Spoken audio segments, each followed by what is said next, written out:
per se.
Hi, folks online. Can we just check the audio, make sure you can hear us and we can hear you?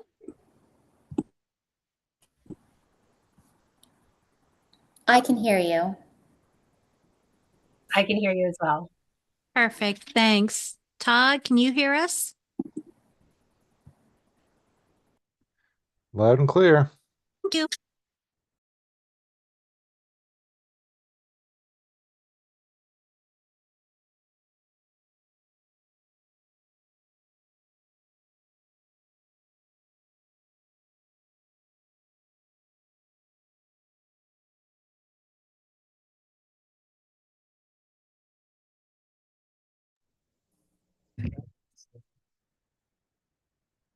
Yes.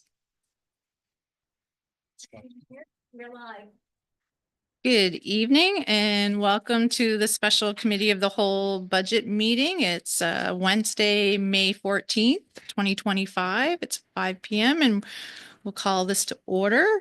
Attendance, Counselor Larry Pench is going to be a little bit late. Counselor Paul Morton is going to be about an hour late, and I'm hearing traffic is backed up on the highway. So Councillor McLean, we're expecting to be here anytime as well. So Clerk Snare, we do have quorum, so I'll get you to mark that, please, and thank you.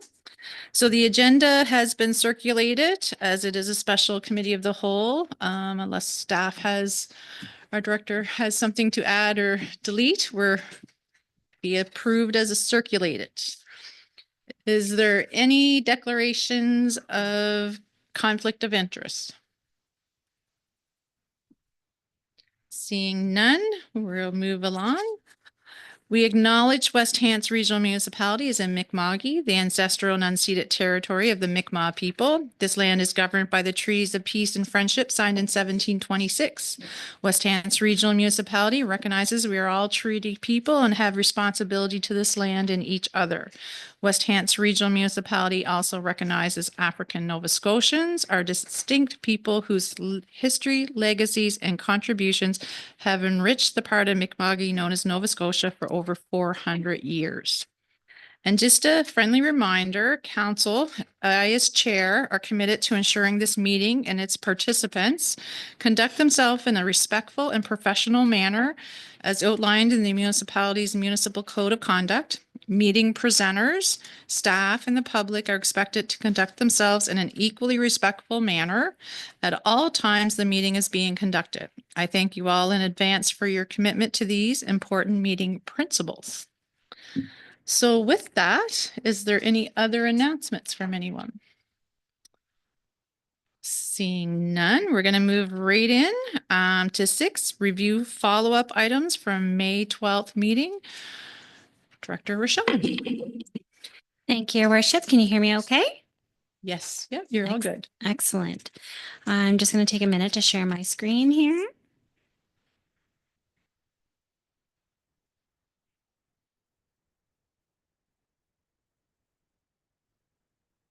All right, so following up from our May 12th meeting, we had broken out some additional details for council regarding legal fees in 2024-25. So within our legal area, you'll see that we have 73,000 associated to appeals. Land matters are about 6,500. Tax sale is about 4,500. Again, that's for ongoing, and usually majority is recouped. There's day-to-day operational legal advice that's required, policy advice that's required. That would be maybe in instance bylaw reviews, et cetera, as we're moving forward with the items, and then judicial reviews and regular planning consulting. So this number's changed slightly since the number I gave you on May the 12th, and that is because we removed the land purchases done through in trust to legal. And as the second part of our exercise, we also received another invoice associated to the 24th, 25th, so we included it, and it was a tax sale invoice for about 18,000.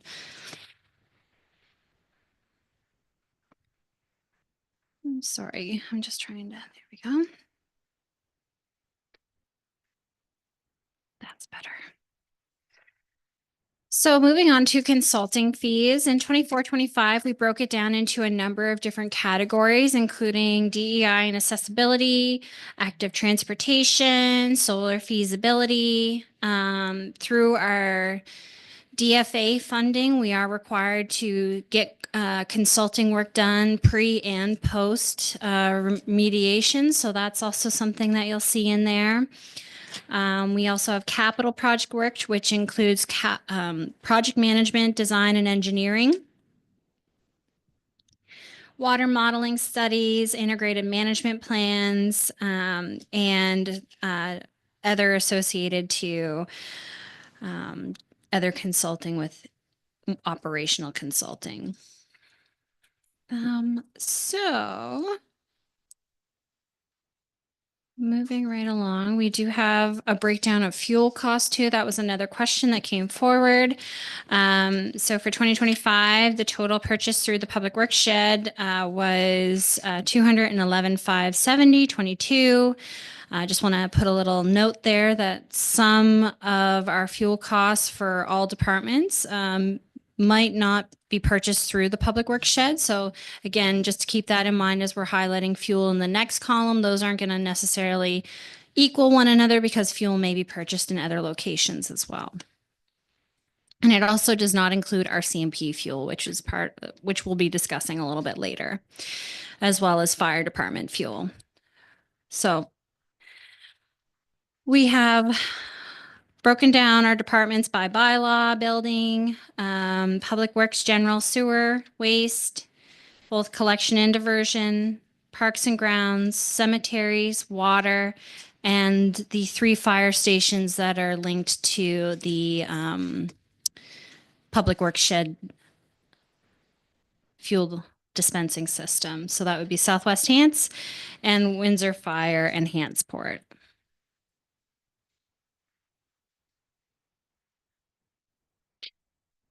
Are there any questions about any of these categories before I move into the next round of budget adjustments that we did at the May 12th meeting? Mayor Zabian? Yeah, through you, Chair, to Director Roshan. So on the legal fees, tax sale, we recoup those through the tax sale itself, eh? So that should be an in and out, right? Or so Yes. it shows up here, but Yep. we're getting it on the opposite of the revenue side of things from. Okay, so that's a net zero then on. Okay. Counselor John Smith? Yep, thank you, Deputy Mayor. So the Hantsport Fire and Windsor Fire are listed here, but Brooklyn's not.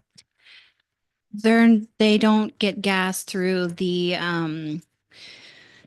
Public Works Depot, the fuel card system there. They get fuel through, I believe, Petrocan, and they have an account there in Brooklyn. So that would be within their fuel account. Okay, and another question on the consulting fees, the capital projects, that doesn't include water and sewer? Or does it? The consulting fees. So in the capital projects, you'll see that that would include some of the larger capital renewal projects, which would include some consulting for water, as well as the stormwater, et cetera, would all be included in there. You'll have although some of the projects were a little bit easier identifiable. So we had like the Woodland subdivision, stormwater separated out. We had the Hantsport water modeling separated out. Those would be something that were specific and approved separately. So would the consulting for the Windsor stormwater and sewer, would that be that would separated? be Cups? within the 1.2. Okay, Yeah. Because we put capital projects together. okay, thanks. Any other questions, counselors? Seeing none, Carly, I just have one just for interest's sake. On consulting fees, the stormwater for Woodland subdivision. Mhm. Now, if we are looking into a developer that maybe not be doing what they're supposed to be doing and we have to do a consulting design, do we bill that back to them? That's a good question. I don't believe we do typically. I know our director of planning isn't here. I know our director of public works is online. So if he has anything he'd like to add, he can certainly add it.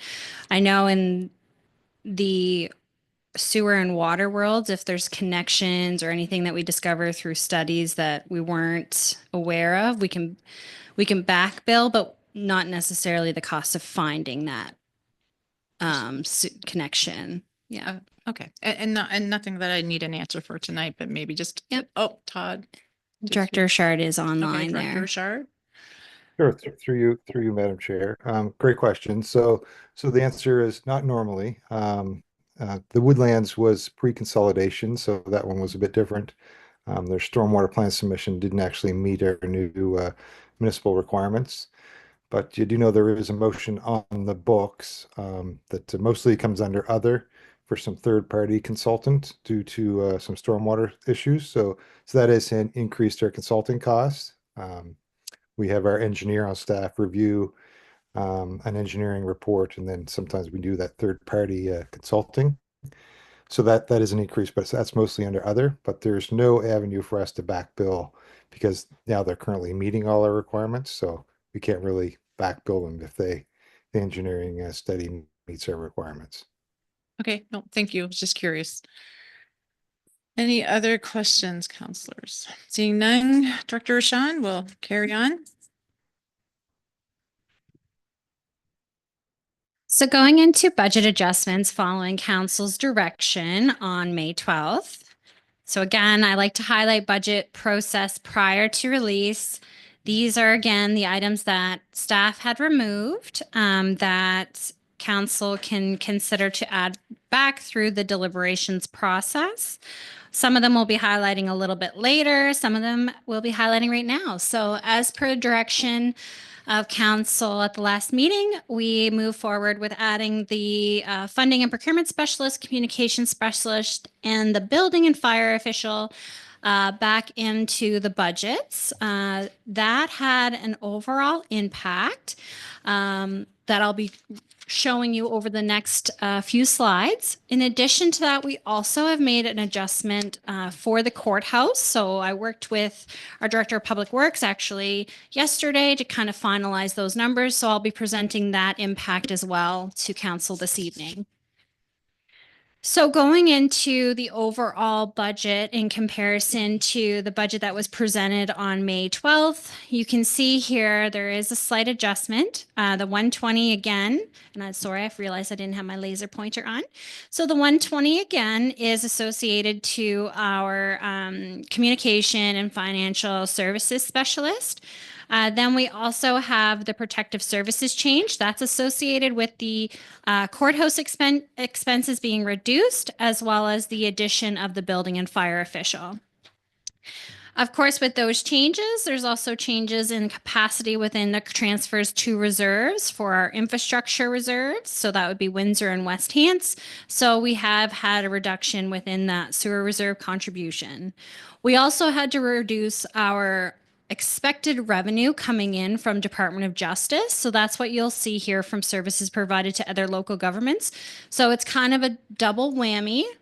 So we have, of course, the reduction in the rent and the capital that we were going to be doing through operations for Department of Justice, but we also have a reduction in the administration fee because we'll only be operating that facility through Department of Justice for 4 months. So it impacts, both of those impacts show up in that line, but that's what you'll see there. So, and then of course, with that change for the net difference, we also see some changes in our taxes. So going through, just to summarize those changes again, here we have the admin and courthouse adjustment of the 308. We have the 120 for the communications and funding position. We have a reduction in the courthouse expenditures of 235,319, and we have the building and fire official added in, and then we have the changes in the transfers to reserves. So overall, that's a reduction in revenue of 308 and a reduction in cost of 108. So the net reduction is 416.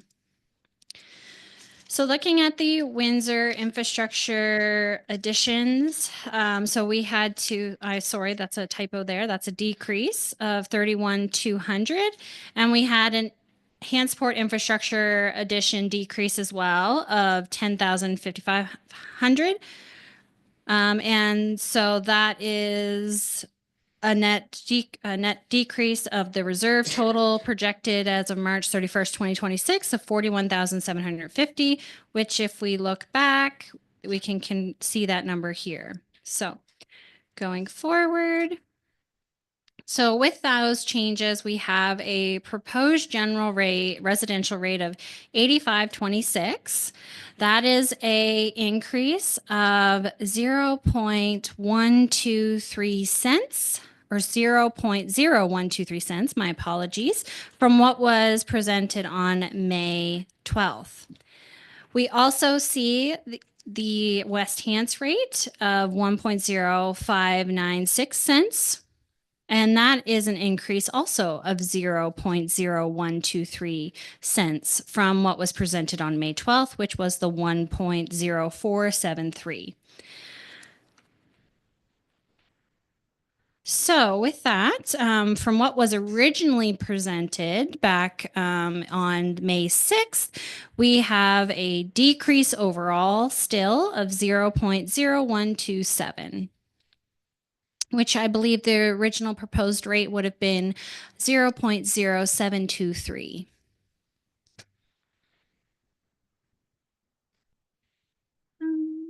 Okay, sorry, 1.0723, not 0.0.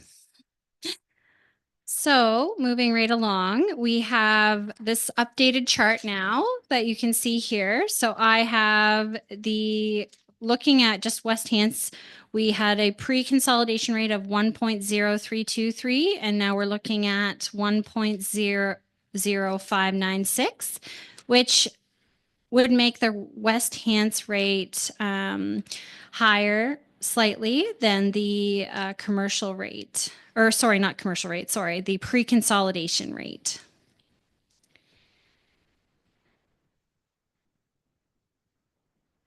Looking at the average increase to properties. So again, in comparison to what we presented on May 12th, we have a $7 reduction in our, or $7 increase, sorry, in our West Hants low range. And we have a $71 increase in our high range. Are there any questions on the changes? One of the things I will highlight too is though we reduced expenses, we also reduced revenues. So we have expenses now that didn't used to be covered under the tax rate that now have to be covered under the tax rate for the courthouse. Any questions, counselors? Counselor Ivy. Yeah, thank you, Chair. Just one question, if I could, through you, Chair, through the Director of Sean, and it was on the courthouse, actually. So that one is a net shortfall to the municipality at the end of the day of 416,000. Am I understanding that correctly? I'm not sure that I heard it. Sorry. Yeah. Yep. I'll just go back to that slide here. Yeah, so we reduced our courthouse expenses, and that would be before administration, before the admin fee, by 235,319. Right. But we had to reduce the overall revenue and the admin fee that we receive by 308,3959. So there is going to be a net variance between those two numbers because we'll have the expense, but we won't have the same amount of revenue. And if you Correct. give me 1 second, I can tell you what those updated figures are.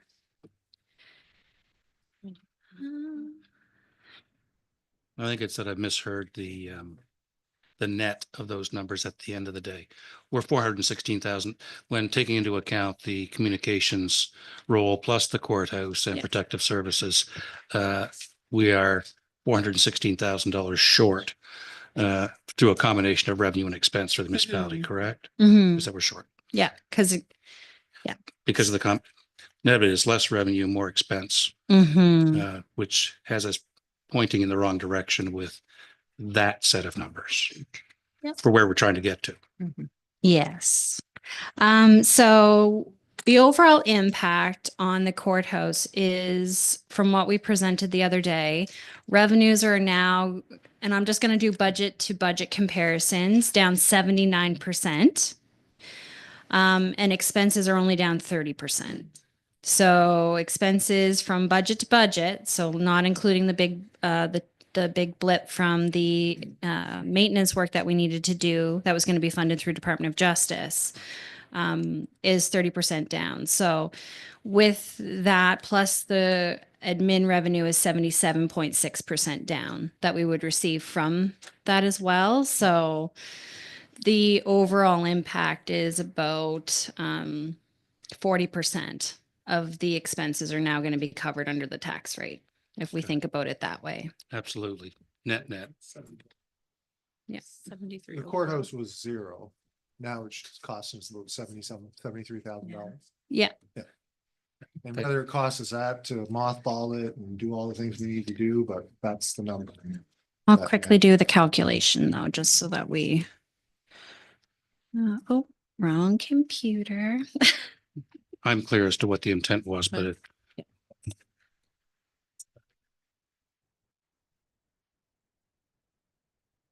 Yeah, so about 45,174 is the difference between the revenue that we're going to be bringing in and the overall expenses to maintain that building for the full year.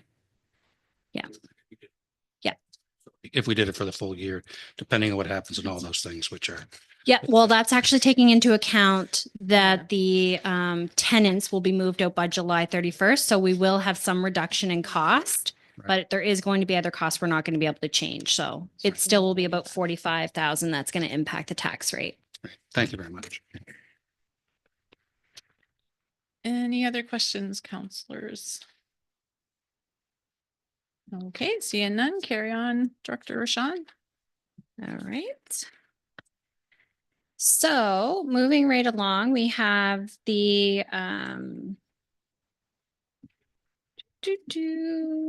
we have our budget recap. So again, I always like to reiterate these every time we go through our discussions, just so that folks kind of keep these numbers at the forefront as we're looking at the budgets. So again, residential, we're seeing the penny at about 196 for general. 171 for West Hants, 8,000 for Hantsport, and 25,000 for Windsor. And same with commercial, just on a little bit of a lesser scale. I'm not going to go into all of these in detail again, just because we've reviewed them previously. But if there's any questions, I'd be happy to answer them. And then looking at what $1 million in borrowing is, depending on what we have in our terms. So again, just to reiterate for those maybe watching who might have missed previously, a building would typically be about 20 years. A big fire truck would typically be about 15 years. Small vehicles would be about 5 years, and larger equipment would vary between 5 and 10 years. Studies would be about 5 years in what we can borrow for them. And those borrowing amounts aren't, those borrowing terms aren't just cherry picked. They're usually in association to our FRAM depreciation schedules, which again, tell us exactly how long their amortization period, and we can't borrow for longer than the amortization period, but we also can't borrow for longer than 25 years. So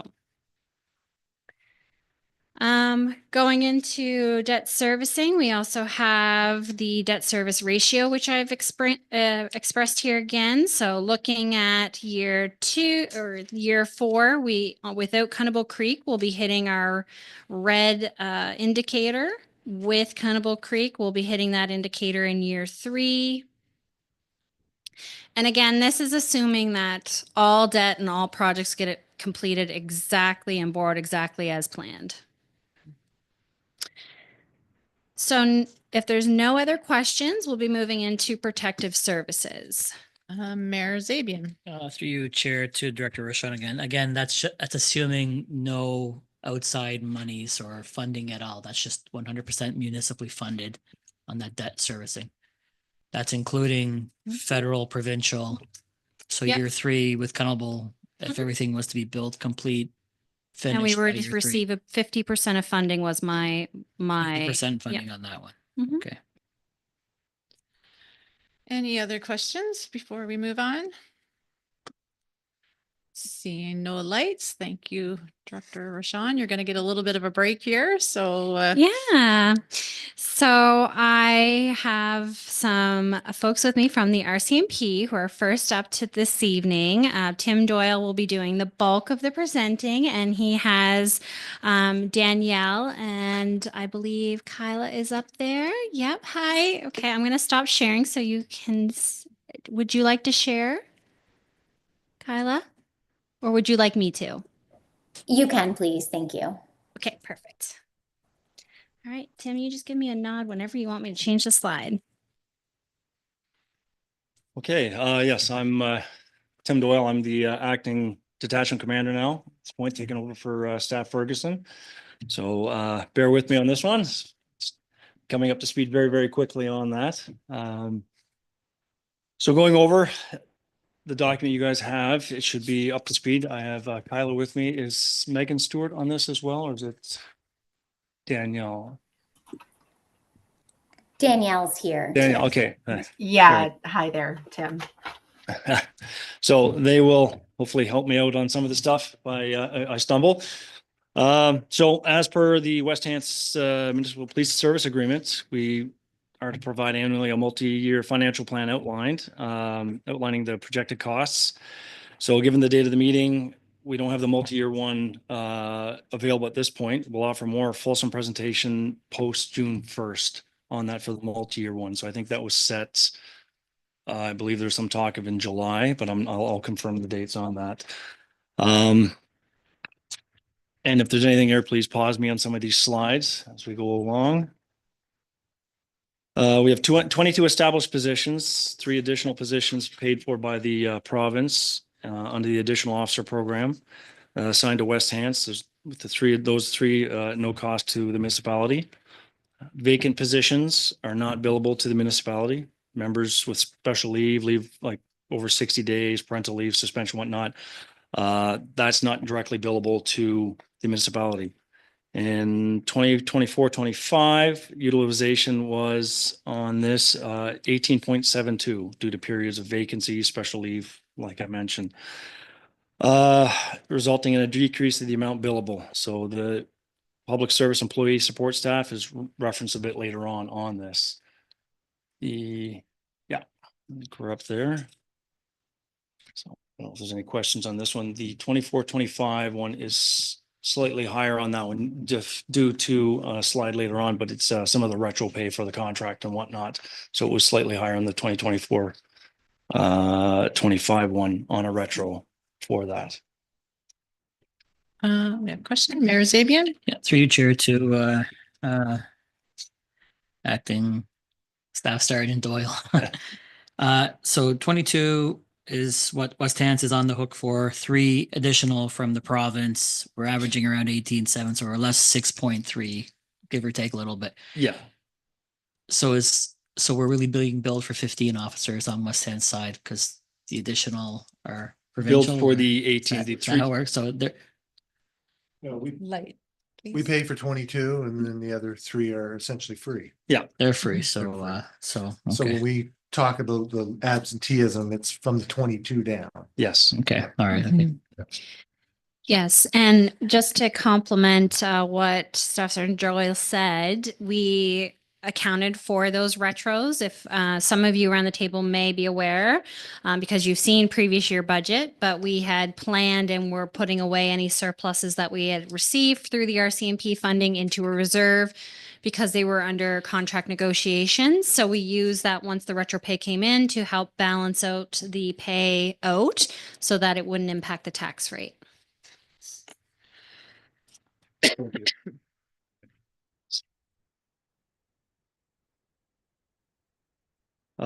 So the municipality is responsible for providing accommodations for the policing service as per the agreement. Given that the detachment spaces provided by the RCMP, rent is at 100% cost charge to the municipality. The rental rate is set every 5 years and it was last set 2022-2023 as part of a start of a 5-year cycle. West Hants is charged for the proportional share of the rent, given that there are 24 MPSA occupants, 22 members plus 2 public servants, and 4 provincial occupants. So that's our 2 street crime, or 1 school liaison, and a victim services that are posted out of our office. So I'm not sure if there's any questions on some of the numbers on that, but off to the next.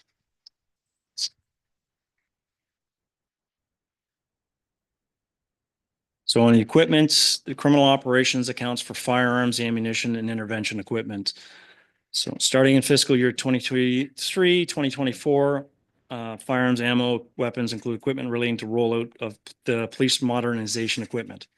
So the implementation schedule for H division based on national headquarters, anticipated procurement, and national rollout. So right across the board, combined with our other divisional priorities. We use the provincial trunk radio system, so we refer to it as TMR2, which allows us interoperability between policing and other, public safety partners. For example, this past weekend with all the different services that we had rolled out.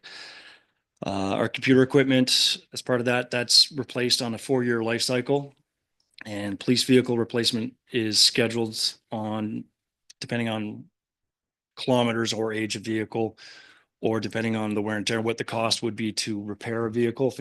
We had just had one that the repairs were more than the vehicle was worth. So we'll cost that out and make sure that we're operating responsibly on that.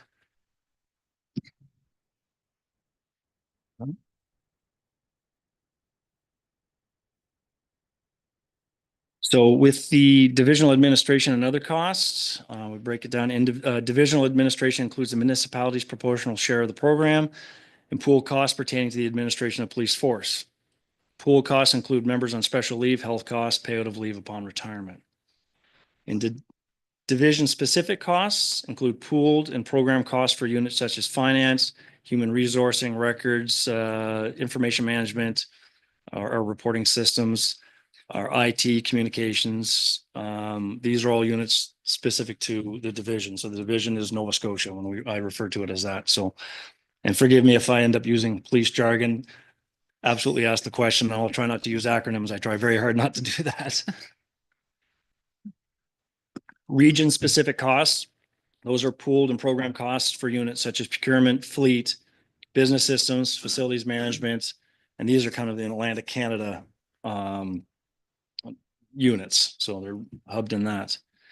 Consolidated services. These costs include program costs for each unit, such as pay and comp, account operation, employee assistance, and those are based out of the national units.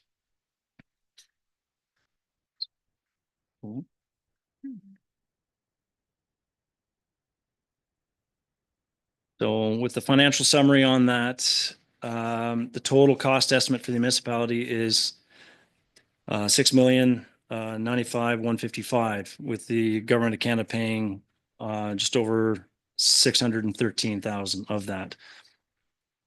So that is you'll see some different numbers in that. So I'll just point out to it now with the projected estimates under equipment, for example. So it's higher on that one. So we have 3 vehicles that are slated for replacement versus 2 we had previously. And we have a live scan system, which is a fingerprint system that's changed out every 8 years. Kyla may be able to correct me on that, but I believe it's every 8 years for live scan, which is the system for fingerprinting. So we use it for both criminal and civil prints and whatnot, and it's linked throughout. And then you'll also notice the difference on the division administrative, like table 6 of the 1.2. That's based on 22 members full time, which you've seen some of the numbers there that we've been running at 1872, I think, or 18.72 for what we actually have working. But again, the budget goes for if everybody shows up to work on that. Those would be the significant things I want to point out on that. And then on the next one with just the pie chart. So this is dealing with if it was 100%, not the 90-10, but just based off that, just for simplicity. The Government of Canada, yeah, so we're not gonna, we won't talk about the 90-10. 50% of the total projected costs for the fiscal year are attributed to officer pay and compensation, so HR. So that's the biggest chunk of the pie. About 17% of the costs are divisional administration, 15% are others costs on one of those tables I showed you there, including public servant salaries and benefits. The remaining two small pieces of the pie, 6% and 5%, are equipment and accommodations. So that's kind of the breakdown of where the bulk of the finances are going.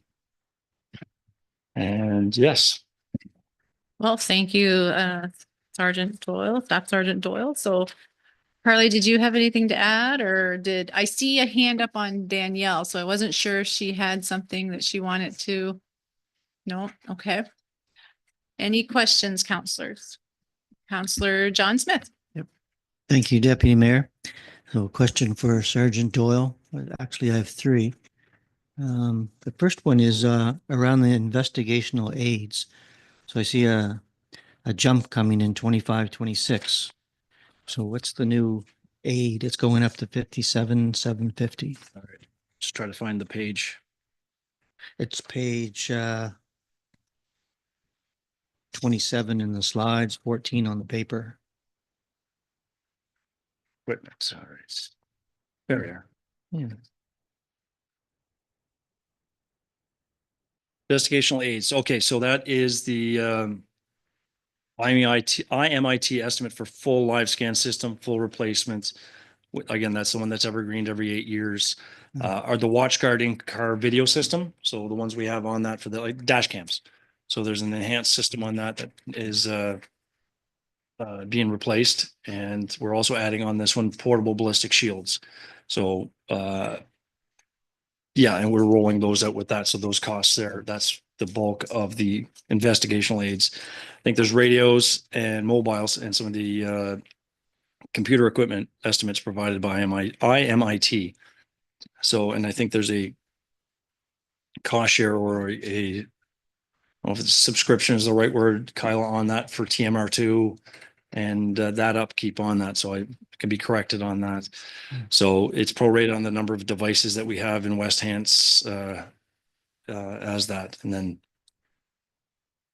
then vehicle replacement is another thing that will be, again, averaging it out. Okay. So I know you came to talk about the budget. I had a question around, and you might not know the answer to this, but the proportion of time spent on motor vehicle type work and other police work. Do you have a sense of how much of this budget is put towards motor vehicle compliance, like speeding and versus the other police work you do?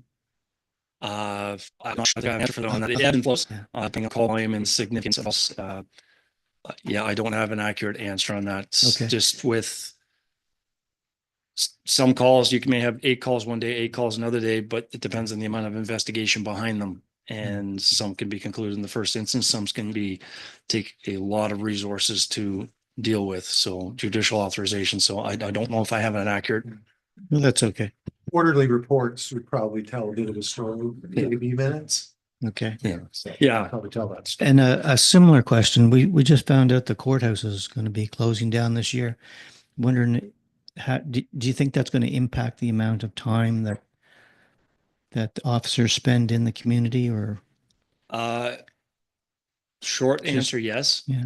And that's something we're talking about with that, because now that's going to impact, it's something that we're going to probably talk on later on or present. Travel time now to Kentville. So when I'm pulling officers out of our jurisdiction completely and trying to work with the court system on that, because we no longer have the sheriffs where we could just drive down here. So just by the distance alone, it's going to take away time on that. And then officers coming to attend for court. So it's that extra travel time for that. So I guess the short answer would be yes, that will impact. Do you think we could be looking at an increase in staffing in, say, a year's time or 2 years' time? I would like that. Like I said, we've been looking at, I guess if I go down the rabbit hole, a lot of places are looking at civilianized court liaisons. I don't think that would be a practical thing right here because transport alone. So if I have a civilian, they cannot transport a prisoner. So, but if I have a fully operational police officer as a court liaison, for example, if we have people, they're able now to transport that individual or individuals, because we had something similar before in some of the areas I've worked, but this one here now that's going to be a draw. So yeah, I'd love to see a additional resource for that to help take that burden off. I know the province is moving things around and we just, I think I have much of a say in it. Okay, well, that's interesting. Thanks very much. You're welcome. Great, thank you.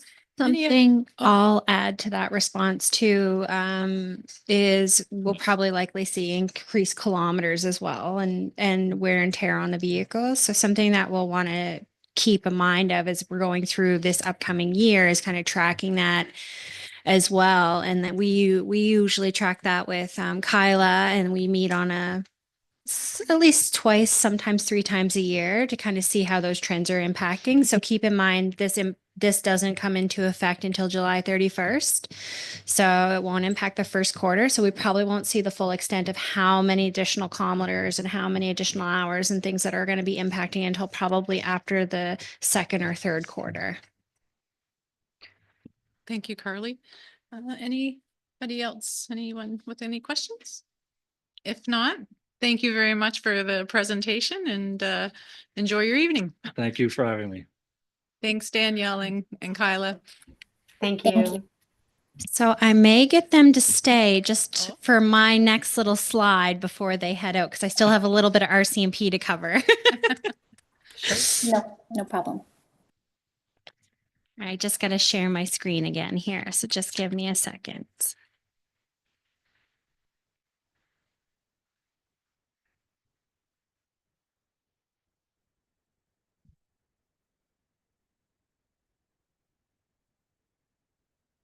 All right.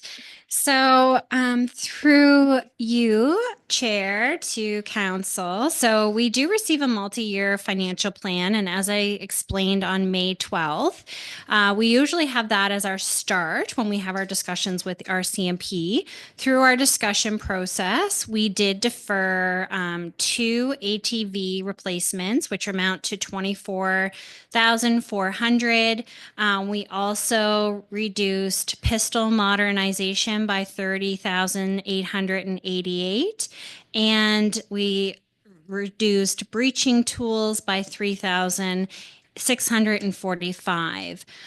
So with that brings us reconciling down from the original proposed number of $6,154,168 down to $6,095,155. So from year to year, that's a change of about 7.9% from previous year. And previous year's RCMP costs roughly amounted to $5,650,801 prior to any surpluses at year end.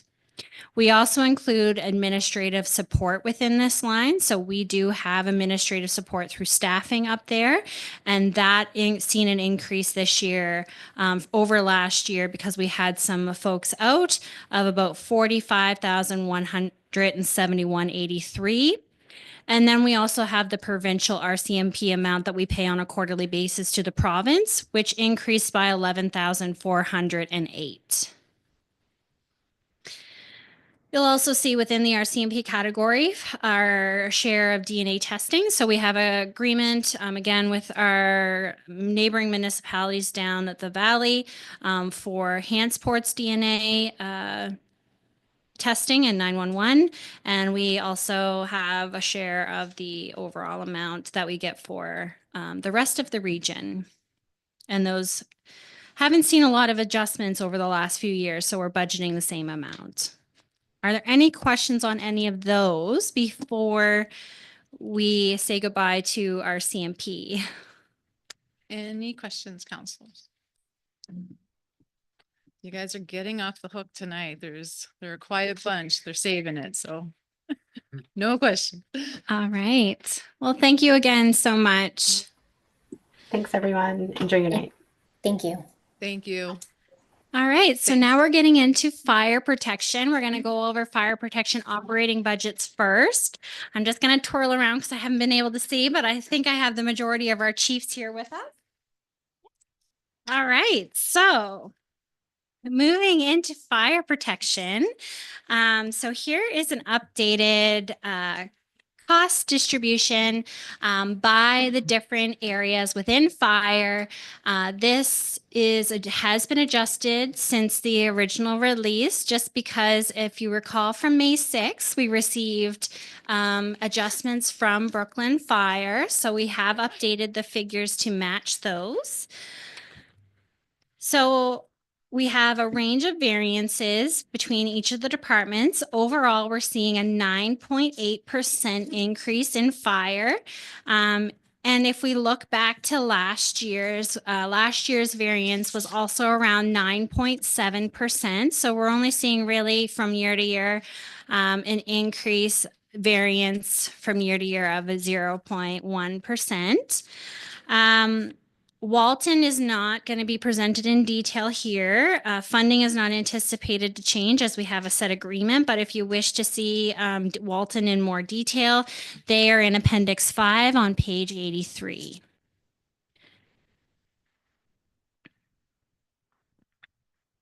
If we look at the percentage of fire protection by operating budget by department, you can see here that there's, of course, our bigger fire stations do make up a good chunk of the pie. So Windsor Fire Department and Brooklyn Station 1, followed by our regional fire service, which has taken on a lot of costs over the last 5 years from the fire departments to help with our move to more regionalized fire services. So for instance, that would include WCB, EAP, insurance, our Valley Comms, all of those items that would be through that. Our IM responding is also part of that, and some regionalized training would be incorporated into that budget as well. So looking at regional fire service, there's not a lot of increases within regional fire services. We did do some initiatives last year, so we are seeing a decrease in some areas. Overall, we're seeing the same increases we're seeing in most of our other departments. Increases in insurance, increases in WCB rates, increases in EAP rates. And then we also incorporated the firefighting stipend, which is a stipend that the municipality has a policy on to look for consulting from the fire chiefs on development and other related items. So that has been incorporated into the budget. Is there any questions on the regional fire services? And again, that's on Appendix 2. So my apologies. I should have said that at the start. Page 78 if you want to see the detailed budget. Any questions, Councillor Remy?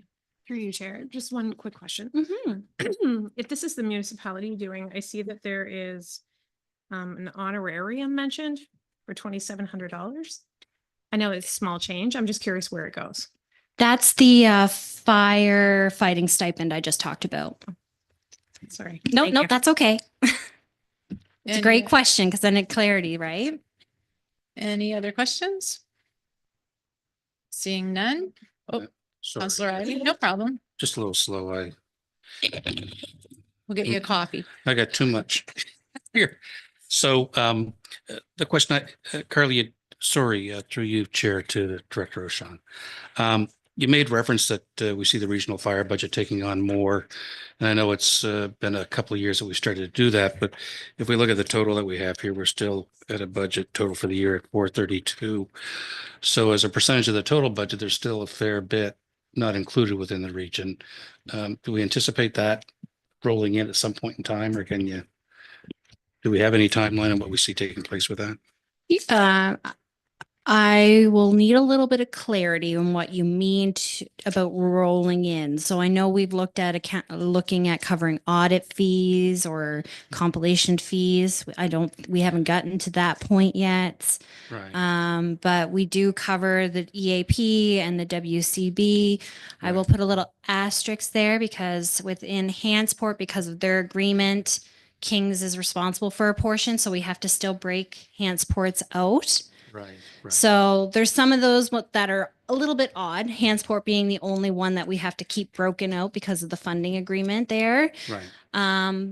But is there any costs you were wondering about specifically? No, it's just looking at the total cost relative to what we see on the regional side, and your footnote on Hansport is the reminder to me about the fact that it's kept separate for those reasons, and so that Yeah. that helps with that. The other thing that you'll note on here, which I didn't highlight because we've already highlighted it as part of our reserve conversation, and that's a big driver of some of the increase within the regional budget line, is the extra 50,000 coming for the contribution to reserves. So the contribution to reserves here is where that shows up in the budget. That goes to the fire equipment reserve in the operating reserves and is used to help fund our smaller equipment. So we talked about that on May 6th. So my apologies, I didn't mention that because it is doubled from last year, which is also part of the increase this year. Absolutely, and thank you. And it's noted here in the bottom of the sheet, so thank you for that. Any other questions? Seeing none, Carly, you can continue. Perfect. So moving into Hansport Fire, and unfortunately our Hansport Fire Chief is not able to be here with us tonight, but I'm going to do my best, and I have some other great chiefs behind me if there's any more specific questions. So with Hansport Fire, the municipality owns the fire station or the fire department building. This was a new building done last year. It became occupied. So, not last year, but last year was the full year of oh my gosh, I can't say it today, but you guys know what I'm trying to say. So the first year of it being occupied. So this was a great year to do comparisons for actuals. So you'll notice that a lot of their adjustments are just based on what we've seen in the previous year. Because it was a new building, we didn't know exactly what a full year's worth of power would look like, or what a full year's worth of water would look like, or what full year would look like in that sense. So we have made some adjustments so that you'll see under the fire station costs associated to that. We also have an agreement with Kings for funding for capital and operating. So what you'll see in Appendix 3 on page 81 is also all the debt servicing associated with Hansport, because we have to break it out again for Kings for their funding portion. But you'll see it overall in our debt servicing that we presented on the 6th. But that's why that category is not included here, because we've already previously presented it. So with that, Kings represents about 48.2% of the operational and capital portions. With the Kings agreement, it's based on a percentage of calls averaged over 3 years, as well as CPI for June averaged over 5 years. So it is a little bit of a complicated calculation on their part. We review it as a collaboratively. This year, I had put the request in for Kings County to approve an increase in our funding allotment for operations, just because the funding formula was not keeping up with the increases in inflation, building and associated power, water, and insurance that we have been seeing over the last few years. And this formula and agreement was set up prior to the new building becoming operational.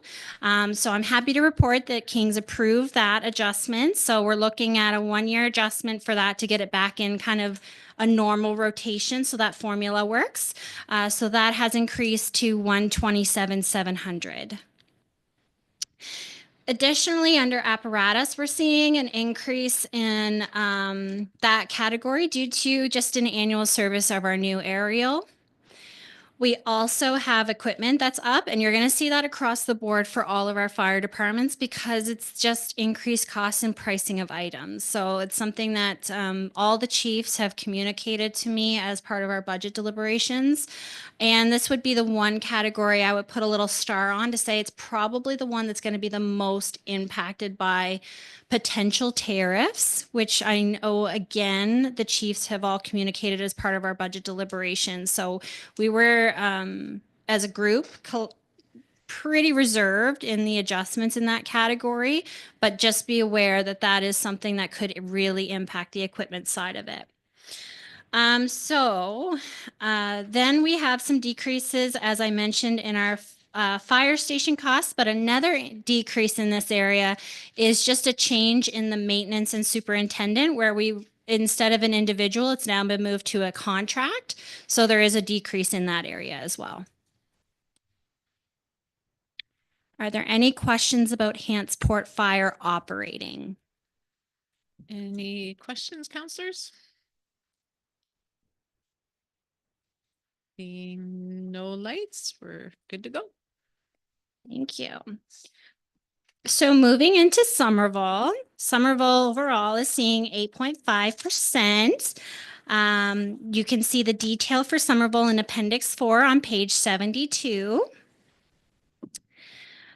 So the fire station within Somerville is owned by Somerville Fire.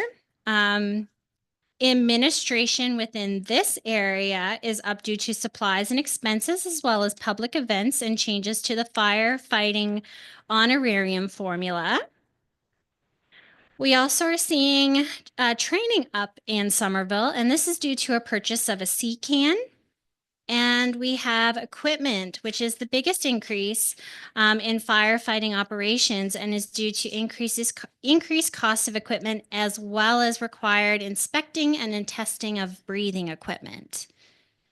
Is there any questions for Somerville Fire? Any questions, counselors? Counselor Remy. Through you, Chair. It's just a question, not specifically about Somerville, but just because you had said that the honorarium formula changed. Is that consistent across all departments?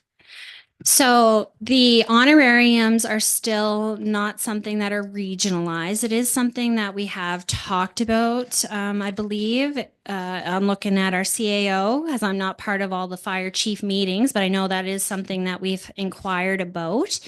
But within this instance, and I will call up our chief here just to kind of compliment to make sure I'm not misinterpreting my notes, but I believe the formula was changed because they set a pot and then they do a calculation based on the pot that they set. So they're looking to give everybody a slight increase so they're looking to increase the pot. So the formula not necessarily is changing, but it's just the amount that they're hoping to do, I'm thinking. Yeah. And sorry that you came up, and you can add if you want to, but my question was just if it was consistent across all the departments. So you can add if you would like to, but I think that my question was answered. I apologize. If the chief wouldn't mind, if you could just confirm my note was correct. First of all, I'd like to thank Mayor Zabian and Deputy Mayor Francis and all the councillors and staff for allowing us to be here tonight and speak on behalf of our proposed operating and capital budgets for the year. Thank you from the members of Somerville. In regards specifically to the question of honorarium, Somerville's honorarium was instituted. Excuse me, just a second. You're pulling our Counselor Ivy. So Thank you. I see it. sorry. No, I see I it. just didn't want it to go on the floor. Was out of power, but I'm good. Okay. Sorry. Crisis. Sorry, Not a problem. Chris. No, I saw it going. I know, I thought we saw it going. I didn't want to. Yeah. I didn't see it Crash. coming. I know you didn't. That's why we. Now I know. Sorry, I'm connected Chris. to. I'm good. Yeah, thank you. Not a problem. Just if I could provide a little bit of background in regards to Somerville's honorarium. It was first instituted in 2014 for the sum of $15,000. That has not changed in over 10 years. And this past year, we took a look at our honorarium structure and did some remodeling to bring it up to the standard proposed by West Hants Municipality. Most of our members receive less than $300 honorarium per year. So we felt that it was time to maybe propose that that budget line item be increased so we could spread that across the board to all members of Somerville Fire Department. Great. Thank you, Chris. Any other questions, counselors? Seeing none. Oh, Mayor Zabian. Yeah, again, Chief Spencer, thank you for everything that Somerville does for the community. So within this budget, all operations are covered with no need to fundraise for the department at all. Am I correct to say that, or?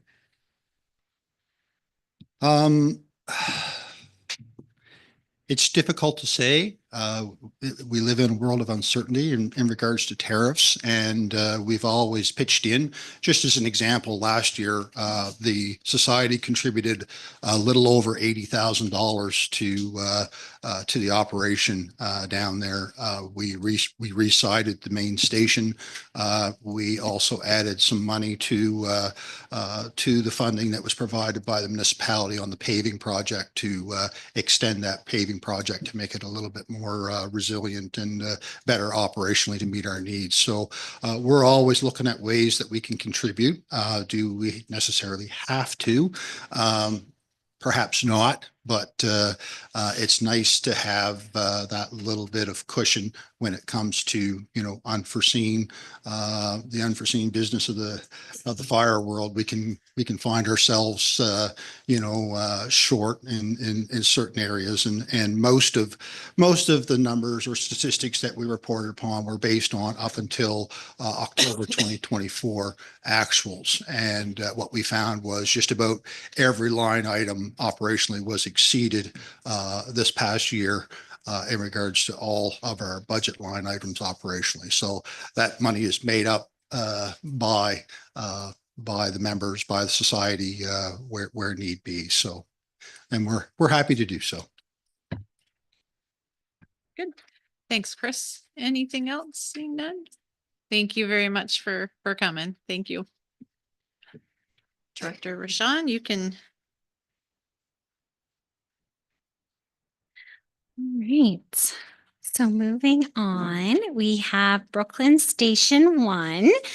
So within Brooklyn Station 1, they're in Appendix 6, page 85, and I will put a little asterisk here that again, I have numbers that may not necessarily match your numbers because some adjustments came in after the release of the document. So I'll be noting some numbers here, and if there's any detailed questions on where those variances come from, I can again answer some of those questions associated to that. So with Brooklyn Station 1, the municipality owns that building, and there is some funding from East Hants this year in the amount of $90,335. This is an increase from the prior year of 4.6%. What you'll see under our equipment total for increases is associated to high-rise kits as well as safety equipment. And you'll note that under the communication line increase, it is for radio replacements, attributing to that. In the training category, we have elevator rescue training. As we see more and more development, the high rise and the elevator rescue is important. And you'll see that within both Brooklyn Station 1 and 2 training budgets. We also have under the fire station costs, they're up because there is replacements for 10 chairs there. And if some of you remember from your tour, you might have seen those chairs. And then we also require some building maintenance within that building. So that's another area where that's up. And we also have Director Richard on the call with us in case he needs to speak to any of that building maintenance, as well as our chief. The last but not least, in the administrative category, there's a health and wellness committee, and there's some increase expense for that, as well as member recognition and administrative support, which is attributing to that increase in the administration line. There's also some IT equipment as well in that area. Is there any questions for Brooklyn Station 1 before we get to Brooklyn Station 2? Are there any questions, counselors? Counselor McLean? Thank you, Chair. I guess for you to Chief Tatanish, or maybe Director Richard can help out here. In the capital here, for Brooklyn Station 1, paint and repair of the Civic Center. Is that like the exterior, painting the exterior of the station?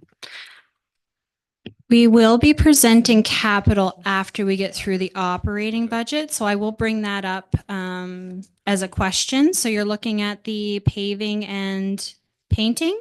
It just says painting Okay. and repair, Painting and repair. 20,000. Perfect. Excellent. Are there any operational questions for Brooklyn Station 1? Counselor Bob Morton? Yeah, thank you, Chair. Not a huge number, but more curiosity than anything. Under administration, there is the other. That's up 171%. What falls under that? That's associated to the chairs. That is the chair. Yeah, that's where the chairs go. There's no line for furniture there, so it was the best place to put it. Any other questions? Mayor Zabian? Yep. Again, Chief Tatanish, we want to thank Brooklyn Fire 1 and 2 for your service to the region. Same question as I asked the Chief Spencer as well. Operationally, this covers all the operations for the department, or any need to fundraise at all, or? Yeah, so this does cover all of the operations of the department. We are unfortunately we're a very busy department as a volunteer department goes. And because of that, unfortunately, we found that it's unfair to ask our members to fundraise. Just for example, last year we did 426 calls, and we logged over 4,300 hours of training. So to ask more of my people to fundraise, I can't do it. Thank you. Any other questions? Counselor Remy? Sorry, through you, Chair. I just had a question about the fire training. Again, it's kind of general, and I'm making the assumption, just correct me if I'm wrong. When you guys do the fire training, is it with the other departments? So it's also with like Brooklyn 2, or is it more regional, or is it just specifically for Brooklyn Station 1? So most of our training is with Brooklyn Station 1 and Station 2. We do open up,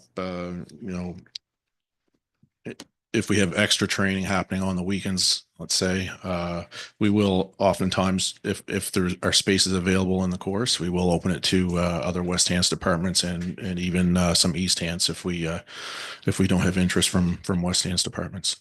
Cool, thanks. Any other questions? Well, I just have one. Brett, you mentioned, or Carly mentioned elevator training. Yeah, so with elevator rescue, there's some training that goes along with it, and there's some specialized equipment.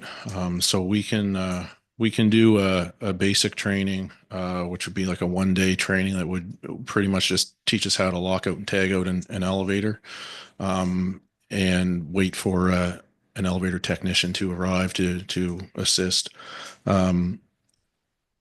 We can also use the equipment that we already have, meaning our technical rescue equipment, the rope rescue equipment, and we can provide further service to that in the event that we ever did have to rappel down an elevator shaft to enter the elevator through the top of the elevator. So there's some specialized training with that, and some equipment as well, I guess, that would just adds on to it. So you will see in the actually, I believe it's in the capital where we put the elevator rescue equipment. So we have Paratech struts that we use for technical rescue, such as vehicle extrication, so stabilizing vehicles, trucks. We can use it for structural collapse, tripods, for other technical rescue, for rope rescue.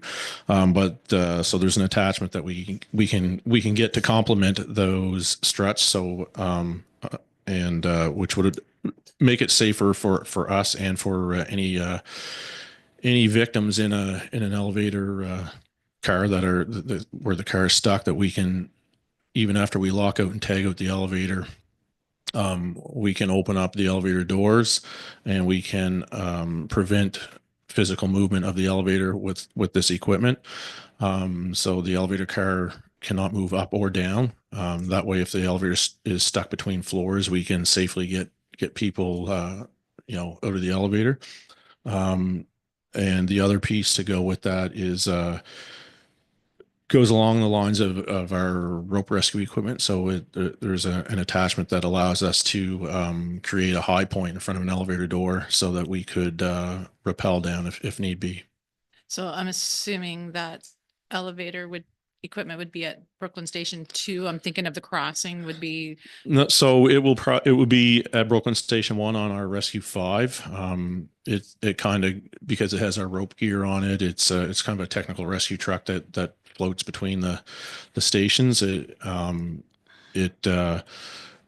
don't have room on the trucks at Station 2 to put any more equipment, and in the event that equipment would be needed, so an elevator rescue call, both stations would be responding anyway. So Okay, great.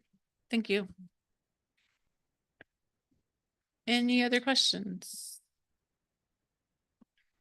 Seeing none, Carly? Excellent. So moving into Brooklyn Fire Department Station 2, or our Garland Crossing Station. So the municipality owns this fire station.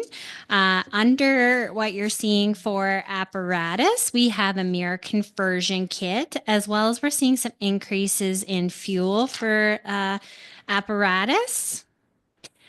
Within the equipment category, we're seeing some new equipment and increases to repairs and maintenance as part of the equipment increase. And under communications, we're seeing radios.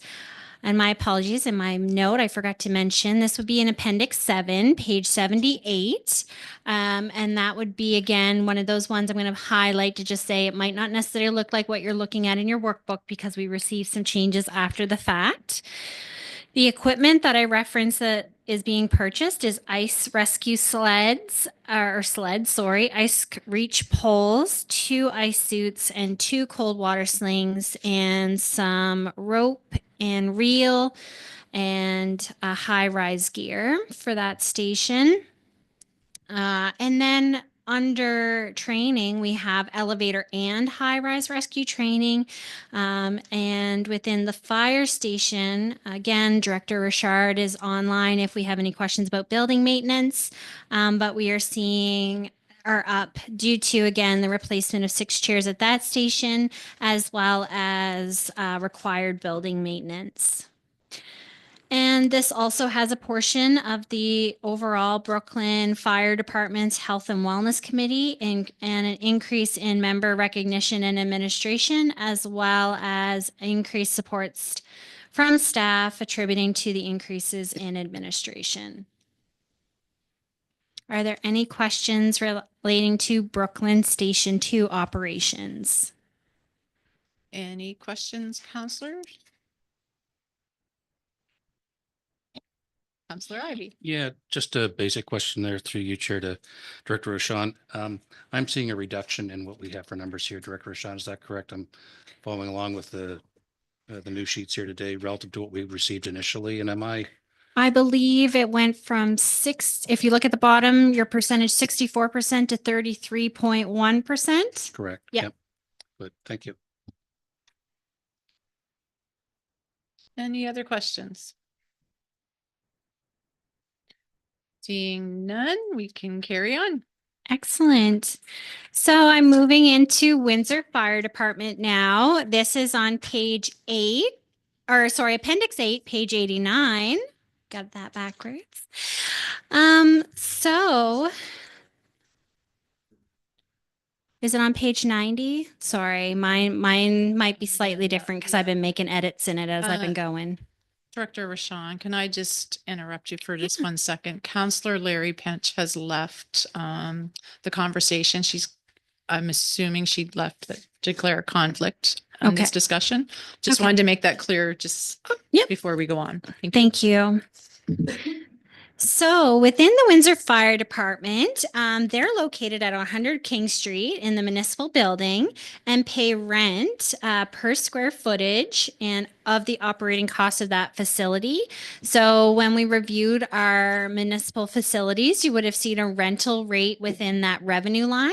So this is an interdepartmental transfer between the two. And that is to, of course, cover a portion of the 100 King Street costs of operating. We also see in this area an increase in maintenance for apparatus. We also have under equipment the purchase of 2 dry suits and other outfitting needs, as well as hose replacements, which is resulting in the increase in equipment. And as I mentioned earlier, this category has been impacted by overall pricing of items. So you're going to just notice again across the board that equipment is up across the board.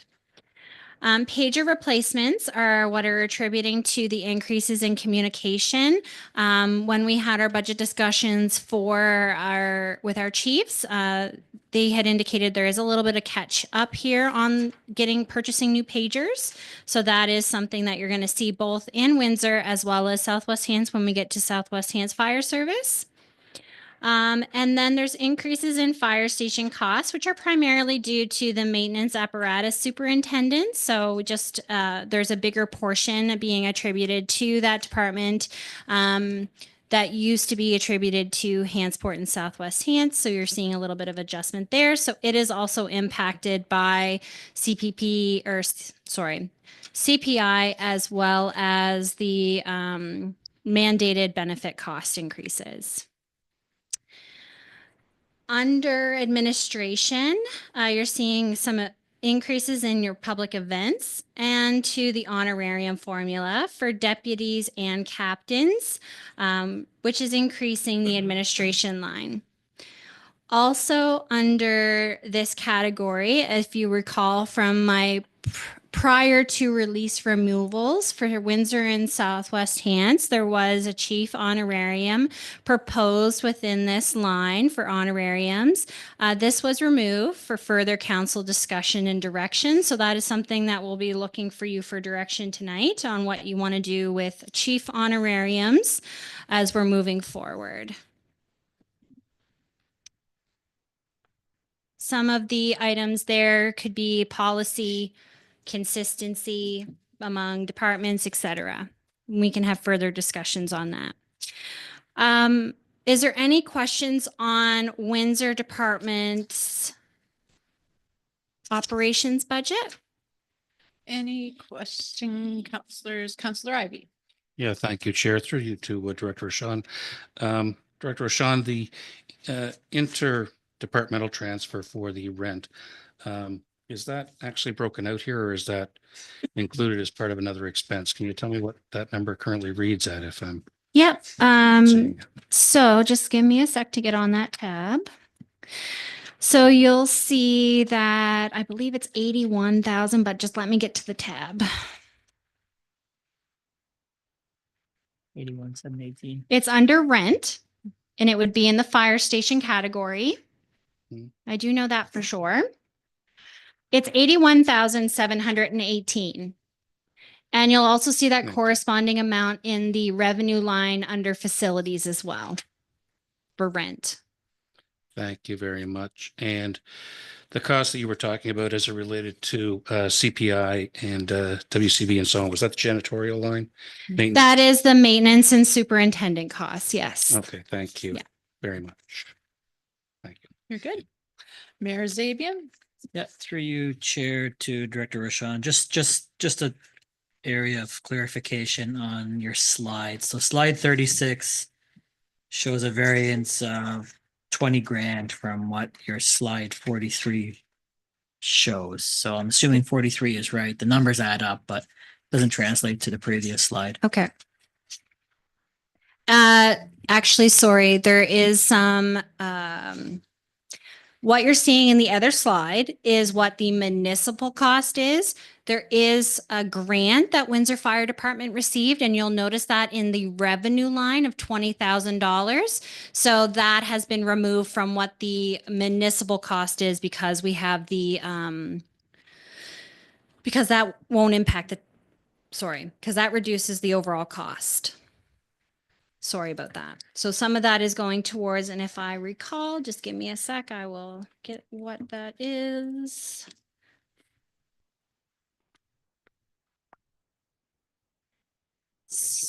Yeah, so within the fire suppression and rescue equipment, and I'm sure our chief can speak to this a little bit more, there was 20,000 in a grant that was received that is going towards this category.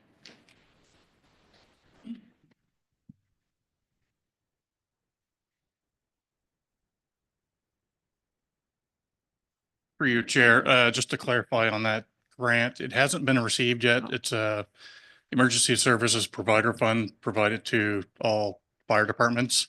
And every 3 years you can apply for this. So it hasn't been put out yet to be to apply for, but generally, more often than not, when you apply for it, you get it. So I factor that into the budget for the hose place replacement. So. Thank you. Don't run away, Jane. And if I can, just with Chief Harvey up here, while I have you. Again, same question, Chief Harvey. We thank you for the service to the residents of West Hants. But so this budget covers all operational needs for Windsor Fire. Yes, it covers the operational needs to keep our trucks and members going. Any other questions, counselors? If not, I have one. I was intrigued by the elevator equipment and training. I'm assuming Windsor has that as well. We received elevator training many years ago, a couple of us. It was the 1-day course. I've inquired into elevator training again.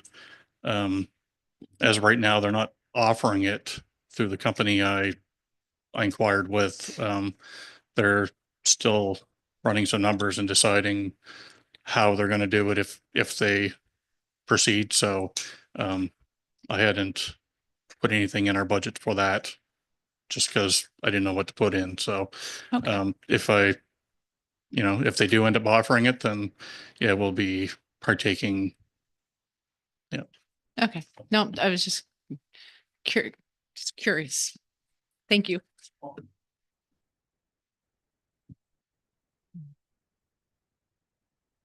Carry on, Director Rashawn. Excellent. Thank you. So moving into our last fire department before we get into fire capital, the fire station in Southwest Hants is owned by the society. The municipality reimburses the society for fire station related costs. So within this area, we have proposed society funding of 32,275, which is up 1.8% from 24-25 for fire station related costs. You can see the detailed budget, and again, my page number might be off by 1 or 2, so I apologize. Is Appendix 9, page 91, 2. Thank you. So working on the Southwest Hants here, the fuel is the main driver of the increase within the apparatus total. And within the equipment total, it is purchasing of equipment for the boat that was purchased last year, as well as some structural helmets, which are attributing to the increase in equipment. Also, overall, just seeing increases in equipment, as we previously stated. Pager replacement, as I mentioned, within Windsor Fire is playing a little bit of catch up. So that is attributing to the increase in communications. As in the training section of this budget, boat training and travel to the expo are attributing to the increases in training in this area. There is also changes within Southwest Hands Fire for the captains and deputies for honorarium formulas, as well as this was also one I highlighted as removed prior to release for the chief honorarium that we'll have to talk about at some point through this process. Is there any questions on Southwest Hands Fire Service? Any questions, counselors? Counselor McLean. Thank you, Chair. I guess to the fire chief. Okay. Cheers.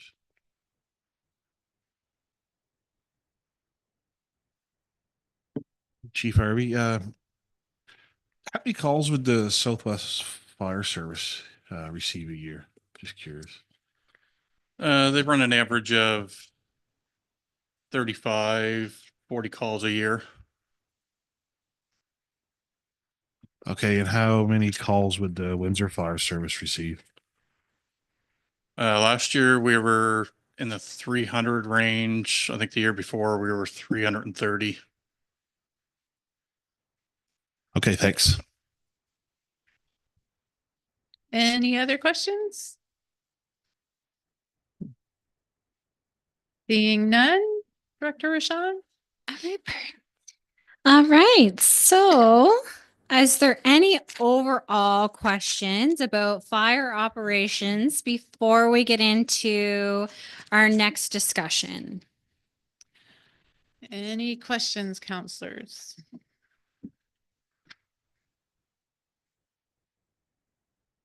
Okay, seeing none. All right. So I will be handing the floor over to our CAO here in just a second. This is an item for discussion. So we have been around this table discussing protective services position and what that looks like. Council's been working on regionalizing protective services and more collaborative between all of our segments. West Hands Ground Search and Rescue, Fire, EMO, Emergency Management Office, sorry for using the acronym, as well as policing. And over the past 5 years, numerous steps have been taken towards this goal. So that includes regionalized fire service delivery standards, ensuring coordinated multi-jurisdictional emergency response, as well as capital purchasing oversight, apparatus, equipment, and facilities, as well as what you've seen through our regional fire service discussion earlier about moving items that are more regionalized to the regional budget. So that's one less thing that the fire departments have to manage. And I will pass it over to our CAO to kind of continue that discussion. Thank you, Carly. Just to add a few pieces again. This is meant to be just a placeholder, so to speak, for council as you explore kind of some of the options moving forward. We do have some fiscal capacity because of the vacancy that we have in around this position, we'll say, with current employees. So we do have some capacity should council decide to go in a direction that, is something different than what we have today. I will say, though, I had the benefit today of sitting on the CAO roundtable with the Department of Emergency Management and them giving us a little bit of an update. And I think Deanna's going to a workshop next week as well, and other folks just about the new department. And the provinces, I think we heard that from Andrew Minton, but a little bit more follow-up and where they have created a set of standards and their expectations for the municipalities across the country with respect to EMO and service delivery. And of course, we have the Fire Association doing a service review as well associated with provincial funding. I don't think we're going to find that that's a study that tells you how much and how many resources, so to speak, but more around governance and dispatch and some more of those pieces.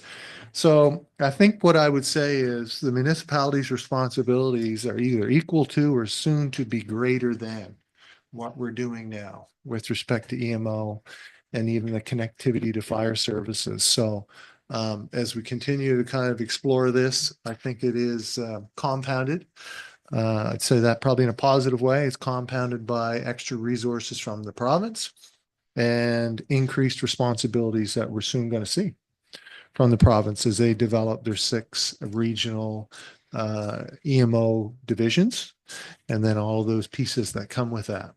So I think that's what I would add to that, Curly. Thank you. All right. Is there any questions on this slide before we get into capital budgets? Any questions on the protective services position as, I guess, the discussion? Counselor Remy.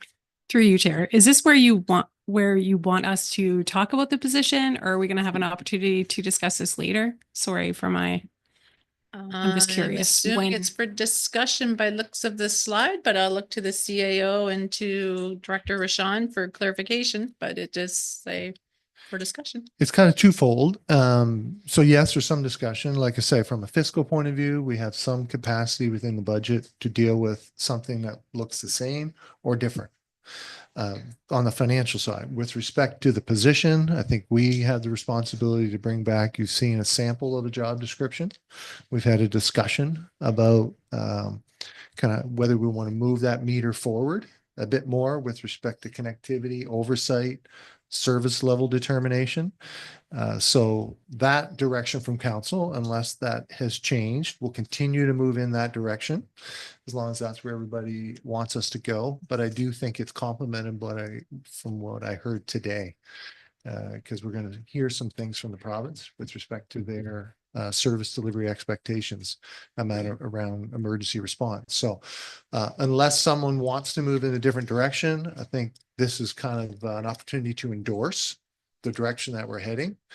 What it exactly looks like, we haven't got that pinned down yet. We'll work on that, but really, are we moving in the right direction? Is it moving in a direction that council wants us to move with respect to service delivery? Now that we've had a workshop and those types of things. Yeah. You're good. Counselor John Smith. Thank you, Deputy Mayor. So I like the idea. I like that direction. I'm curious about the new provincial department, the EMO department, and how it would affect this position. I know we don't know much about it yet, but I am curious. Well, one thing that they will be encouraging, and this is a bit of a heads up, that it be a senior position, that it traditionally, and we'll speak specifically to the EMO side of things. Sometimes EMO in different municipalities have sat on the side of someone's desk. It's not been their direct responsibility, or they haven't had the decision-making abilities that a senior position would have. So I think we're going to see from the province that that would be a requirement. Now, the thing that is around that is the use of a REMO. So that's the other thing we're going to see. But now that we're consolidated, we no longer, ours is EMO and not REMO.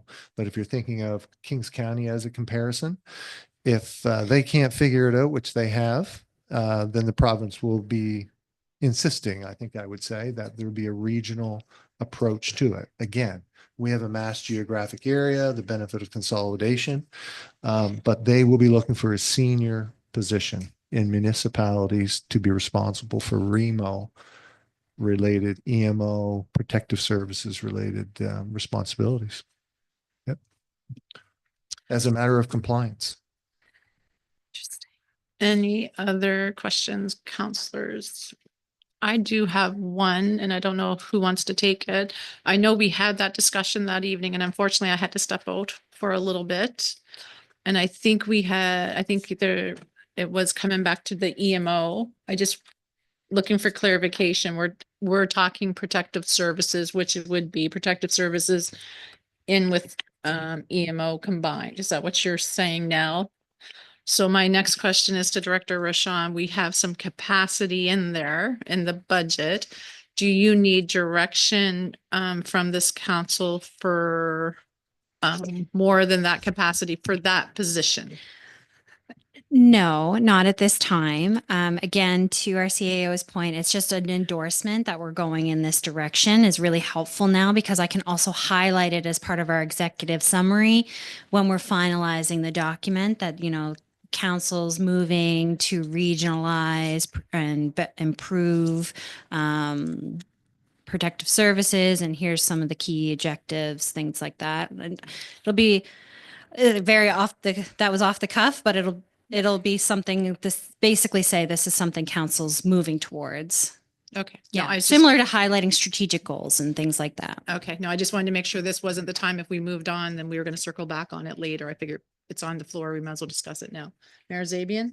Through you, Chair, it's definitely a great position. It will bring everything under one umbrella, more accountable to council, more accountable to the residents, and a focused approach on safety from a dedicated individual who's lives, eats, sleeps, everything that EMO world, protective services. So definitely support the position. Okay, great. I don't know who was first, so we're going to come up the line. Councillor Larry Pinch. So much to Mayor Zabian's point, so I am supportive of a position of this nature. I think we've seen neighboring municipalities like East Hants move in a direction to have a senior position that kind of regionalizes everything. And I think based upon the presentation that we had a couple of weeks ago, we can see where the value exists to have a position like this for our municipality. Great.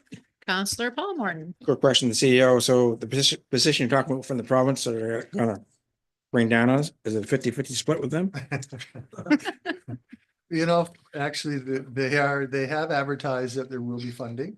To what extent and what you're eligible for, whether you're building something or making it in addition to what you're doing, has to be hashed out, but there was a comment of funding that will support municipalities, but just what that looks like, we don't know yet.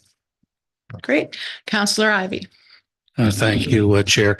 I too would agree that important to move in this direction, quite frankly. And I can say that for a couple of things, most specifically what we have in front of us now, and we've talked about the budget that we've seen to date, and some of us expressing concerns with regards to expenses that we have in other areas of the organization, trying to find ways to deal with adjusting a tax rate. And so despite what we may end up talking about later, I think it's important that this is, it said that there was capacity within the existing budget that we're dealing with here, that be held regardless of what we may end up discussing on other matters later. And I think that is important from a coordinated standpoint and from the changes in the growth that we're seeing in this area, that regionalized oversight overview of how we do that, I think is very important. And to the CIO's comments,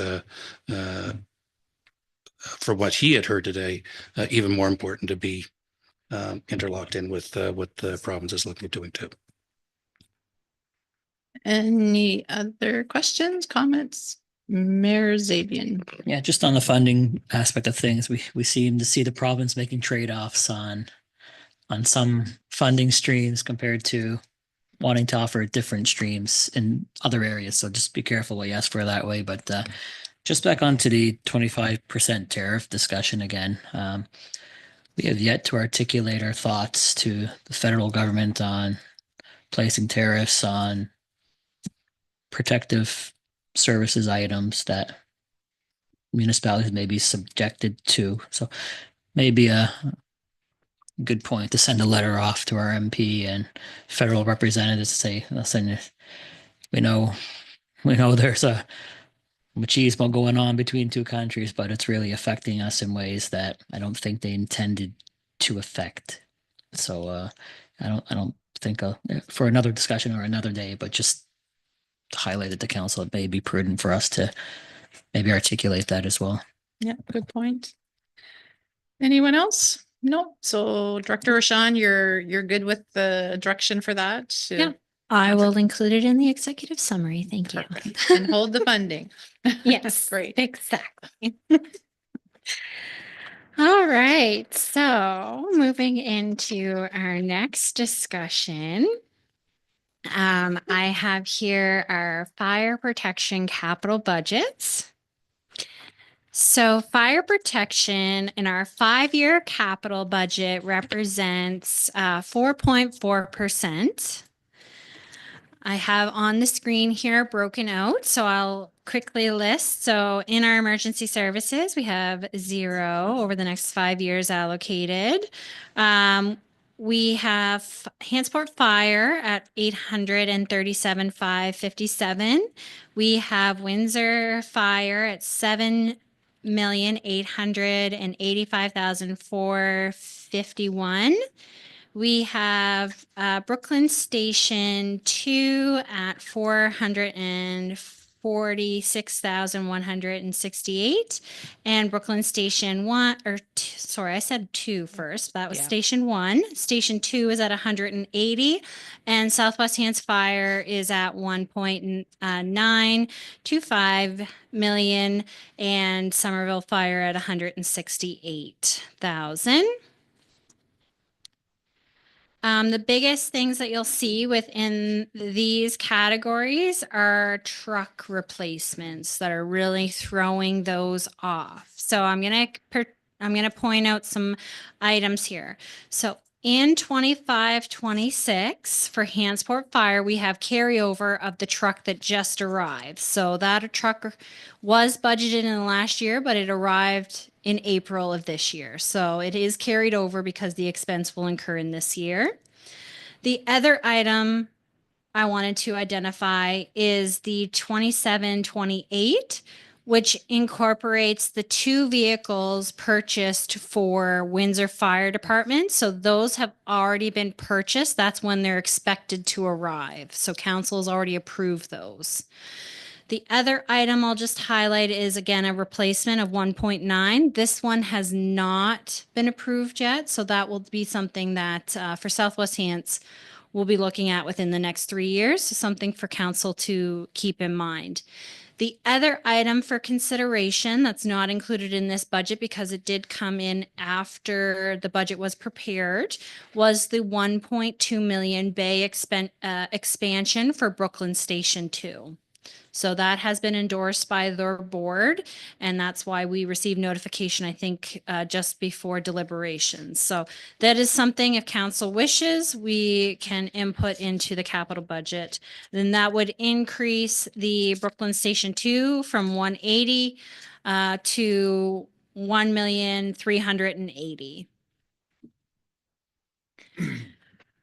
Going into the 5-year capital funding, so just outlining each year's total, we have 1.7 in 25-26, 592 in 26-27, 9 million in 27-28. Again, a lot of that is attributed to apparatus replacement. And then we have 45 in 28-29. Nothing currently budgeted in the last fiscal year within this 5-year reporting period for a total of 11.4 million. Within the funding allocations, we have 4.8 coming from reserves for within the 5-year capital. That would be coming from the former Town of Windsor Fire Equipment Reserve and the Fire Equipment Reserve that the region has set up. Again, we are contributing about half of what our policy is saying. So we did not incorporate a lot of items coming from those reserves. So the main portion is coming from long-term borrowing. Again, little asterisks here to remind folks that with Hansport Fire, we do tend to have to borrow because of the funding agreement that we have. So that is how Kings will use our debt servicing amount to then prepare an area rate for their residents. And then they present that area rate to their residents for the capital portion of our funding. And the 5-year capital budget in detail is located on page 18 of the capital budget, I believe. Or sorry, page 15. Going into the current year, 25-26, we have 20 78.8% of reserve utilization, and then 79.2% of long-term borrowing. So fire in the current year represents 3.2% of the current budget, with borrowing at 1.4 million.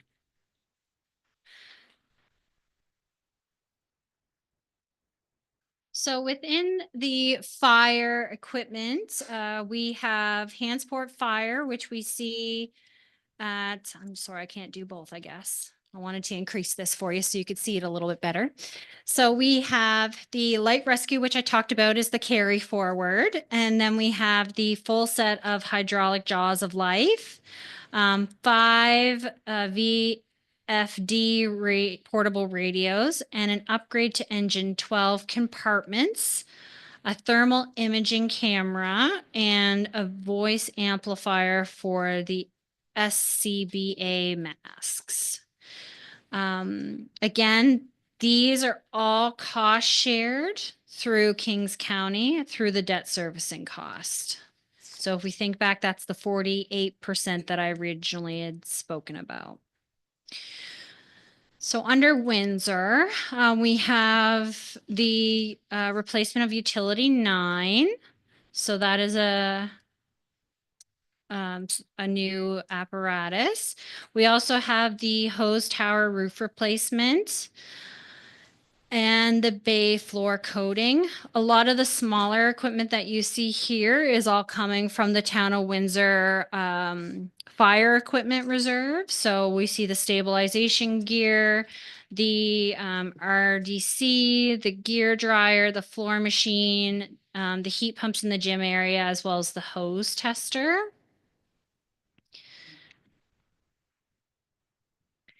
Within Brooklyn Station 1, we have SCBA replacements, and we have 5 of those.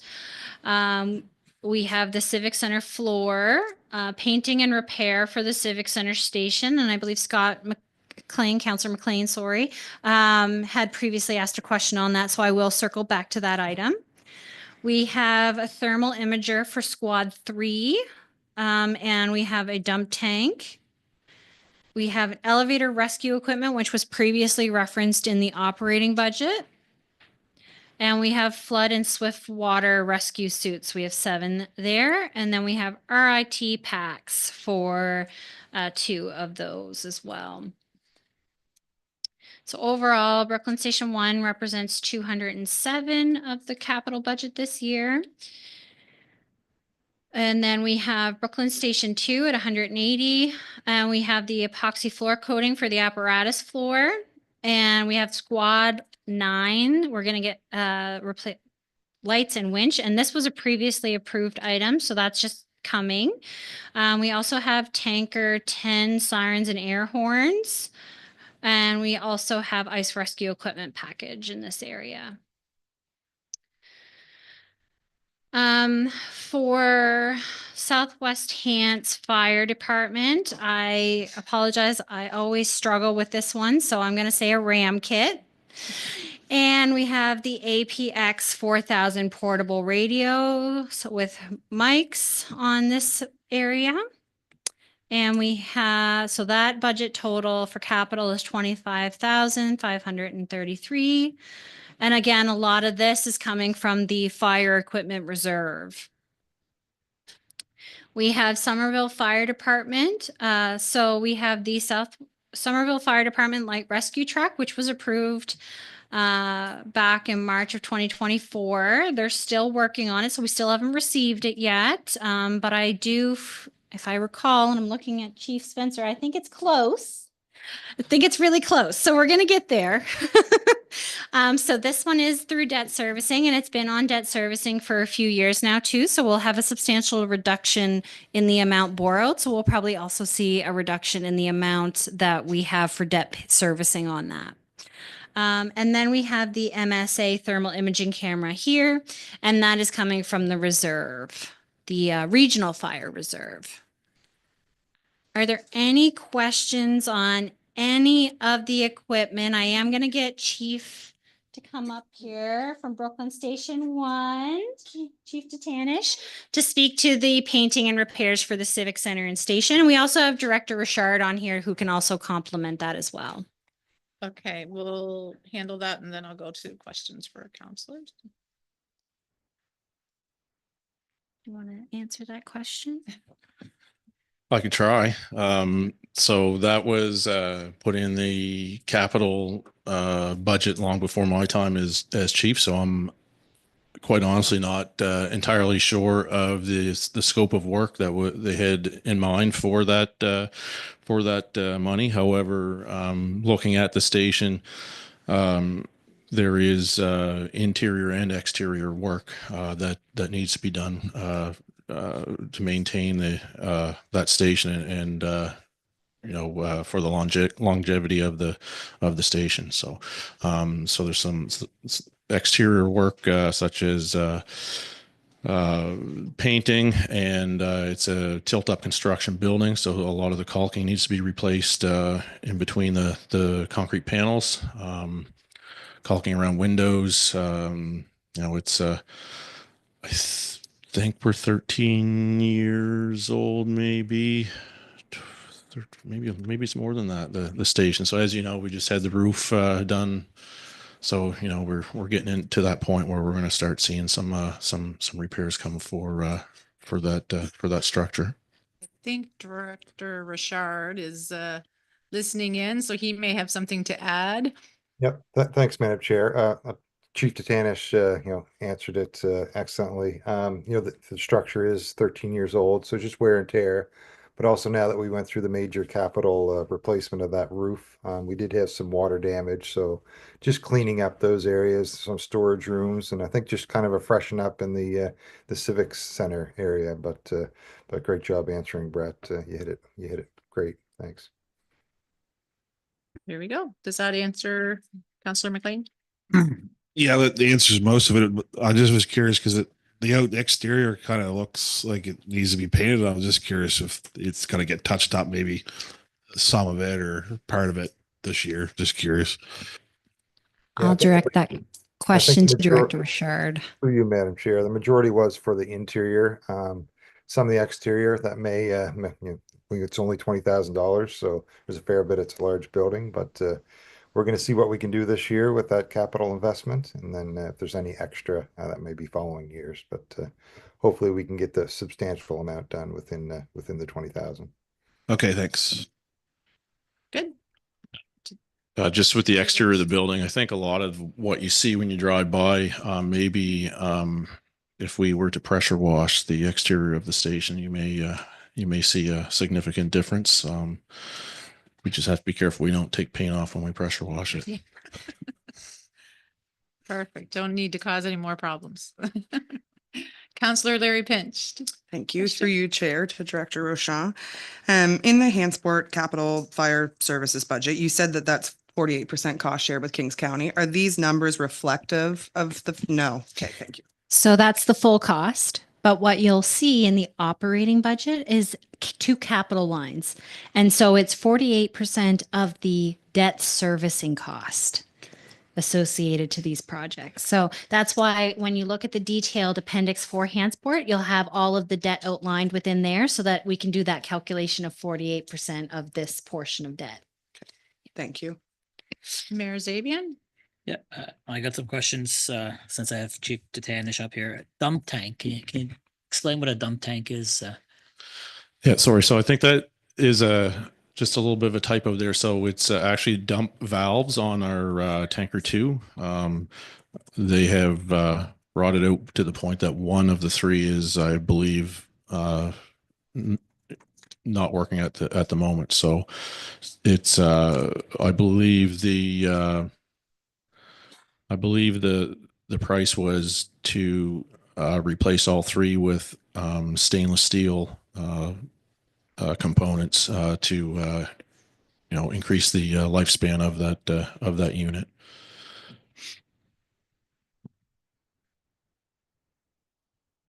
So it's not a tank, it's valves? We do have dump tanks in the fire service, but that's specifically to the the dump valves. Yeah. So the dump valves, we dump the water from those into the dump tanks, but so they are both fire service items, but it should say dump chutes.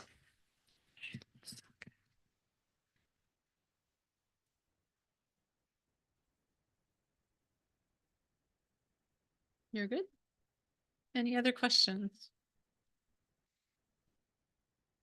Seeing none? Oh, sorry, Mayor Zabian. Epoxy coating, there's a couple for a different couple of stations.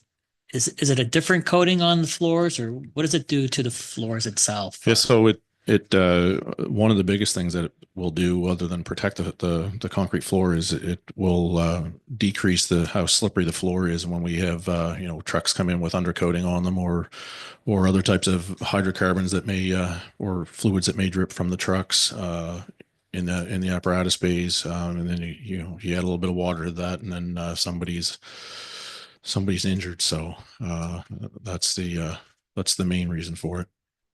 Okay, and just one more question, Chair. Maybe you can answer, maybe another chief. Hydraulic jaws of lift for hand sport. Okay, what is that exactly? So the hydraulic rescue tools. So they are used for typically motor vehicle collisions when we have entrapment in a vehicle. So it's the equipment used to remove the vehicle away from the patient. Can also be used for lifting heavy items such as vehicles or structures. Yeah. Do we have any of those currently, or? They have some there now. I believe they're probably due to be replaced. He is Light, please.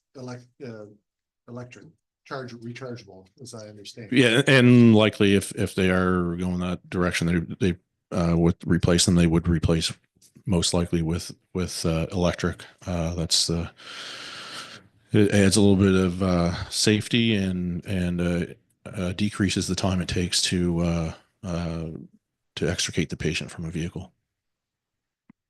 Okay. Anybody else? Seeing no lights. While I'm up here, can I just speak a little bit about that capital for the Brooklyn fire? So I believe out here somewhere there should be another I think it's more, I guess, through the West Hands Chiefs. We had a apparatus replacement plan for West Hands. And I just will speak that we did not include apparatus replacement in our capital. So I don't want to upset y'all, but we have 2 trucks to be replaced in 2028 and another one in 2029, which we're looking at, as things are right now, probably $2 million for one truck, $1 million for another, and between $250 and $500 for the third in 2029.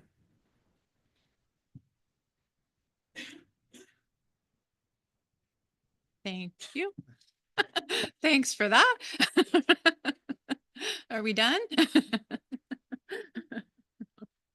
Something else I'll add to is something that's not included in this budget, but again is applicable to Chief Titanish, is the Brooklyn Station 2 Bay expansion. Yeah. So if that's something that any of council has any questions on, now would be the time, and then we can get direction on whether we're including that as well. Councillor McLean. Thank you, Chair, through you to Chief Titanish. Yeah, the bay expansion, proposed bay expansion, what is that going to be used for? Like for apparatus replacement, or is there new apparatus coming? Or I'm just curious. So right now we're pretty cramped for space on the apparatus floor. We have 4 trucks, and we have a side-by-side on a trailer and a boat in there as well. So, and really there's only room for the 4 trucks. We also through our health and wellness program or committee, we're encouraging healthy lifestyles and physical fitness. And we do have a gym at Station 1, and the Station 2 members are welcome to use it. However, it would be much more convenient for them to rather than drive out to Brooklyn, they, if they had a small area that with a little bit of gym equipment there that they could use, that would be great.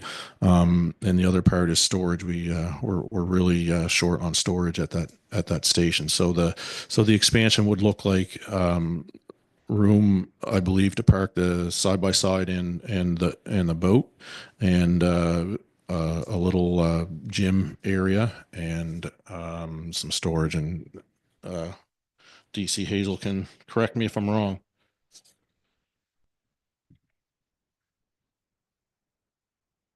Do you want to come up to the mic, please? Sorry, Bill.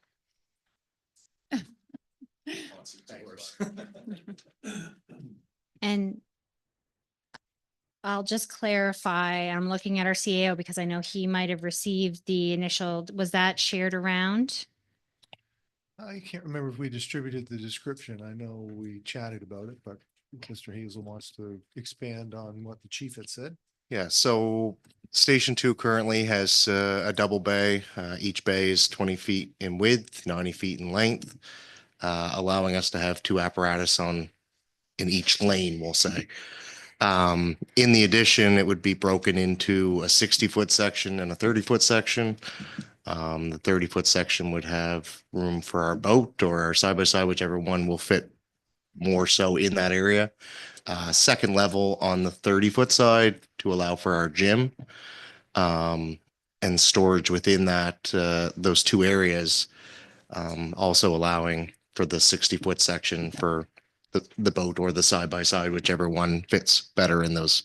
The reason it was kind of designed 60-30, with the growth in our area, we keep building more high rises, and potentially down the road, maybe there is an aerial that lives in that station. But if we're looking to expand now, that could be 10, 15 years down the road. Do you build it now cheaper, or, do you wait 5 years and it's a $5 million expansion instead of a 1.2? This allowing us to have that area if that truck ever gets purchased for our coverage area, we would have room for growth. So essentially we're trying to look ahead 5, 10, 15 years to see how we grow. But in that currently right now, we are quite cramped with the apparatus that is there. Great. Thank you. Thanks. Any other questions? Seeing none. Director Rashawn? Thank you, Your Worship. So again, I'm going to need direction from council to include that item, similar to what we did with our staffing the other day. So I will be asking for direction next. So just give me a sec here. Got to switch my map. There we go. Okay.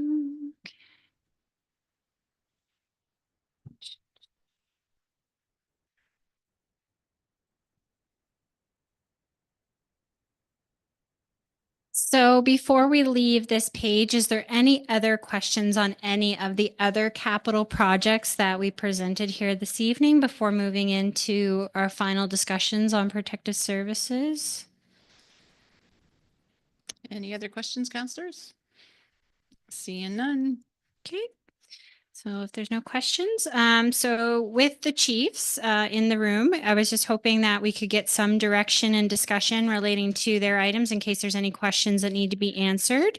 As I mentioned previously, we have the $1.2 million for the bay expansion that we'll need to talk about, and some of the prior things that were removed prior to release of the budget, which included Windsor and Southwest Hands chief honorariums that we would need to have a bigger discussion on. So happy to receive your direction. Okay, council, is there any direction on either of those two, or I could start with one? I'm at your will if somebody would like to start the discussion.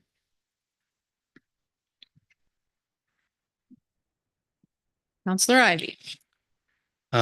So I'll weigh in just generally as a comment, kind of tag on to what I'd said the other night about our capital expenditure relative to how we're funding it with long-term debt. It's not about, the comment wasn't about whether we saw something coming in additionally from the fire department or departments at all. It was about the fact that we're consuming long-term debt in funding capital projects at a rate that I don't think is sustainable. and not sustainable. And I've did some raw numbers here, but when you look at the growth that we had in revenue, the volume of that revenue that was consumed with the new long-term debt was in the 80 to 90% range. So of that 4 million, a chunk of it, I could be off my percentage. I see Director Rashawn trying to do the numbers in her head there, but it was significant. Yeah, I'm going to do it really rough, but if everything remained the same, we were looking at 1.7 in additional revenue this year, and the additional debt increase this year was 958. So it would be about just over half. Thank you. Appreciate that. I was doing a lot of figuring, and so that I got it wrong, I'm not surprised, but it's significant by way of funding and what it does to us longer term. So therein lies the challenge, and that's why I think it's a bigger conversation versus just a singular one. It's how we're going to fund and deal with the projects that are required for fire services, for the safety of what we have to do within the region, but also what we need to do within the municipality overall. And I'm not wanting to defer this it's just that it's that big a number that we really need to figure that out. And I'd encourage us to think about it in that context because additionally here, beyond the 1.2 that we'd been tipped or been informed that was coming as an added item, it sounds like there's a couple of other pieces of apparatus here that may be coming into the need queue. The 1.2 alone is a 10% increase on the overall contributes 10% to the 5-year capital budget that we have here. That one item alone does that to the budget. So I'm concerned. We need to find a way to sort out the priorities of what we have with that. That's my comment as it relates to the extra bay and its requirements and so on. And I'll just add to Councillor Ivy's comments. And just as a reminder, we have what $1 million is worth as a slide earlier on in your guys' presentation. So with a building, typically 20 years. So that would be a good point of reference to check when you're making these considerations around capital that are debt serviced. So if we're looking at $1 million in that slide, over 20 years, it's about 68,000. So add another little variance for that because of the 200,000. Mayor Zabian? I think development hasn't panned out the way, or hasn't panned out as quick as we are spending. Without these extras that were removed before we were presented the budget, we're having a hard time bridging that gap to add more. If somebody has suggestions to look at different areas to find the money, I guess is the term most used, Chair. I just don't know how you add more. We'd be going in the opposite direction. The courthouse was another little sting today at the beginning of our meeting that you got to find another 70, 80 grand, 30 grand, depending on, I think we all have a different number here, but just I don't know where the money's coming from at this point. So I did the quick calculation. It's over 20 years, 1.2 million would be 80 to 535.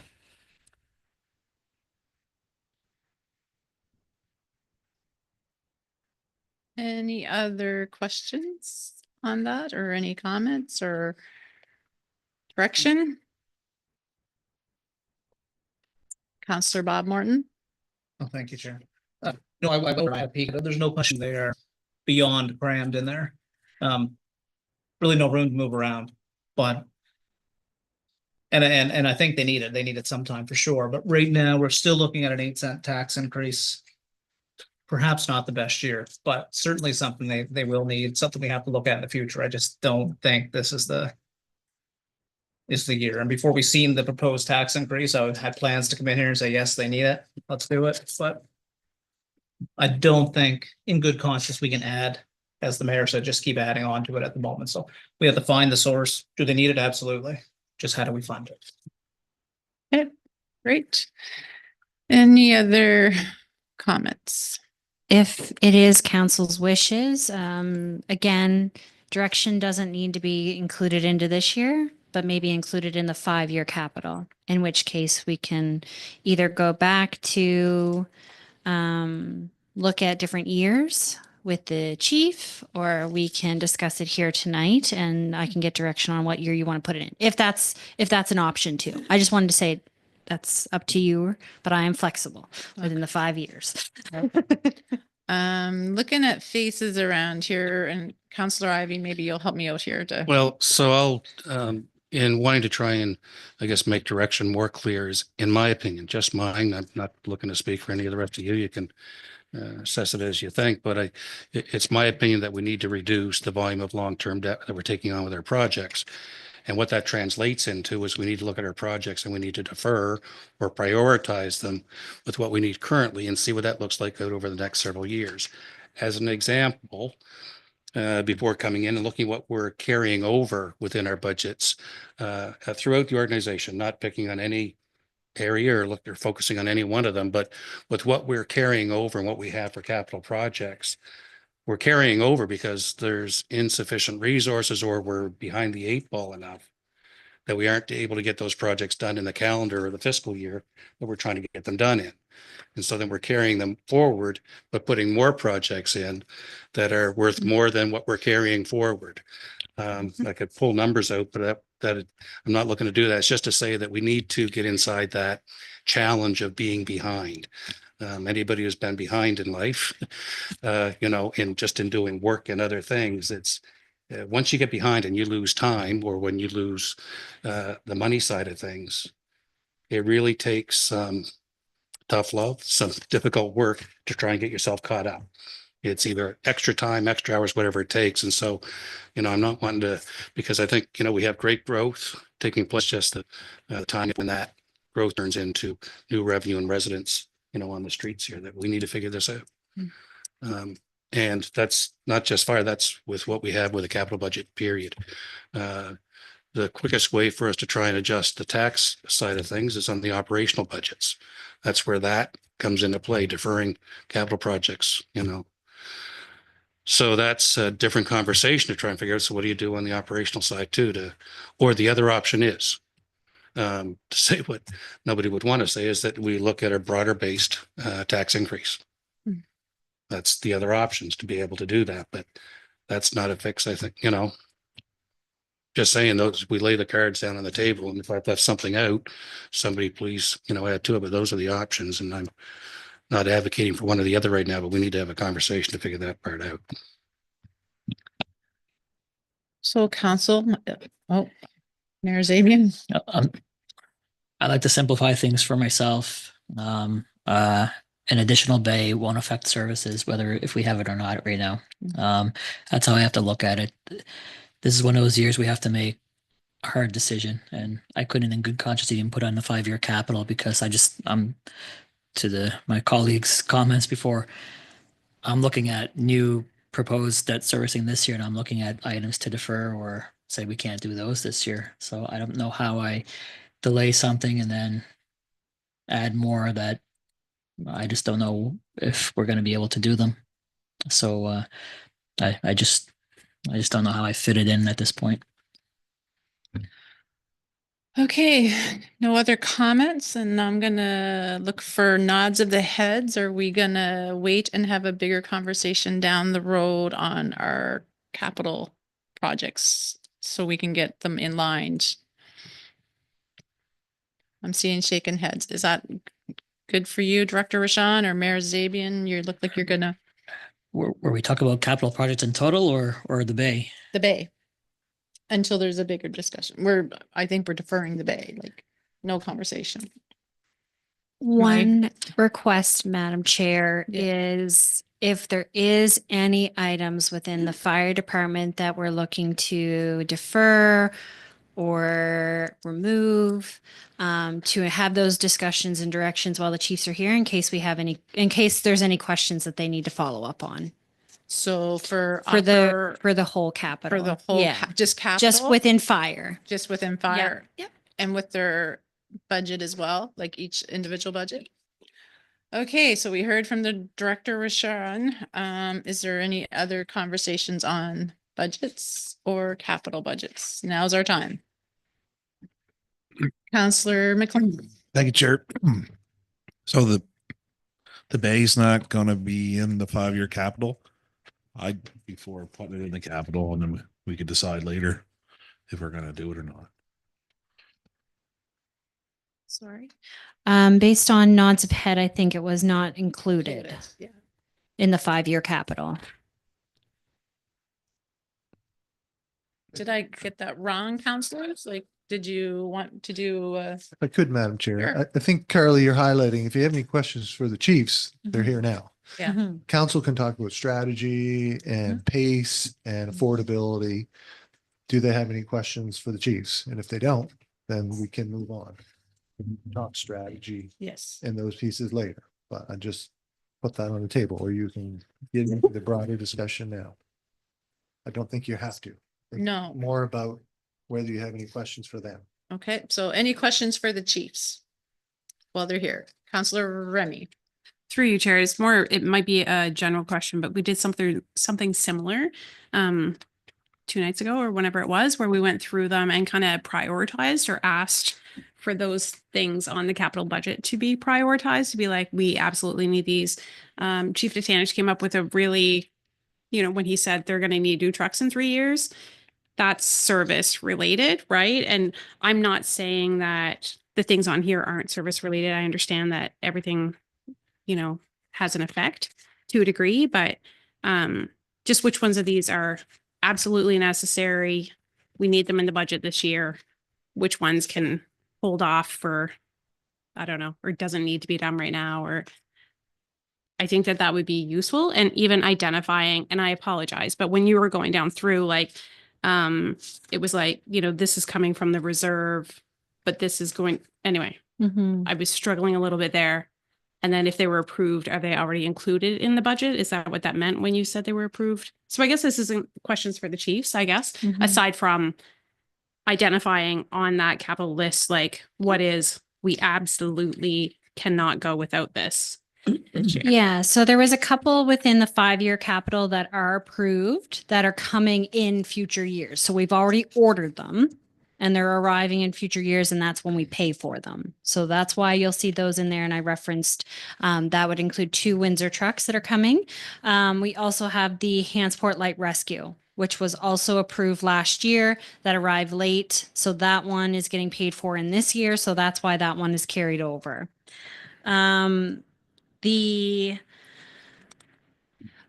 other items that we have, some of them are carryovers, but for the most part, these are new. I would have to seek out from the chiefs on like which ones are priorities. Knowing, again, I missed one, sorry, but under Somerville Fire Department, the light rescue truck, that has been approved since last March and again is almost complete. So again, that one's already in the queue. The light rescue truck, the new replacement that hasn't been approved yet for Utility 9, and the other light rescue for Hansport Fire, all of those are debt serviced. Again, trucks are usually between 10 to 15 years if we think back to our chart. And if there was anything further than that, I would need input from the chiefs on what would be priority versus what could be delayed. You good, Counselor Remy?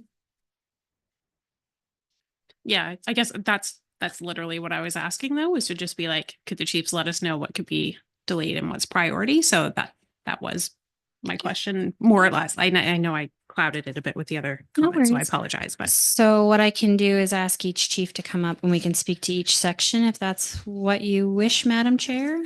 sorry, and through you, Chair, if everybody else is okay with it, it's okay. I just thought it might help us with some clarity because, I mean, I don't know about others sitting around the table, but I certainly don't know when I'm looking at these things, what is like service related and what's not. So I think it would help me to make a decision to be like, we're comfortable moving forward with that because it's going to benefit our residents and the safety and such. Whereas some of these things may not be directly service related, if that makes sense. But we the can- wish of council how you want to do this.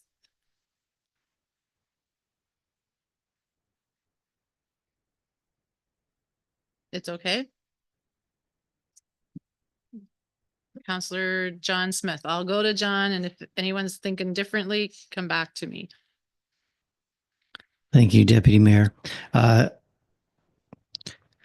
would like more of a regional view on the capital expenditures. I don't have the expertise myself. But I do have a couple of questions about the Windsor Fire Department. And maybe they're towards Chief Harvey and maybe Director Richard. So Okay. one was about the coating on the floor. I know I took a tour of the station and I remember the coating was to protect the concrete floor from, I think it was salt coming off the fire trucks. And I know the floor is propped up. So I wonder, can you tell me more about that? Am I right? In a matter of speaking, currently our floor is concrete. It is propped up by several jack posts in the basement, but that's not the issue. It's more the floor itself. It's uneven, it's worn. It's hard to keep clean, keep the, oils, everything off of it. It's just, there's cracks, there's, Director Richard could probably speak a bit more in depth about it, but yeah, it's old. It's been a while since it's been covered, and yeah. Director Richard, did you have something you want to add, or? Sure, Vice- sure. Through you, Madam Chair. Thank you. So the original reason for the epoxy floor was to protect the steel in the concrete is untreated. So it does with the salt and when the truck's back in, like Chief Harvey explained, with the cracks in the floor. It gets into the rebar and it spalls the rebar. So that's where some of the spalling was taking place on the underneath of the slab. So the epoxy floor was to protect the rebar, but it's also twofold. It's also for safety. There's grit added into that epoxy floor. So for firefighters coming into the scene, if there's water or oils on the floor, like Chief Titanish said, there's also that safety aspect. And it's also aesthetically pleasing. So the aesthetics of the floor, once the epoxy floor is done, there's that piece too. But the major objective for the Windsor Fire Department floor is to recoat that epoxy floor because it's been many, many years since it was done. There is some areas where it's cracking, so we need to remove the existing epoxy floor and reapply it to protect that structure of that floor. Great, Okay. thank you. Yeah, that's helpful. Thank you. Second question was the hose tower roof replacement and perimeter. So the hose tower seems to be a fairly small area. I'm wondering, is that roof replacement for the entire fire station or is it just for the tower? It seems like a lot of money for a small area. Through you, Madam Chair, it's actually the hose tower in the wash bay. So it's that additional piece that was put in sometime in the early 80s. So it's the addition that was put into the back of the apparatus floor. The main structure, the roof was replaced in the mid 90s, but this wasn't replaced. This is original. So it's not just the hose tower, but it's also perimeter draining and the wash bay at the end of the apparatus. So it's to replace that. Okay, thank you. That's more clear. Thank you. Great. Any other questions? For the chiefs? Seeing none, Carly, we will, I guess the chiefs we have no questions for them.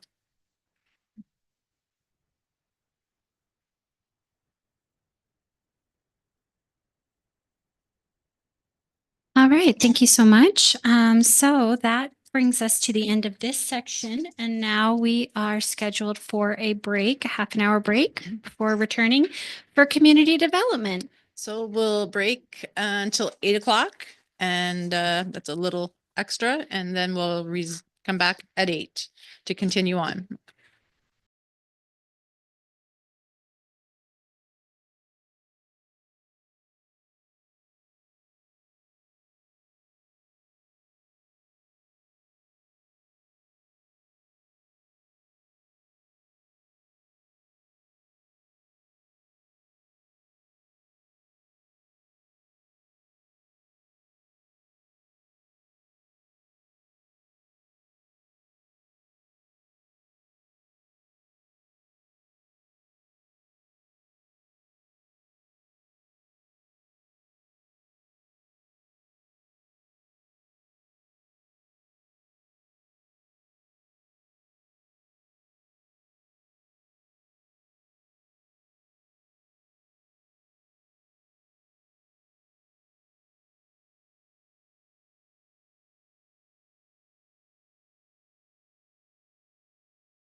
Oh, my fingers clapped. Welcome back to Committee of Whole, the second part of our budget deliberations, and we are moving into our section on community development overview. So Director Rashawn and Director Keo, the floor is your guys's. Excellent. Thank you, Worship. I just need a minute to share my screen here.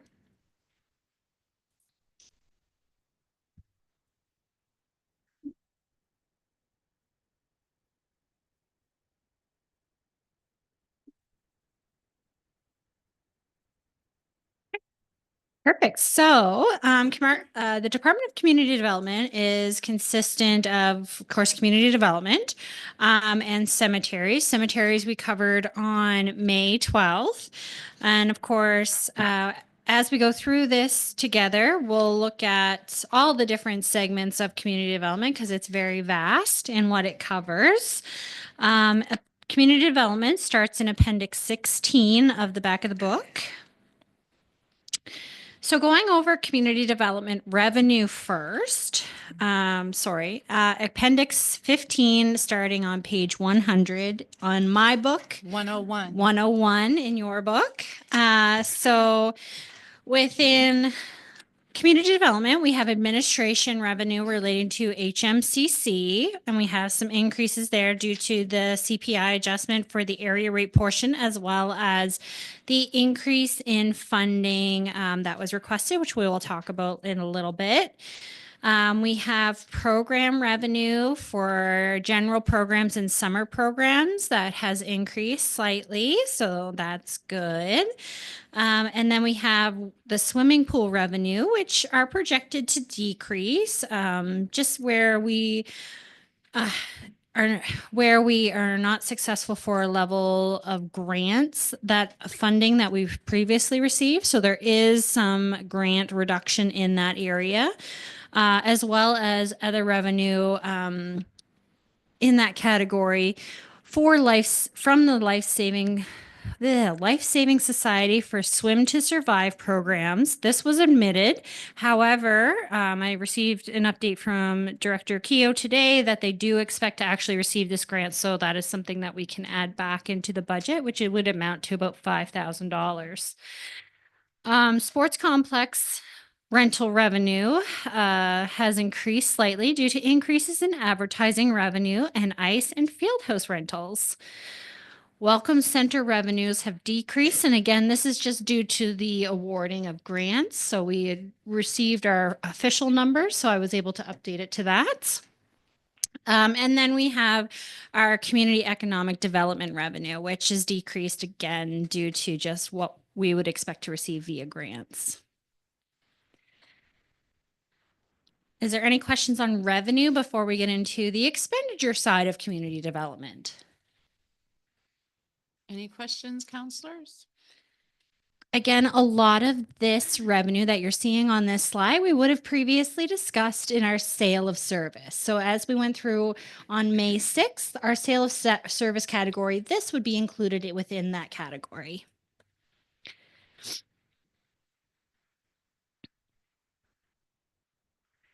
So sorry? Yeah, through. Oh, sorry, Counselor Ivy. It's all right. It was a late, just through you, Chair. The grant issue of the reductions, I think you might have been saying why we're seeing a reduction on those, or maybe not, but what is I didn't catch it, but. Yeah, so through you, Madam Chair, we have got the actuals in what grants we received. So we updated them to reflect the actuals, which are less than what were previously in the previous year. Great, thank you. Great. Carry on. Community development expenses. So again, this is in Appendix 15. I'll be going over each of these segments, so they are going to vary over the pages. So if you have a specific question, just let me know which segment it's in, and we'll work through your questions together. So just highlighting again, community development budget highlights. We have seen, as I mentioned in all of our other departments, increases in operational expenses associated to increasing utility costs associated to power, fuel, water, and sewer, as well as insurance costs. The other thing you're going to notice again through all departments is the salary and benefit increase this year due to the changes in benefits and cost of living, but also increases within this area because there is a lot of part-time workers that come in to support the community development efforts. And we do have a minimum wage increase twice this upcoming year. So once in April and then once again in October. So under the administrative category for recreation, the biggest change within this area is insurance, and we've updated it to reflect the expected vendor increase that was provided by our broker. The other under programs, the continuation of the 2 assistance programs are again proposed this year, which includes the West Hants Inspire Fund, which helps support residents of all ages to participate in any program within our region that they may have been held back from financially. And the other would be the grant subsidy expense, which covers up to 75% of the general and summer programs for all participants. And so it's a 75% fee reduction and represents 65,878. Grants and contributions are under the programs category. Within the grant policy, the operating budget for grants will normally not exceed 1.5%, so 1.5% of the taxes for general municipal purposes levied by the municipality. And so this year, the threshold would be 276,612. There's also what you'll see in here, 2 multi-year grants proposed for their second year of funding, which will need to be reapproved. And this amount is for $155,000. We'll review those in more detail in the next slide. And also one item that's not included here, though, if council were to decide to include it, would be the aquatic subsidy. So that was something that was recently discussed via council, and we can answer questions on that if they would like that included. Parks and grounds. So salary and benefits increased in parks and grounds, included in Parks and Grounds to support staff costs, with the increases in expected improvements to community beautification, service levels, and standards of care. There's also 2 seasonal positions in the community development proposed in this to support Parks and Grounds maintenance due to increasing service levels and offset ongoing seasonal labor shortages. And I think that would be consistent with the discussion we had the other night relating to pool. We're seeing it across the board. Fleet maintenance is increasing, and this is due to aging vehicles, and snow removal has increased to accommodate the Falmouth Mini Park. Sorry there. Under the swimming pool, the maintenance count has increased to account for expected work in 25-26, and building maintenance has also increased. Under community centers, which would include both the Brooklyn Civic Center as well as the Windsor Community Center, building maintenance has increased to reflect expenses maintenance for this upcoming year, as well as part-time salary costs, including community center, which includes 2 casual staff that support year-round. Facility costs for both locations have also seen an increase, as I previously mentioned, due to insurance and all those other utility-related aspects. Under the sports complex expenses, a longer ice season is contributing to the factor to the increases in the sports complex. However, there is offsetting revenues, but of course, when we bring the plant online a little earlier, it will increase the power, increase what we need to do operational for that ice. And snow removal and grounds maintenance is based on the previous years with a slight adjustment for inflation. Welcome center expenses The largest variance there is within staffing, supplies, and mileage.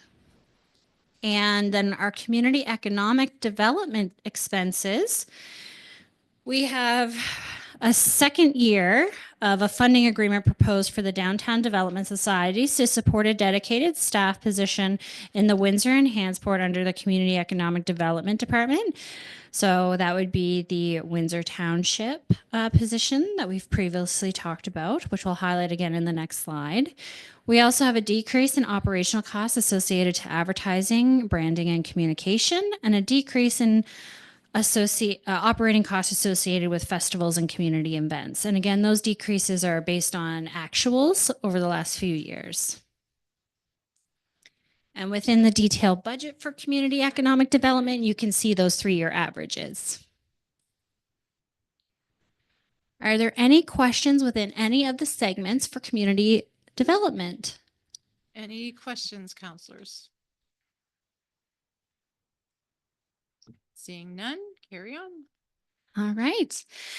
And our last slide, again, through collaboration with many departments, highlights our community and grant support. So I will make this a little bit bigger so everybody can see it. So we have our public safety grant that's not changing, our school and bursary awards. We also have heritage grants, which we have one ongoing currently, and we have potential for another one. We have grants and contributions. Some of these numbers have changed slightly from the proposed as we've had to pull out items that were requested and approved separately. Sponsorships, advertising and in-kind grants, trail grants, and travel assistance grants. We also have the multi-year grants that we spoke about relating to Newport District Rank. So they requested a 4-year funding ending in 27-28. So this would be the second year, and they're looking for $150,000, which would need to be approved by council. We have Landmark East Schools, which again was looking for 5 years in grant funding ending 28-29 through council's motion last year that because the original request was 10,000, the amount was reduced to 5,000 to be reconsidered each year. So this is a proposed amount which would require council's approval as well. The West Hands Broomball Association grant that was already approved of 26,000, which reduced the 150,000 originally in the budget up here for the Broomball Association. As mentioned earlier, Dial-A-Ride has their 3-year funding agreement had ended last year, was the last year of funding. So there's no amount proposed in the current year. So if that's something council wishes to do or renew, then we'll need direction from council. The Hanshore Health Clinic is approved and is in their second year of their funding agreement. Same with the Windsor Township Program Coordinator position, which is also in its second year of funding. And we just reapproved the Windsor Food Bank, so that's in another year of funding. And we have the West Hands Ground Search and Rescue, which is also in their second year of their funding agreement. We have 3 new requests for council that came to council through presentation for consideration during budget time to be a line item. So we have the Avon Community Farmers Market at 5,000. We have the 9 Lives Cat Rescue at 5,000. Now, 9 Lives Cat Rescue asked for between 5 and 10 without specifying amounts. So we went with 5. However, if council wishes, they can adjust that number. And then the Avon River Heritage Museum also asked to be a line item as 25,000. We have the Home Flood Protection Program, which I've highlighted in here as 480.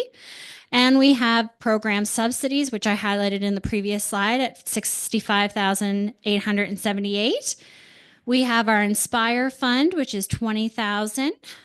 We also have our volunteer and community recognition, our in-kind festival and parade support, our senior games support, our unhoused community support, which we've highlighted in a previous discussion, and our Downtown Development Society funding, operational funding through the old Town of Windsor.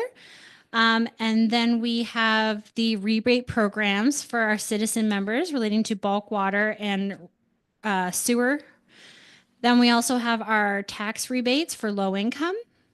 And we have our tax rebates for exemptions. And then we have our daycare reductions as well as seasonal tax reductions. So based on the community and grant support, we are seeing an increase of 6.1 based on all of this if everything is approved from the previous year. And I look for direction from council on which ones they wish to proceed with. And I will have any of the line items will have a separate motion at the end of our discussion today. Is there any questions on that? Any questions? Councillor Remy. Through you, Chair. Just one. Avon River Days came and did a presentation. I believe they were asking for 5,000 for one thing and 1,500 for another. There was two separate grants, but that's outside of this list here.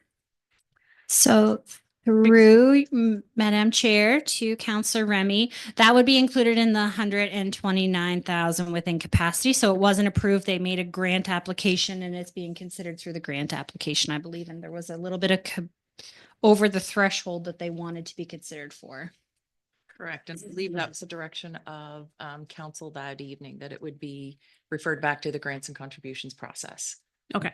I was just yeah. curious because I thought, yeah, I was just remembering it went over the threshold. So they had put in a special request to council to consider it. That's how I was remembering it. I just went back through my. Okay. You're right. Okay. But the direction was, I believe, to put it through the grants and contributions process. Okay, thank you. Not to necessarily include it in this process, like as a line item. Okay, perfect. Thank you. Councillor Larry Pinch. Thank you. So through you, Chair, I don't know to who. The program subsidies, that's the subsidies for like the recreation programs like day camps, correct? That doesn't include any subsidy for aquatic programs. Does the Inspire Fund include subsidies for aquatic programs? It includes everything. Includes everything. Okay. Councillor Smith. Thank you, Deputy Mayor. So question, the Avon Community Farmers Market and Nine Lives Cat Rescue and Avon River Heritage Museum, do all three of those, did they all request to be a line item? Yes, through presentation to council, all requested to be a line item and all council's direction during that time was that it'll be discussed at budget deliberations. Okay. Another question, the home flood protection plan, that 480,000 for this year, that's a one-time that ends this year after the 480 is gone? So again, that's something that council, we discussed during the Climate Action Committee discussion. This would be the first round and council needs to decide if there's going to be a second round, but the funding within this year's budget is only for the first round. Okay. And another question, the Windsor Food Bank, the 44,400, that's mainly to pay for rent, isn't it? It's not. It's to pay for all operational expenses up to 3,700 a month. So they put in a claim to us each month. We review it and then we process the payment out. So that's been approved already as of February's council meeting. So that one has already been approved and we've already started that agreement. Okay, thank you. Councillor Paul Wheaton.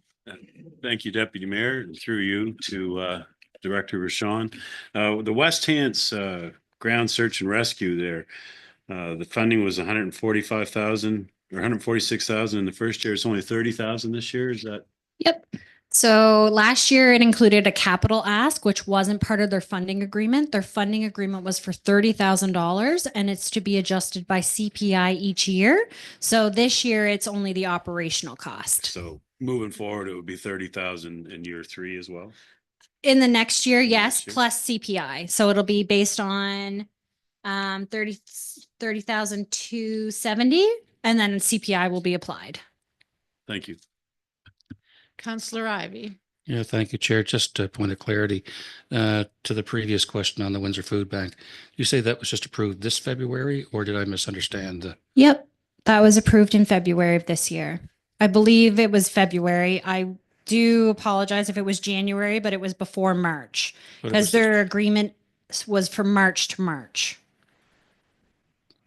this year, not last year. We did it last year, but we redid it this year. Like- Thank you. That's all that's what I'm trying to get is that. Yep. This is year 2. Year 2 of, thank you very Yeah. much. Thought it- Counselor Leary Pinch. Thank you. So through you, Chair. When I look at the unhoused community support, the budgeted amount for 2024 to 2025 was $2,500. For this year, it's 60,450 in the budget. So I guess I'm wondering, is there a way that we can do that differently so that the funding amount is not so high financially from a monetary perspective? So through you, Madam Chair, to Councillor Larry Pinch, the 2,500 was the starting number of last year's budget. Council approved an additional 50,000 through the year to fund the unhoused initiatives. So that made the total up to the 52. But then there's also other things that kind of come up through the year. So we have to make sure that we're presenting a fair number for what we would have supplied. So we had previously purchased and what we need to do when we do setup and decommission. I don't think that's the right word, but starting up the facility and then shutting down the facility. So there's some costs associated to that too, that we want to make sure that we're capturing. So when we add that additional 50,000, there's not as much of a gap between year to year. A follow-up? Can I ask one follow-up? Sure. Thank you. Is there any provincial funding to assist us with that so that it's not solely the municipality? So in the past, we have applied for grants and we're successful. And I'm looking at our clerk because she would better know these grants that we've applied for. But there could be potential for grants in the upcoming year. But again, depending on if we're successful or not. Mayor Zabian. Oh, Councillor Remy. Counselor Remy. Through you, Chair, just to follow up on that, when council approved the additional 50,000, it was because Harvest Host was in their transition period, so they weren't open.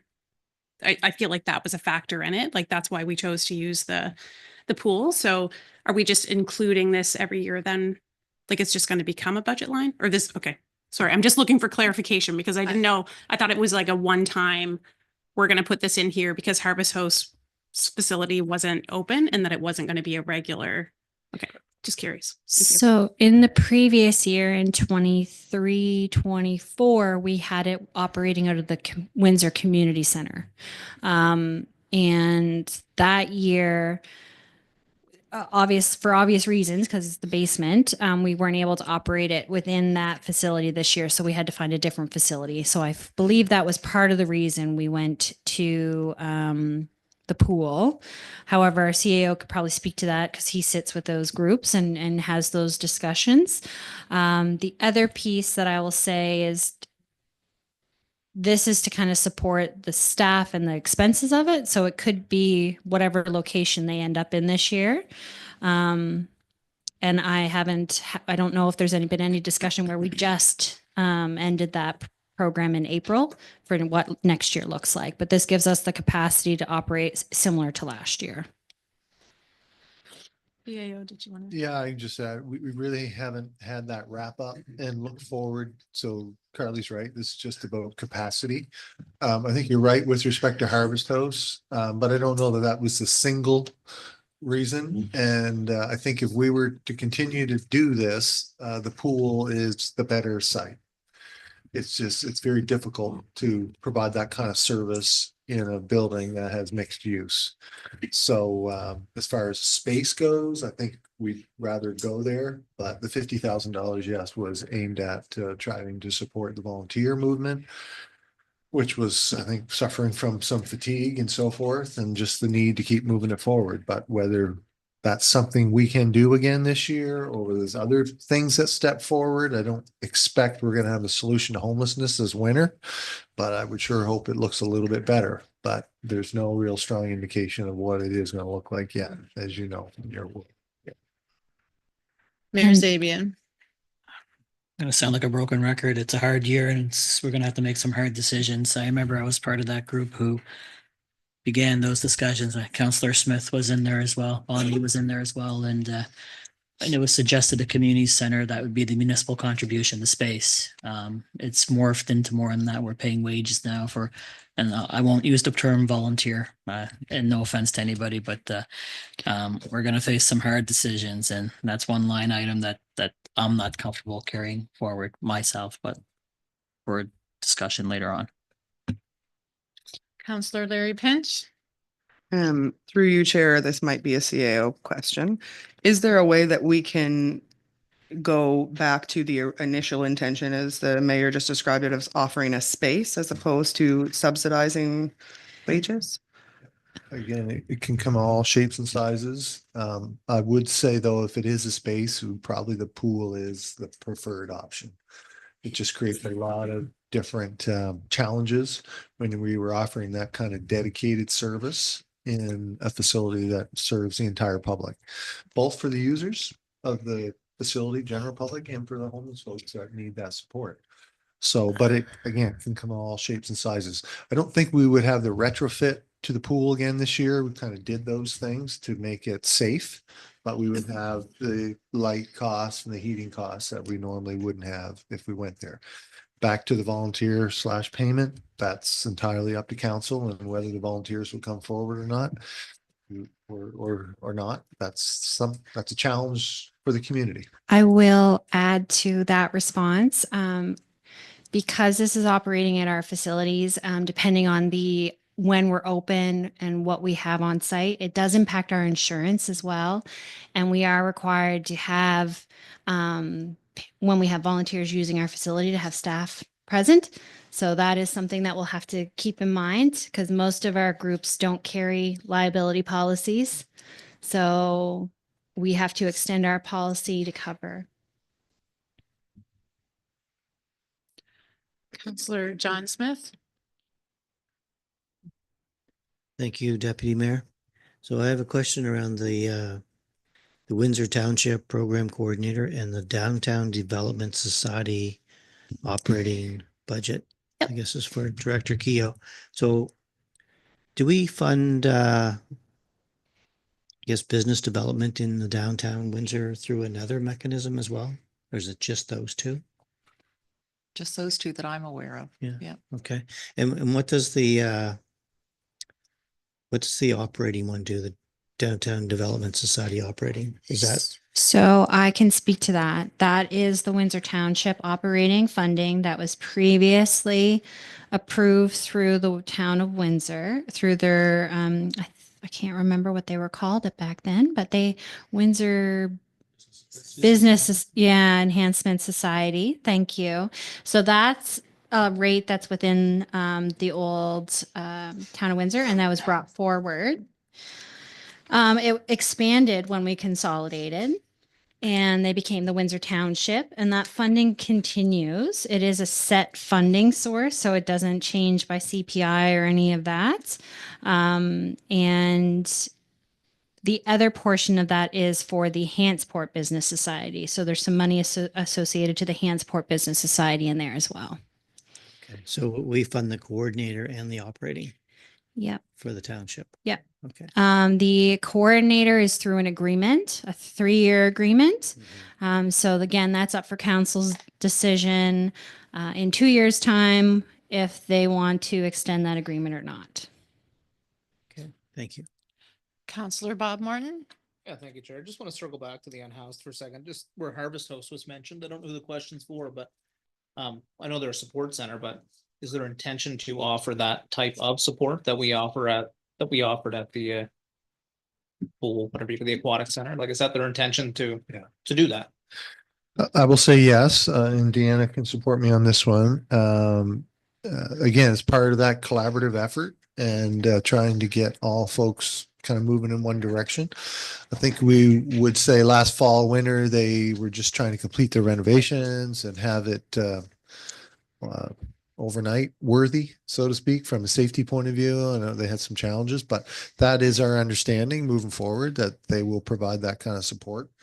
I don't know, Dana, if they've got into the gender side of things and whether, kind of battered women or that kind of support versus something else, but it feels generic at this point in time. Yeah, so for what we know, but we are also trying to get them back at the table too, just to see what their plan is so we can work with everybody jointly. Any other questions? Counselor Smith. Thank you. So question, did we increase the heritage grants to 20,000? So through your worship, to Counselor Smith, we have an approved grant right now that they're still working through. So that one is a little over the 10,000 that was approved in council last year. But we also have, whenever the grant is not used, we add it to the carryover reserve. So there is funding for the additional amount that's in there through the carryover reserve, because the planning department is anticipating a secondary application this year. And they wish to support that application if received. I see. Okay, thanks. Counselor Ivy. Yeah, thank you, Chair. It always takes me a moment to kind of get my head in gear that we've got community grants underneath as a category underneath. Grants and contributions as a category under grants and community. So if we can just nail that down, can I ask through you, Chair, to Director Keogh, can you just define that differentiation for me and anybody else that may be watching, that we're clear on it? Because this total adds up to be like 1.6, 1.7. Within that, we have 129 attached to grants and contributions, but I thought I heard a $300,000 number based on capacity earlier. So it's just so that we can all track this and know the distinction between these grants versus what we have with others. Of course. So what you'll see, and I'll just kind of try and highlight them again. Sorry, this is on the wrong screen. So let's get right up here, like so. Perfect. So the public safety, the grants and contributions, the sponsorships, advertising and in-kind, the trail grant, and the trails assistant grant are all part of the grants and contributions policy. So those are the grants that would come after budget is approved. And those numbers, as per the grant contribution policy, have to fall within that 276 that was given earlier as the threshold based on the general taxes.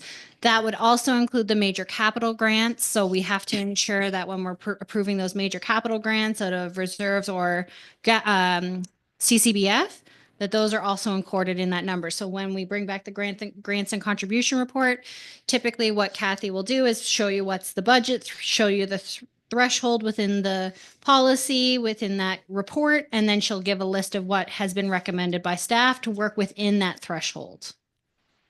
Got it. So that's the way we partition it, sort of, subcategories within any expense budget and so forth. It's just that we've got them appearing here with the same title. It's not a complaint. I'm just saying that it creates, I think, maybe it is just me, but it may be creating confusion for other people too. So it's worth knowing that. I know that we'll see that other grant file come to us a month, 2 months from now, as it does, and we'll go through that, and ideally again, because I think we agreed to hands off on that, so that should be a pretty easy process this year.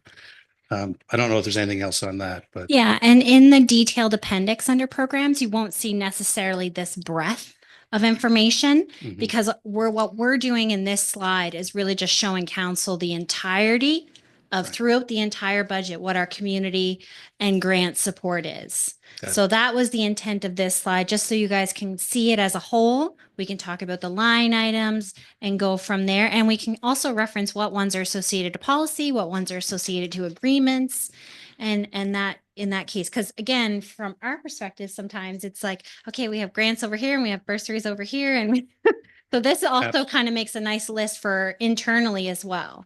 Absolutely. And I can appreciate that. I can look at some and see that there are programs that we provide like the Inspire Fund and so on, where we're, whether it's services in kind or discount or pull back on. So that's great. I appreciate it. My other question that I do have, and I think I'm still in the right category here because we talked about the pool in a couple of different contexts, but what's our current status with the pool? Are we, it used to be that was administered by a separate board. Is that still in place? Is there anything for us to? It's always been administered by historically, Windsor and West Hants had a pool governance committee that oversaw just the finances, and then it got recommended back to both respective councils. Currently, there's also the Hants Aquatic Center Society that exists. They own the facility. The municipality owns the land, and that's been historic, obviously. The society is looking to, I guess, dissolve. And so hence that's part of the reason why we didn't receive the funding even for the community, summer students that we used to get, because they were able to provide or apply for some funding, and we could as well. But now it's only the municipality, and then it takes in all the other grants that we apply for. So, we look after the maintenance, always have, and operations. They own the building, always have. And it's just been a working relationship. Great. Thank you very much for the clarity on that. I said I wasn't sure if it was but thank you. Okay. Councillor Paul Wheaton. Thank you, Deputy Mayor. Just a question on the dial-a-ride. I see we don't have anything budgeted for them and that the funding agreement did end, but were they not here for a council meeting, and did they not request to be on a budget line or request for more funding? No, there was no direction or anything given during that presentation. However, the group has reached out to me asking me what is in budget. So I did say it would be up for discussion if there was going to be an extension. Thank you. Any other questions for Director Rashawn or Director Keogh? So again, sorry. I just have one. Yep. I just want to clarify. Those first 7 are the grants that we decided that we would be hands off. Those are the ones that are going to come back in 2 months' time, and we are not going to meddle with them, staff. So it's the bottom ones that you're looking for at some point before budget that you'll want direction from council. I'll clarify. Yeah. So the only one within those first 7 that is under a different policy is the bursaries to the schools. So again, that's very much a hands-off thing. They're set right in a policy, so we just do up at the check to the schools in that instance. But yes, you're correct. The first 7 minus that one are all due through that grants and contribution policy that is hands-off. However, I will need reapproval for the Newport District Rink, the Landmark East, as well as if there's direction for dial-a-ride. And for the increased request to HMCC, the request from the 3 that want to be line items, so Avon River Heritage Museum, 9 Lives Cat Rescue, and Avon Community Farmers Market. And all the other items are already incorporated into other budgets. So again, if council wishes to adjust any of these, with the exception of the home flood protection program, because that's already been approved and carried over, as well as the tax exemption rebates, all those at the bottom that are associated to policies or bylaws. Anything in between there is up for council's discussion. Okay. So for those watching and for council, this would amount to 8.37 cents on the general rate. So this represents that, and that would be residents and commercial business. I didn't calculate it with the commercial rate, but residential rate contribution to their communities. Mayor Zabian? Just to clarify one of the comments that, the first 6 aren't touchable. Council can decide it doesn't wish to fund as much, it's not untouchable. Again, broken record, we have some hard decisions to make.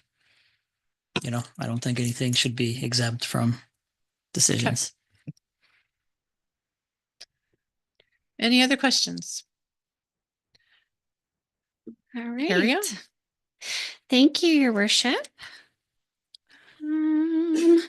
So going into the next, this is our summary slide basically for community development. Is there any further questions for community development before we get into council direction and deliberations? We've reached the end of all of our departments, so there's no more presentation. So now it's time for direction, and then we'll take a little break and I'll do some number crunching, and then hopefully we'll get back for motions. But if council needs a little bit more time too, we can talk about what that looks like. Councillor Remy, did you have a question? Go ahead. Sorry. No, Through you, Chair. Yeah, I just had one question, and it's under the recreation programs. There was an increase from 18 to 48,000 for the program contractors. So it's on page 105. Does that have to do with that position that's missing? No. Or it's just expanding I'm making a whole bunch of assumptions, so I'm just going to stop talking and let you respond as opposed. It's I on just want to page make sure I'm 105. correct. That is for the inclusion of hiring Limitless to support the inclusion Amazing. supports. Thank you so much. 32,000. Thank you. Okay, no problem. Director Rashawn, you're looking for direction now. So we're through community development. We're on to discussion and direction from council. So I don't know if you have anything for us or light. All right, thank you. I have a few slides that I have just prepared. They're in your booklets, just to kind of help, again, support some of the discussion that we previously had. So there was some direction on May 6th to go back and look at new debts and see what we could do about that. Public Works had brought forward some suggestions. You'll see that fire services represents about 122,000 of the proposed new debt. And we previously talked about their capital. The sewer is covered under their rates. So again, that's something that's within their rates, and we can talk about that if that was something that you wanted to discuss. The other item that is on our discussion list is also relating to the reserves. So we did increase the deed transfer tax to help smooth the rate, but we do still have this motion, and I do need some direction if we're going to be proceeding with reducing those revenue lines and how much we want to reduce those revenue lines to create a reserve and what the intent of that reserve is, so that I can draft a policy to come back. And I do know that there is contributions to, I've done a little legwork. There's other municipalities that do have they don't necessarily always refer to it as reserve, but a fund set aside for things that kind of pop up through the year that council wishes to support. And once I get through the deliberations, we'll go on break. Okay, council. So we've gone through 3 days of budget information. So Carly is looking for any direction. We still have 7 or 8 cents there that we're looking at. So Mayor Zabian. Just on the previous slide, the Director Rashawn, if you could put that back up. So yeah, the reserve motion. I don't, at the time it was a thoughtful thing that we were going to explore, but I don't think we're in the position to, again, if council wants to find the money somewhere, I just don't think this is the year to pay attention to this motion. Okay. Councillor Ivey. I agree with the mayor's comment on that, and it might be that we defer that out till say third quarter or to have it brought back to council at that time, or that there's no urgency, I don't think, on this as a matter to set aside money into additional reserves. We've got enough to try and sort through before we establish new ones. I think this is a really good idea, right thing to do. It's just timing isn't right.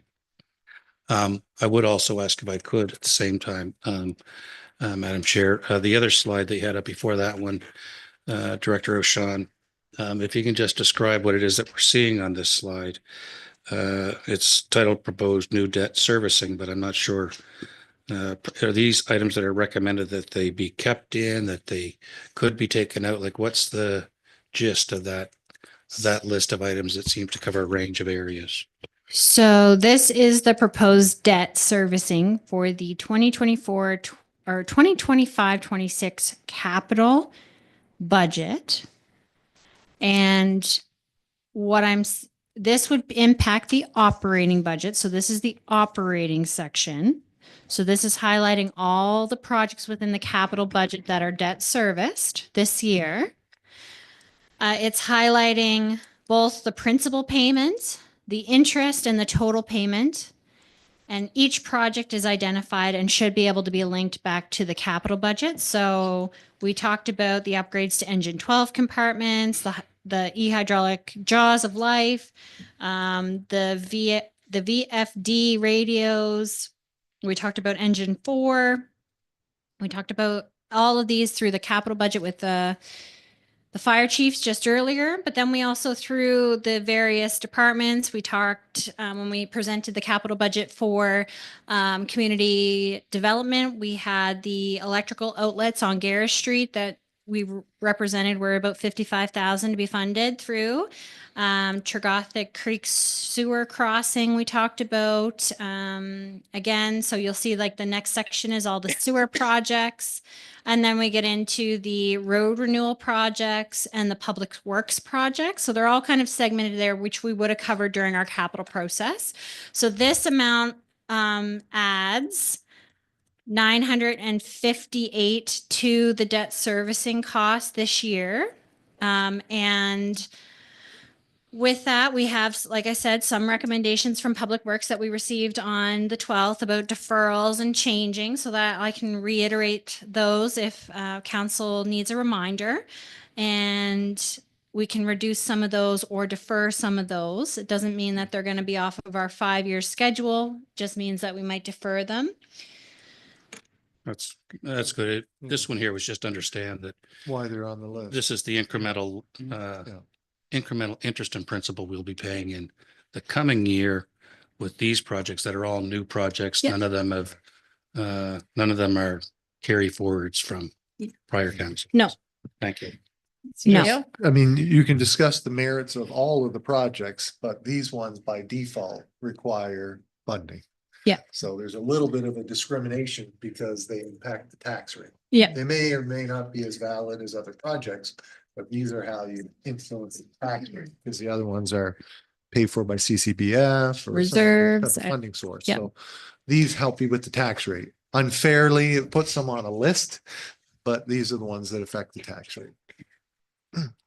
So the other thing for council to Councillor Ivy's question, if you look in your debt servicing section of your budget, not necessarily in the detailed, but in the debt servicing section under non-area rated expenditures, you'll see at the last page, and I think I gave it to Councillor Remy the other day, 18 and 19.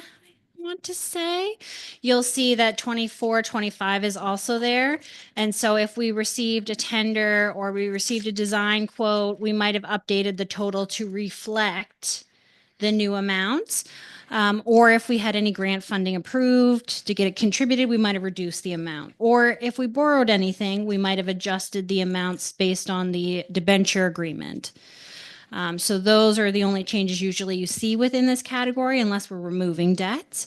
But I do know, for instance, the Tregothic Creek stormwater, which is in 24-25, had an updated figure. So we had to update that one.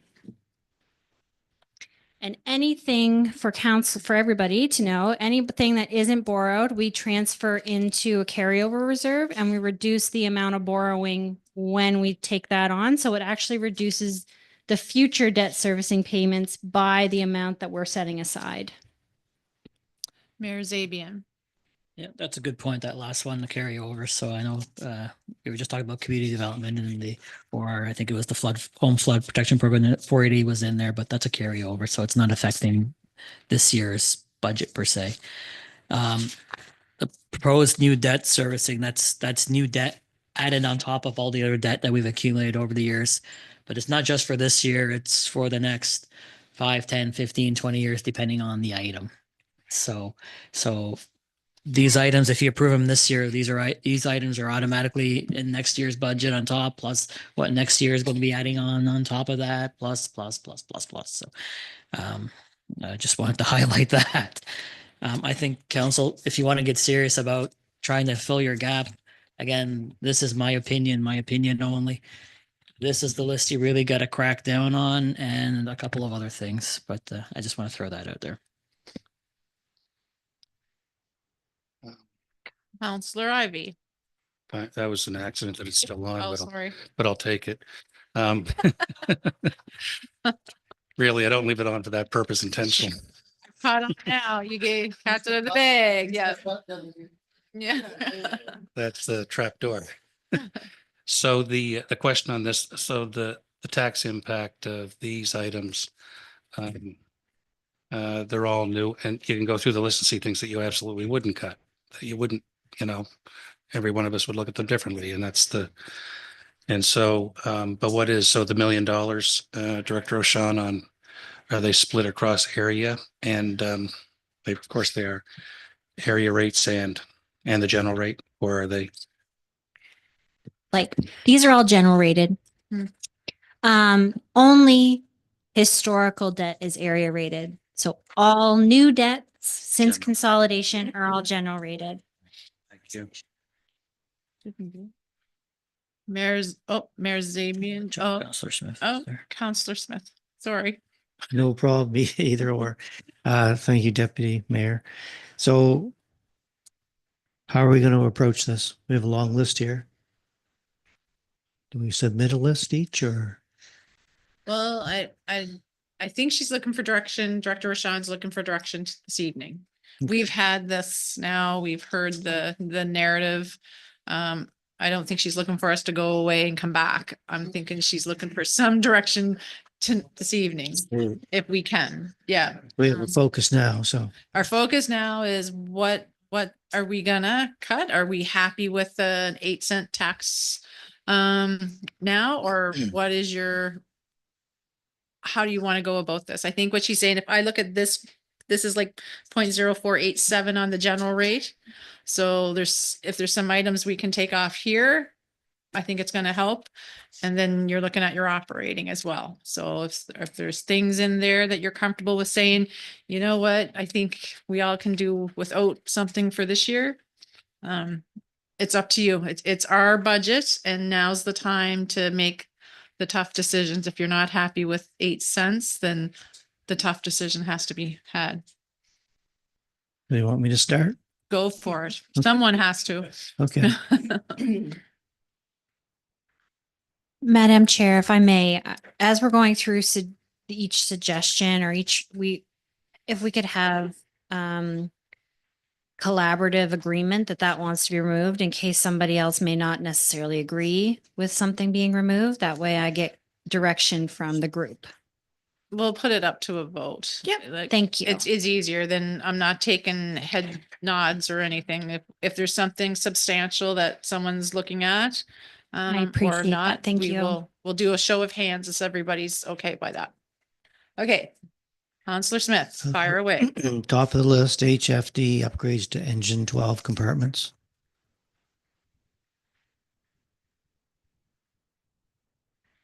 So these are things you're thinking we can cut? These are things that I would cut. Okay. Do you?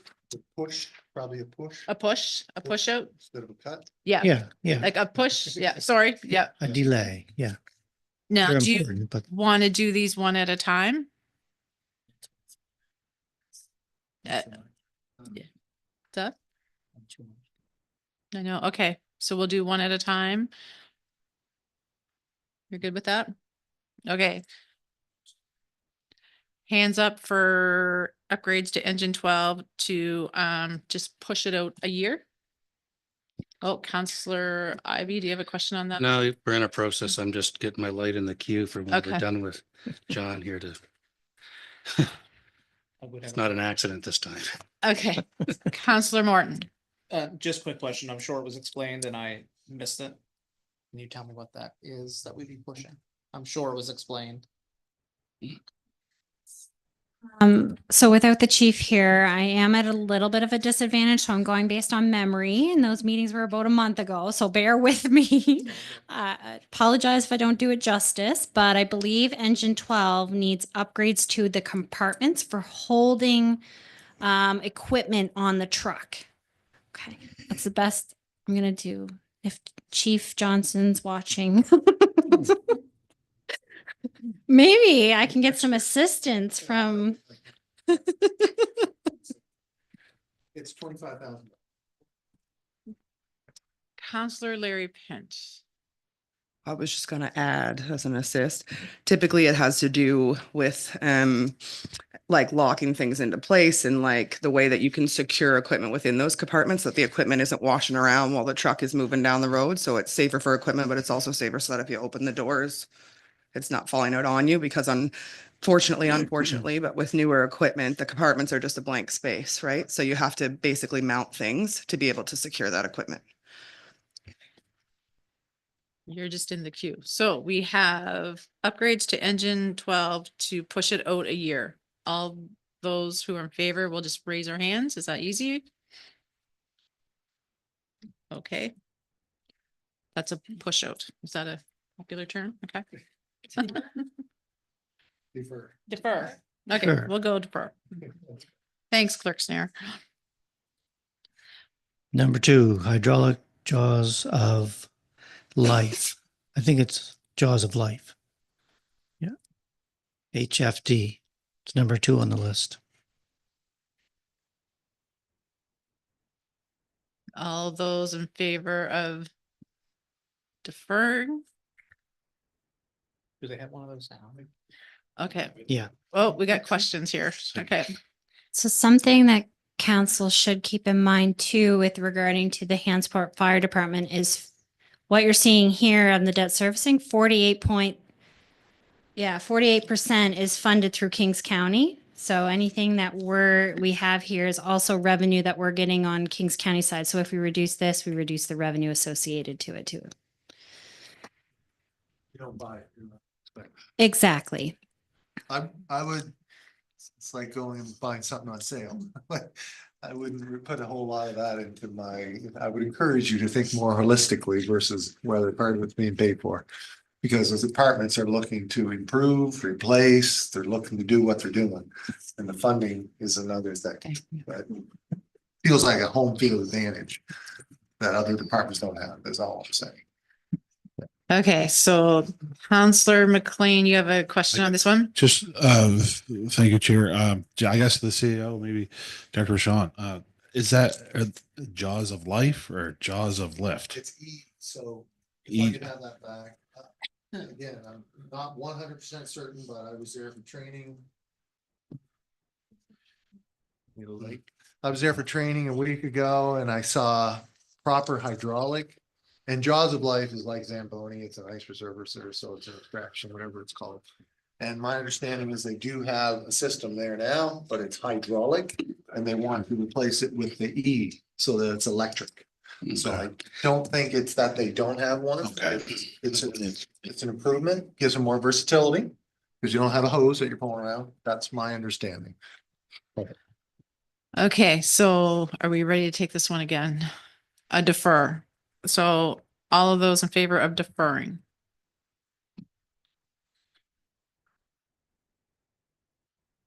One, two, I have 1, 2, 3, 4, 5, 6, 7. So it's a defer. Okay. So, number 3 on the list was the Windsor Fire Department truck bay floor coating. Okay. Yep. Okay. All of those in favor to defer? It's Windsor Fire Truck Bay Floor Coating 10030. All those in favor to defer? Hands. 1, 2, 3, 4, 5, 6, 7. Okay, it's a defer. The next on my list was Brooklyn Fire Department Civic Center floor. 2968.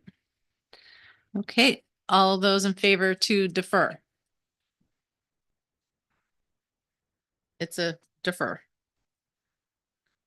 Next on my list was the Brooklyn Fire Department #1 dump tank. Dunk. Just for confirmation, he corrected that. I think there was more of a valve Valve. versus a tank, just for clarity. All those in favor to defer? Okay, so that's not a defer. Everyone's, okay. Is it an But- important? Like. Is it an important piece? I think he said they had 3 and one needed to be replaced. I got it. Okay. Any more questions on that? So to defer, we'll do a show of hands. I'm sorry, Bob, I missed your. Okay. 1, 2, 3, 4, 5. Okay, nope, that's staying on the list. Okay. Counselor Smith, did you have any more? Yes, I did. Okay, Brooklyn Fire Department epoxy coat for apparatus floor. okay. All those in favor to defer? Okay, motion is to, or direction is to defer. Okay. Next one was the Squad 9 light winch. I see it's approved, but I don't know if that can be deferred or not. Carry over. It's a carryover, so we can't defer it. Yeah, that's been a carryover and they've been working on that. Yeah. Okay. Okay. The next on my list was the electrical outlets on Gary Street. Electrical outlets on Gary Street. See, no questions. All those in favor to defer?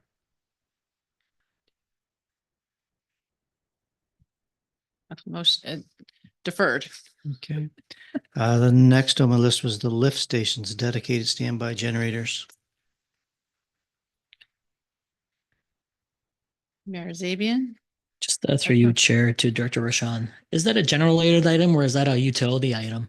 So that's, so this next section that we're in right now is all associated to sewer and through the rates. Through the Through sewer the sewer utility, so rates, this has yeah. no bearing on operating. No bearing on the tax Doesn't touch rates. the tax no. rate at all. That's funded through the users No, of those it utilities. does so have bearing on our debt servicing servicing. rate, but it does not have bearing on the tax rate. Absolutely. Everyone understand? Counselor Larry Pinch, do you have a question on that? I guess I was just gonna ask if that applies to like the next right up until it says road renewal. Through you, yes. So that would be from Turgothic Creek Sewer Crossing down to Lagoon Drive, disinfection equipment. Thank you. Okay, so do we want to ask about the dedicated standby generators? Motion or direction to defer? Okay, they're not deferring those ones. Okay. The next thing on my list was the outside operations facility, community development and public works. Okay, outside operations facility, so that is to defer it out. Everyone got that one? So looking for motion or to defer. 1, 2, 3, 4, 5, 6, 7, 8. Okay, that will be deferred. Madam Chair, my Yes. apologies. It looks like Director Richard raised his hand online. Yes. Okay. Sorry there, Director Richard. I had my head down, so Yeah, take thank the you, floor. Madam Chair. If I could have permission just to speak on this one. This is a fairly important, we're in full design for this facility. Public Works is a fully regionalized operation along with community development. I think you've all toured the facility. We have a lot of staff that this is their home. This is a 24-hour base when we have water main breaks, snowstorms. We have safety concerns, we have labor standards concerns, so I would be failed to remiss to speak to this one, that I would highly suggest that this not be delayed. So when I read that, Director Sharon, is it the design, just the design that's the 358, or is it the? It's in design. The design has been approved by council. This is for the tender of construction for this facility. Okay, so it's just it's the tender, yeah. So it could be, if it's in tender, Yeah, our plan was this is ready to tender within the next month or two. So we've been working at this for a full year to have this tender ready Yeah. to be construction late fall, early spring. 5.2 million.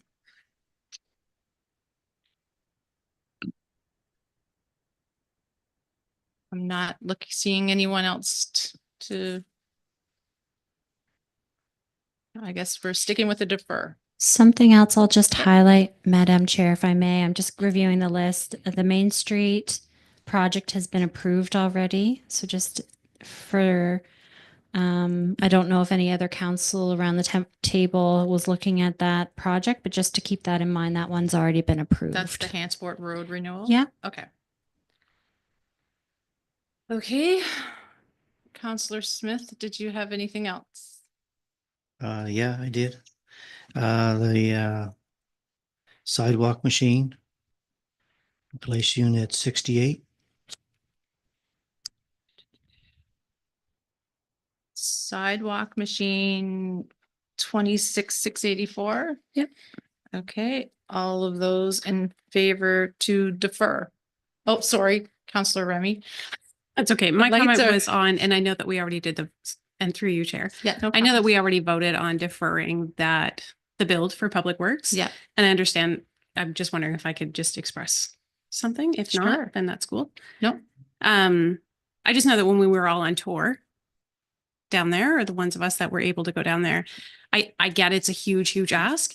I just want to say, like, because I know recreation's going in there. It's also moving in their admin staff. It puts them all in one place.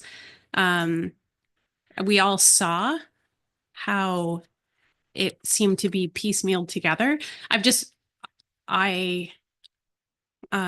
think it's a good investment for the staff and gives them a place where they can safely be. They're there all hours of the night. And I mean, they had heaters, hanging from the ceiling to keep themselves warm in the wintertime. So anyway, I just wanted to put that forward and see if maybe council wanted to reconsider. I don't know. I'm at the will of you guys. I'm just Counselor Paul Wheaton. Yes, thank you, Deputy Mayor. I'd agree with Councilor Remy on that. I think maybe we should do a revote on that outside operations facility. Counselor Scott McLean. Thank you, Chair. Through you to Director Sean. The financing on this outside operation facility, would it be 20 years, 15? Is there any way we could take it out 30? Oh, second up. So off the top of my head, I believe buildings are 20 years in the FRAM. So we don't usually typically go past that, but I'll double check. But on top of that, we only can borrow up to 25 years. So our first ask can only be for 20 years. And then we can go back, like you've seen, as a balloon payment to refinance for another 5. So we can do that at the end of the 20 years if we wanted to do it that way. And I would just, through my communications with the Municipal Finance Division, would communicate that we're going to be going over 25, but we're going to have to do our 20-year and then renewal over 5. Thanks.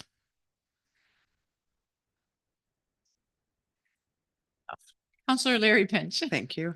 I guess just based on Counselor Remy's comments, like, I know we're throwing these other things around the table and that's not a decision for tonight, but perhaps if we actually buckled down and did look at our 2 municipal buildings or perhaps other municipal buildings that we own and could consolidate some of those, then that might pay for the public works building to some capacity, if that is something that is really going to affect operations, just based on what Director Richard stated. I, again, don't personally have any experience with public works operations, but I do recall in reflection the heaters hanging from the ceiling, so I can understand that the environment for staff would not be ideal, especially with seasonal conditions. Okey doke. Counselor Bonnie Smith. Just one other thing that I remember from our tour was that some of the equipment, some of the machinery, the trucks that we're spending money on are not fitting in the building and are having to be left outside in the winter. So Director Richard mentioned that the new facility would also house some of those, would also house the rest of those trucks and equipment so that it wasn't left outside. Counselor Ivy, I'm just going to ask, I know you're in the queue, but did you have anything to offer? Well, the only thing I can offer on this is that this is a $5 million project based on, I'm not sure, and I don't want to put words in the director's, but it's $5 million that isn't a bid estimate at this point in time. It's a best number that we can have within the budget that's probably come from the designers and so on. So it's probably well grounded, but it really depends on what that comes in at to determine what this number is going to be. And $358,000 a year is a significant number as part of a debt financing initiative within what we're trying to do here. And so my comment is, and you know, it's the exercise we're going through, I don't think meets the challenge that we have in front of us, which is really my comment that was going to be, and I don't want to cut in on your list, John. No. Look to avoid that, but I think it's important to say it that, you know, our best direction would be to direct staff to take the budget back and bring us a flat, no tax budget, no tax change budget, right? To put that in their hands because we're having to ask about each of these in many cases. So what does this do and what does that do? And that's not a case where I think we really should be voting on an item if we don't understand the importance of it to one of the directors who's managing the project or the initiative. And so, and although I said the other night, they've already done this, they've drafted it, they brought it back. And so here we are. And then, so it leaves us with the options, but going through and picking items like this, I don't know what we've got for numbers here now, Director O'Shawn, but are we chipping away at that number? Are we, you know, like, I haven't calculated anything yet. and I don't mean to put you on the spot. No, that's okay. I know with what Director Richard had indicated the other day, we did a rough calculation on what those impacts would be, and it was only about 150,000, so less than a penny.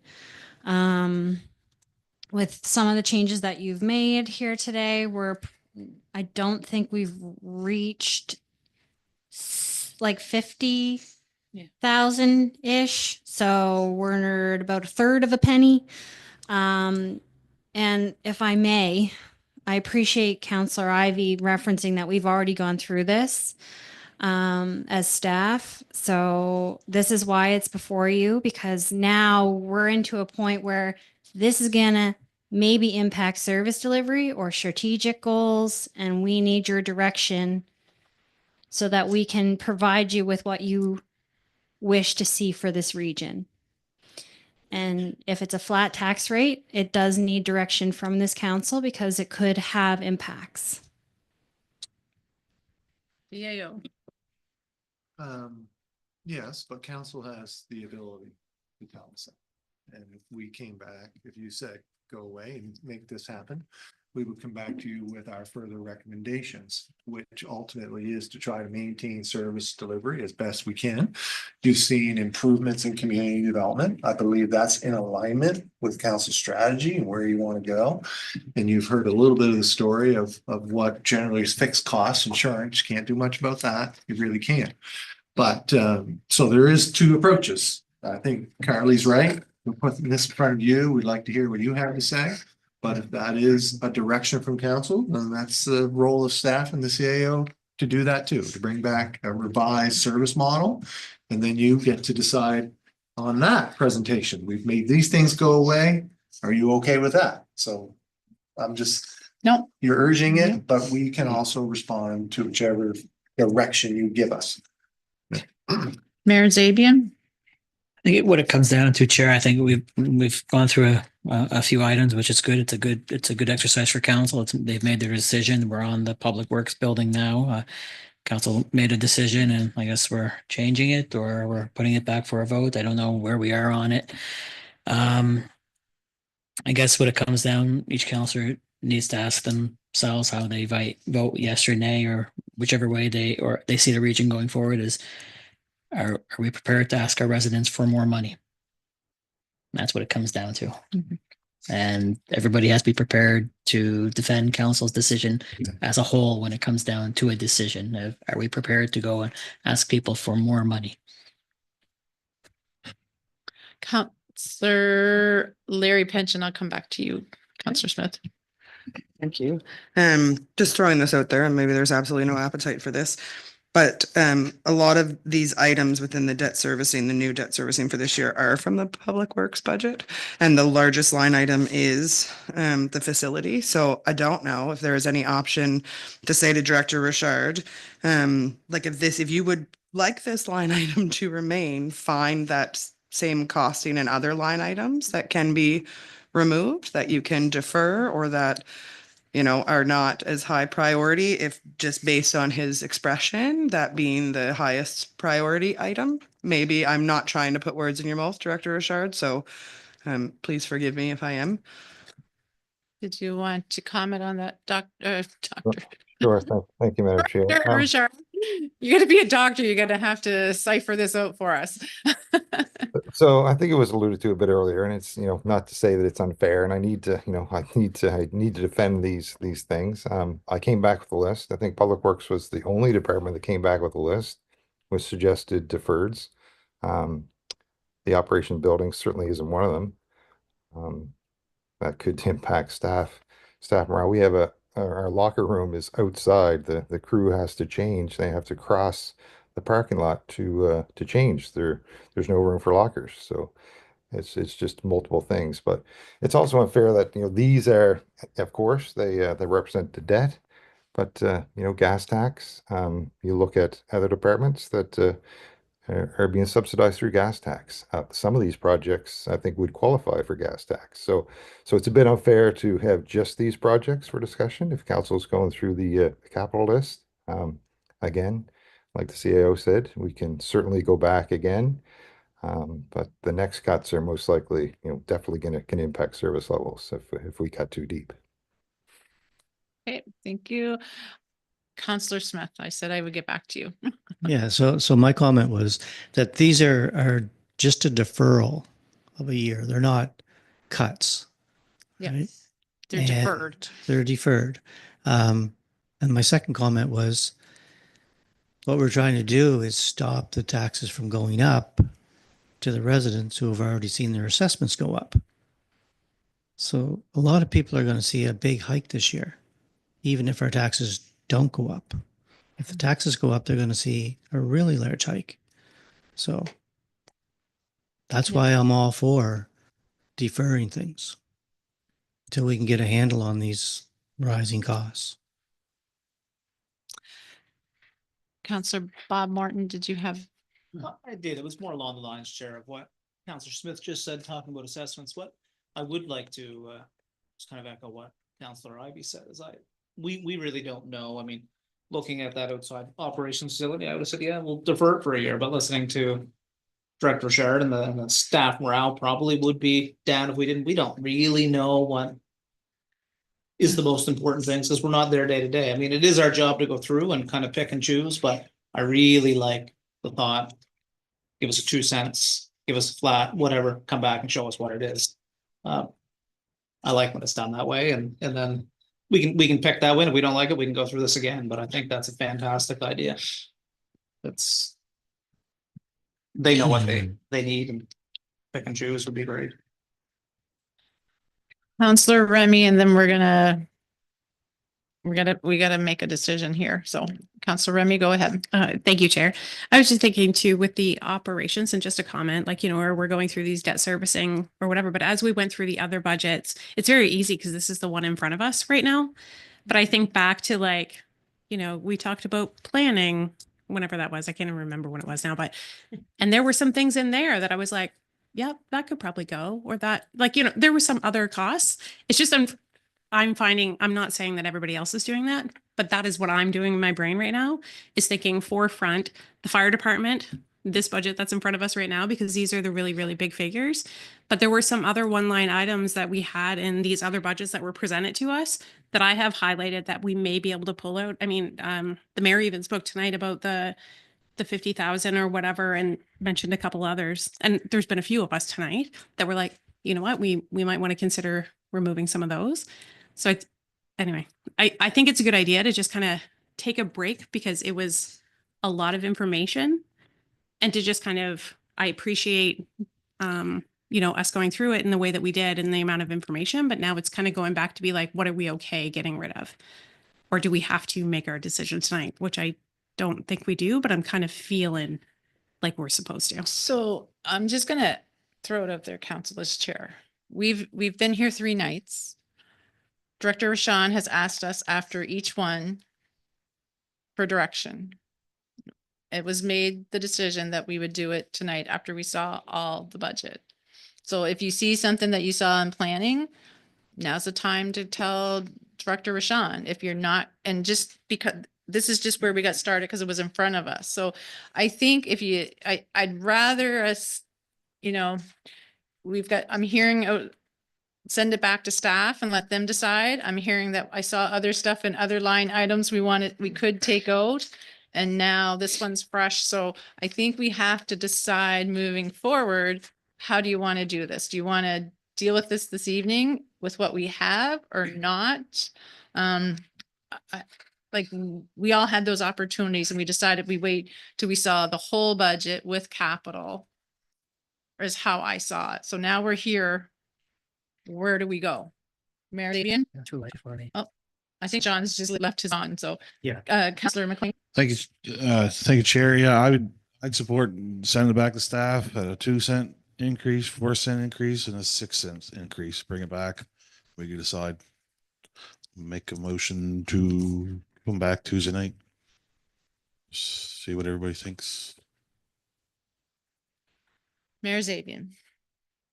Through you, Chair, I think I'd be the opposite. I'd like to have my hand and take ownership of our decisions. I think staff have spent probably the last 4 months going through these numbers and departments and going back after every night, making the changes, and they've still presented this budget to council. We spent this night number 3. We've gone through each department, we've gone through each line, we've gone through capital budget, we've gone through reserve budgets.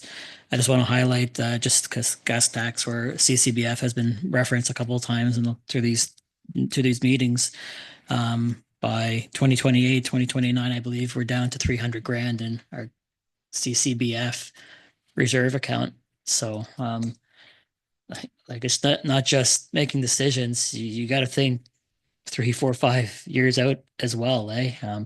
Our term is up in 2028, and somebody's going to inherit this operation from us, and the onus is on us to make sure it is very healthy and funded correctly and responsibly with a stable rate that's accountable to people. There's a lot of moving parts, and we've had a lot of time to review these before we started our first budget session. I have my list, but it's up to the group. What I know it. I don't know. It's 9:30 at night now, so people are probably to their limit. But I'm prepared to suggest individual items, but up to the group. Yeah. I had individual items as well because we've been making track, and I thought that's what we were doing tonight. So I'm at the will of council. If you want to send it back and not give our opinions, that's up to you folks. Councillor Larry Pinch. I was just gonna say that If the decision of council is to continue tonight, I think we should have a break before we continue the discussions, because I'm looking around the table and people look like they need Hal Johnson and Joanne McLeod body break. So that's just my suggestion if we continue. Okay. Counselor Bonnie Smith. We keep saying, or some people keep saying, sending it back to staff. Can we send the budgets for the fire departments back to the fire departments for them to, for us to say, we need to know what your bare minimum is. We need you to cut this much off it and bring it back. And because they can decide, because we looked at cutting out the jaws of life, but leaving in the radios. That doesn't even make any sense to me because, well, I guess because for personal reasons, I was in an accident. The Windsor Fire Department was using a jaws of life at the time, or testing one out, and brought it to my car and got me out of my car. So I would never cut something like that out if it's going to get them into a vehicle quicker. But maybe they don't need their radios this year. Maybe they can get them next year. So like, I agree with Councillor Ivy that we shouldn't be making some of those decisions at all. Most definitely. And I mean, it's just not capital budget we should be thinking about. It's our operational budget. You could send it back to them and say, cut 5% of your operational budget. Like, it's our budget. We own it. Once we walk out that door, we're going to approve it or not approve it. And we're either going to have a 2-cent increase, a 10-cent increase, but we own it. So if there's anything you're thinking now, that you can just say, staff, you go back and see what you can find after they've already done it 3 times, or we can say, take it back, cut 5% from everything. Like, it's our budget. So, Mayor Zabian. Yep. On the comments, there was a reason why I was asking each chief on operating and if the operational amounts that we're giving them funds the entire operation, and they responded each time, yes, yes, yes. Thinking of last year's budget, the increase, there's still 50-50 money that is coming into those departments that isn't being utilized for operations. We're facing some hard decisions. And when you look at each department, it's 30 grand, 25 grand, 8 grand, 40 grand, depending on the department.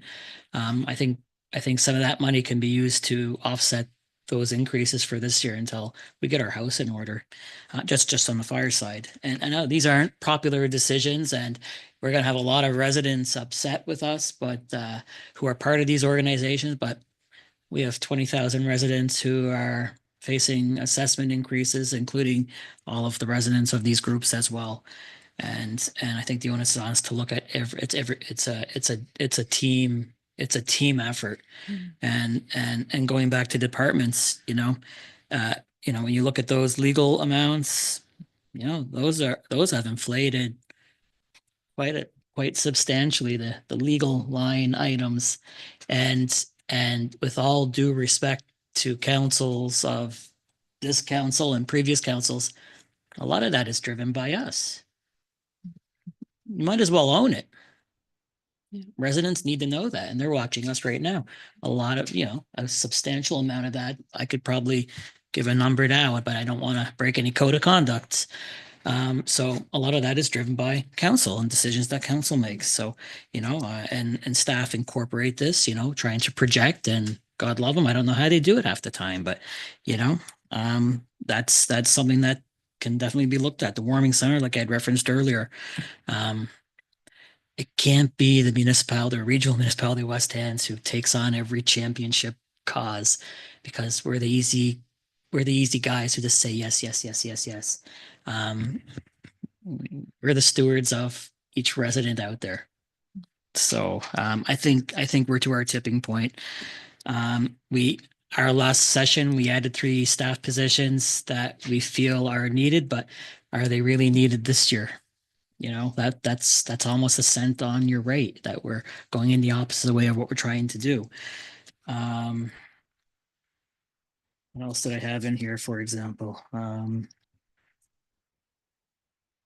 Grants and contributions. No, like I love community development more than anything else. And but you look at grants and contributions, what they become, you know, it's okay to roll them back to last year's amount. And instead of 129, that's 100 grand, you know, and $500 less here or there. But these are tough decisions, and I don't think one department should bear the brunt of everything. It needs to be a team effort. And again, you can direct staff to go back. What are you asking them to do?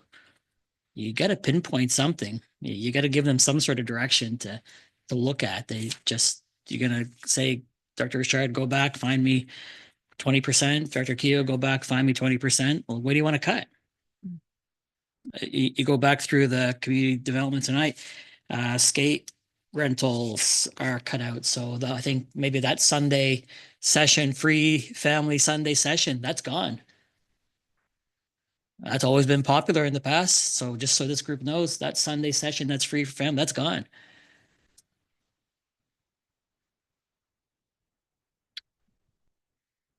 I may be a little cranky, Deputy Mayor, but You're forgiven. I've combed through this thing for 3 weeks now, and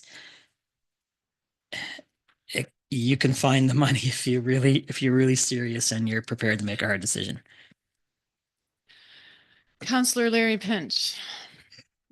I was just gonna quick follow up to that because I know the mayor has mentioned the unhoused portion of it again. So I'm in agreement with that in the sense that I don't think that was the original intention set out by council. And if we look at the cost proposed in the budget to fund that, it's almost identical to the cost proposed to allow our residents to attend day camps for the entire summer, which is providing childcare for a region. As opposed to a smaller group of people. So not just that as a one example, but I think kind of we have to look at those comparisons, like what is assisting the region, greater region as a whole. And unfortunately, given the financial circumstances, what is the impact to the amount of residents? Because we don't want to raise the tax rates, but we also don't want to reduce the service delivery to the majority of the population as best as we can. So how do we meet in the middle? Yeah.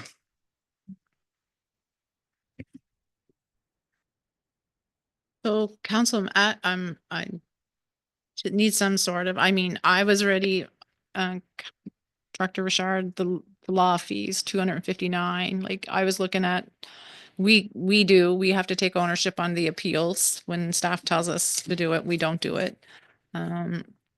I did have a question, like, I think there was 33,000 for like fire, 42,000 for every day. You know, is there a way we can bring those numbers down?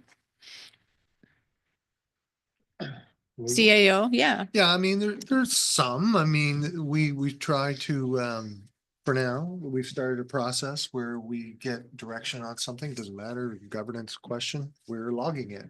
So that we're not asking this question again 2 years or 3 years down the road. So we're trying to improve on that. But legal is very much reactionary in a lot of cases, right? It's reactionary.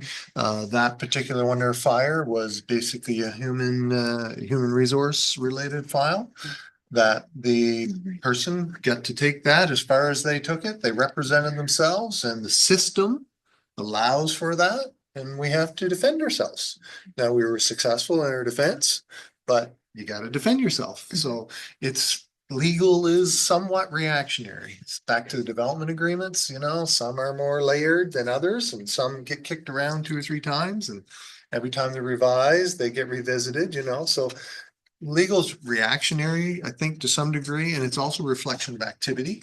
So that's not a negative thing, but you don't always get that investment right away, right? That DA that you spent $30,000 on, those buildings don't get built for 5 years. That's when you get your return on some of that stuff. But yes, we could argue be a bit more frugal, but I think you're talking about thousands of dollars and not necessarily tens of thousands of dollars. Even 100, half a penny. Yeah. Councillor Larry Pinch, and then I think we're going to look for direction here.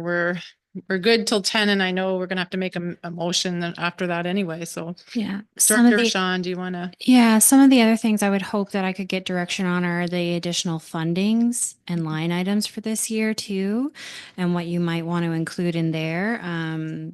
What I have here in the budget that needs to be approved is 250,000 worth of community funding. So that's something that we'll need to, again, that's Newport Rink, Landmark East School.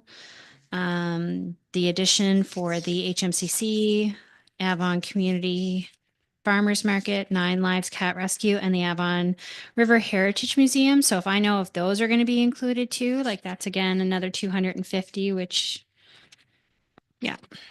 So I'm gonna go to Counselor Larry Pinch. Then Council, we're gonna come back to those line items because Director Rashawn does need direction on those. Unless you want to leave it up to staff and then you own it. But those are asks that came to council that we should really make that decision on. So I'm gonna go to Counselor Larry Pinch, and then we're coming back to those. And we're gonna get through those for sure. So I was just going to make one last comment, which I know we've kind of thrown around ish, but then it hasn't really gone anywheres. We're also looking at only the West Hants rate. And I think that it needs to be all of the rates. And I also strongly feel, I think that we did a hand vote. But like the fact that the commercial rate hasn't changed, I understand the penny's not worth as much, but I think from a value perspective to residents and from a public perception perspective, one rate changing while theoretically others are remaining unchanged is also a difficult pill to swallow, especially for rural residents and counselors in rural districts. And the commercial rate being in such a large disparity to others, I understand it's not gaining us a huge amount of income, but it's a step in the right direction to be more on par with other municipalities. And by leaving it unchanged, just leaves it again for another year to have the gap become even larger. And that's my last comment. Thank you. Okay. So we're gonna go to that community support and grants group. That's where you need us, correct?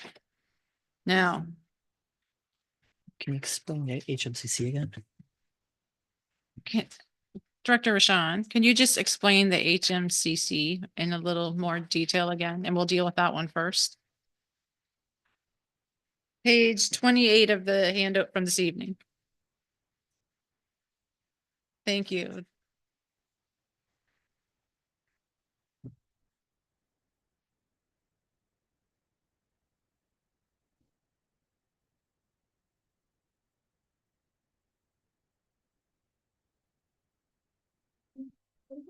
Came in and presented to council.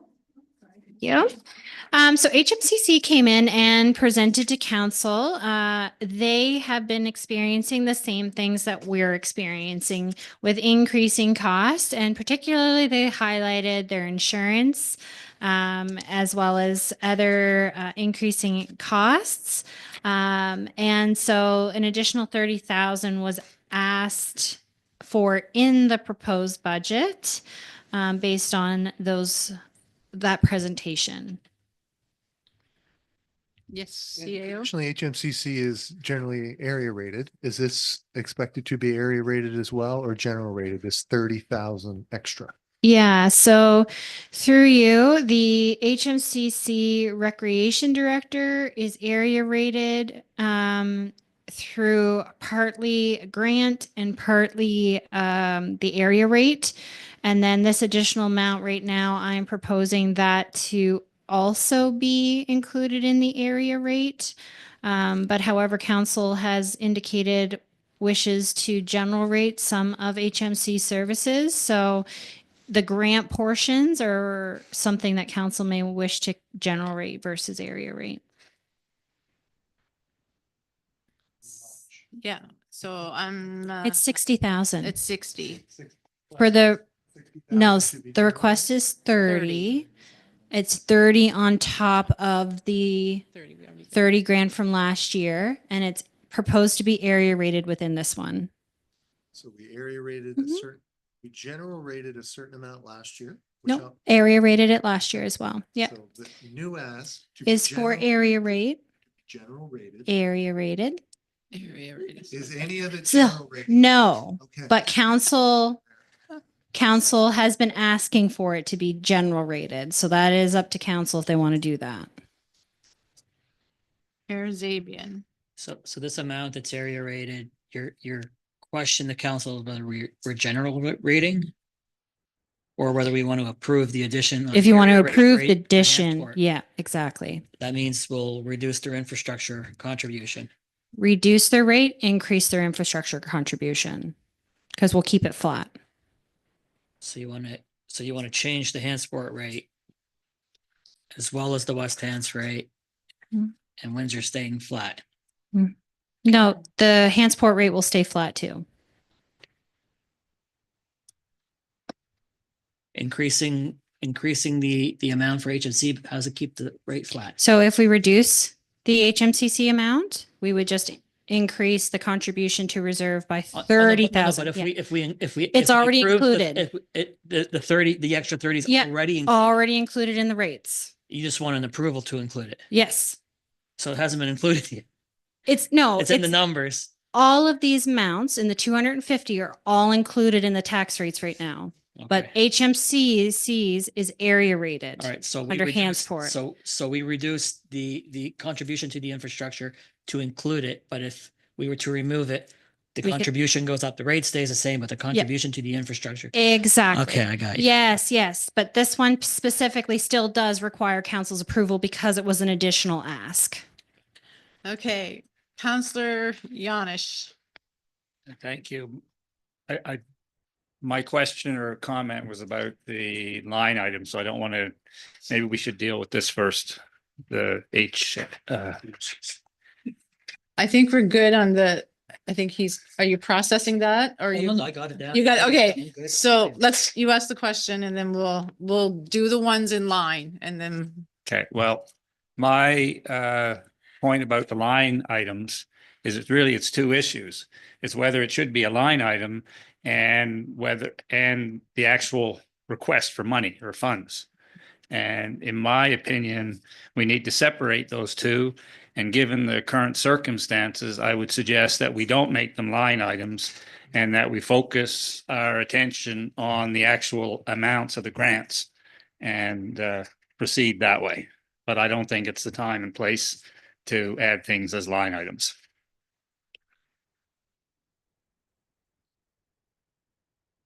Okey doke.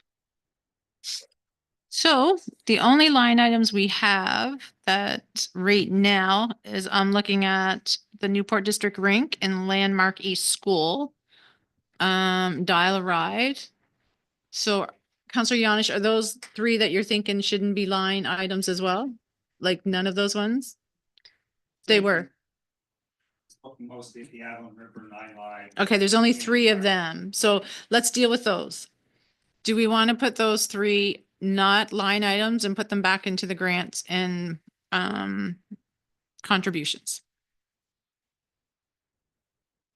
Are we able to do that, Director Rashawn? Okay. Do you want to just put them in the grants and contributions and not have them as line items? Yeah, I'd say that. Yes? Yeah. Okay. Counselor Larry Pinch? Yes, and was that not what we wanted to do moving forwards that council had decided previously that like requests outside Yes, of but what these the- three came in and did. prior to that? Yes, Okay, and gave presentations. So if we are all in agreement to put those three in with grants and contributions, we just scratch three off our list. Is everyone in agreement with those three? So those will go in. Director Keogh will come back and with that. Counselor McLean, do you have a question on those three? Yes, I do. Through you, Chair, the Avon River Heritage Museum. So if it goes into grants, would we get the same amount or not? We won't know until it's brought back to us. Okay, thanks. Am I correct on that, Director Keogh? I don't want to. But if they go in, usually you come back with a scenario for us and We'll come back, but based on the policy and the level of funding requested, they can't be considered for the 25,000 in this budget year based on the request. And they also have grant funding requests in the process currently. that grant would be outside of funding limits that we have set within the policy. And that was to support ongoing operations beginning in 25, 26. Mhm. That was in this package. Yeah, it was, I think, an employee. staffing. Okay, Counselor Ivy. I think that was for staffing to assist That's their with staffing. operational expense of running the museum. Folks, I feel like we're going around in a circle here. So, Counselor Whedon. Yeah, Deputy Mayor, I'd just like to make a suggestion. Maybe we should take a little break because we are just going around in circles. Yeah. It's almost 10 o'clock. We've been here 3 nights in a row. It's been very efficient and great work, but now we're definitely starting to spin some wheels. So maybe we just need a 5 or 10 minute refresher and then have another look. Or maybe we should outright adjourn until another meeting. Be just my suggestion. So I'm going to suggest we can meet till 10. We can take a break and come back at 10, but then we're going to need a motion to carry on. So either we're going to make decisions this evening or we're going to make a decision to come back. But when we come back, we have to make a decision. We just can't come back and go around this table again and say, well, we're going to take it back to staff. We don't want to do this. We don't want to do that. We have to make some sort of decision. We just can't sit here and think this is going to balance itself because it's our budget and we need to make decisions, and they're tough decisions. They're not easy, and we can't keep throwing it back to staff. We own this budget. So sorry, I'm a little harsh, but we do. We have to make a decision at some point. If it's too late and we need fresher minds, I'm good with that. However, we can't come back and do the same process again. Put it in, take it out, put it in, because we're not getting anywhere, in my opinion. So it's up to you. We can break for 10 minutes, see what you feel like you want to do, or we can come up with another meeting date. Monday's a holiday. It's probably going to have to be Tuesday because we can't do Tuesday. So we're going to have to get this budget done. Director Rashawn, would be the next time we could? Is it the 22nd that we could meet? So I'm at the will of council here, Councillor Smith. I don't mind going through them line by line, as long as we don't debate every single one. Yeah. I mean, we've already been over it. We know what the numbers are. So. Councillor Ivy. Yeah, I don't mind doing line by line either, but I don't think you're going to get that efficiently done tonight. And in order to get a motion through to stay beyond 10 o'clock, you need unanimous support. It's not a majority on staying past 10. So my sense is put fresher minds onto it. So I'm at your guys' will, whatever you want to do. It's 5 to 10. So do you want to come back on the 22nd with direction? I'm seeing some people shaking their head no. You want to stick it out? 3 o'clock, get her done.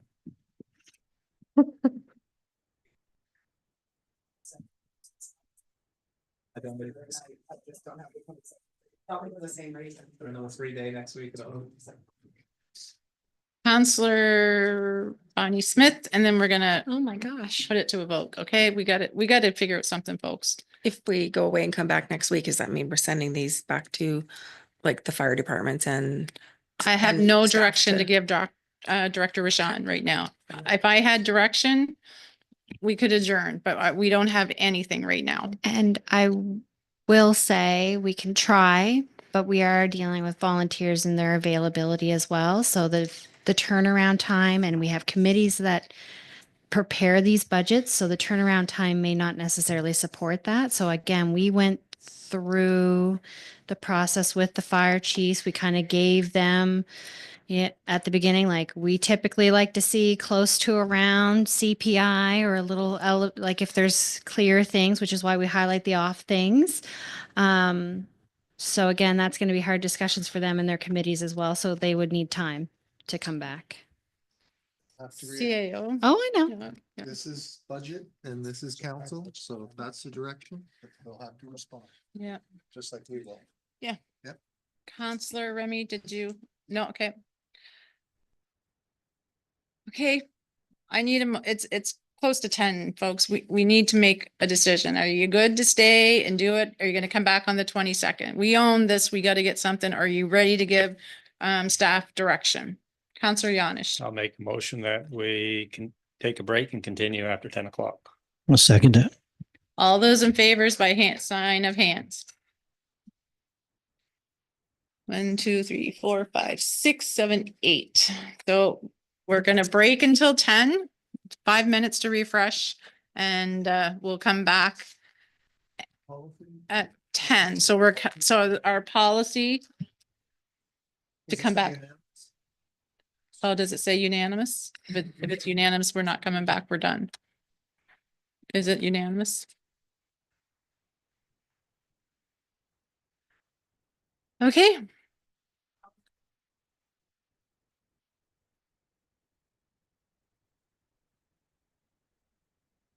We're good to come back?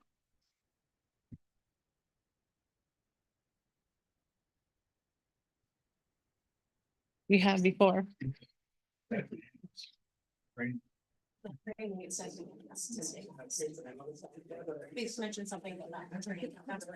Is that where it's coming from? If we have policy. If we have a policy, the policy overrules, yeah. Yeah.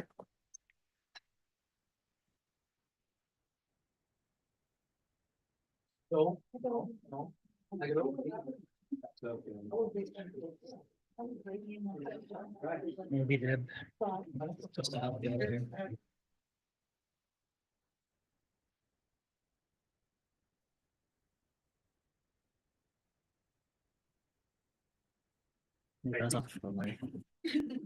Can we shut it down? We're gonna take a 5-minute recess and we'll be back and let everyone know if we're continuing or our intent.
Welcome back to the special committee of the whole for our budget meeting.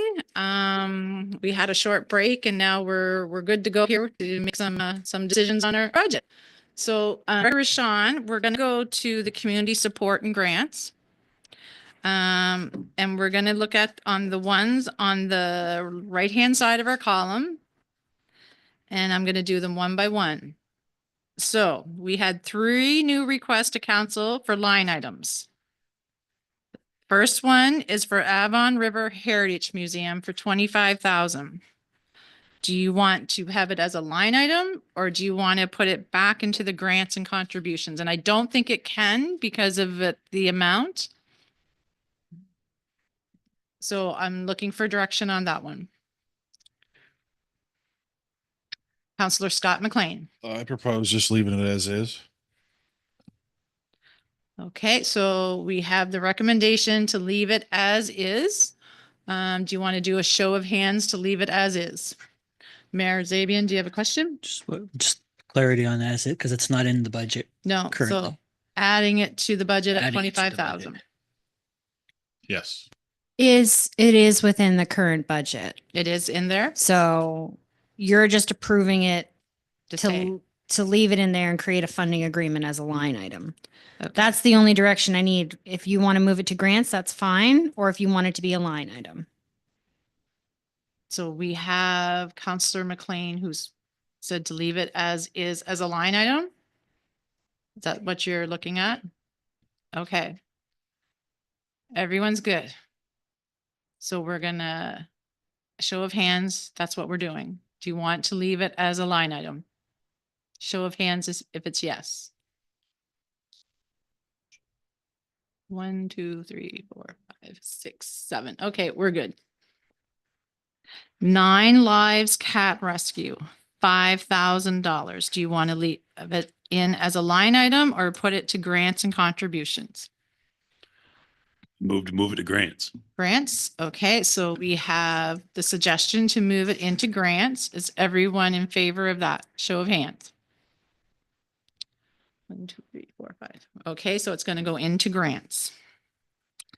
Avon Community Farmers Market, $5,000. Line item or move it into grants? Councillor Remy. I was waiting for one of you as you both were going. I prefer to leave that as a line item. I just think it does a lot for our community. So I have the suggestion to leave it as a line item. I'll put it to a vote. Leave it as a line item. 2, 3, 4, 5, 6. 1, 2, 3. Just leave your hands up, please. 1, 2, 3, 4, 5, 6. 1, 2, 3, 4. So it's a tie. 6, 6. Oh yeah, 5. Sorry, it's late. 5 of us, so it passed. So that's okay. So we have 1 request increase for HMCC. So that is the one that goes from 30 to 60. And it's for the recreation director insurance costs for operations. And I think we had the explanation on that. So Councillor Ivy. We heard an explanation on that. I'm not sure how clear that was. As the mayor was trying to get better clarity on that, I think we went back and forth. If someone wants to just specify what the difference is that we're changing here between the general and the area. Director Rashawn. All of HMCC is area rated to the Hansport rate, and they have requested an increase of 30,000 to their grant portion of their funding.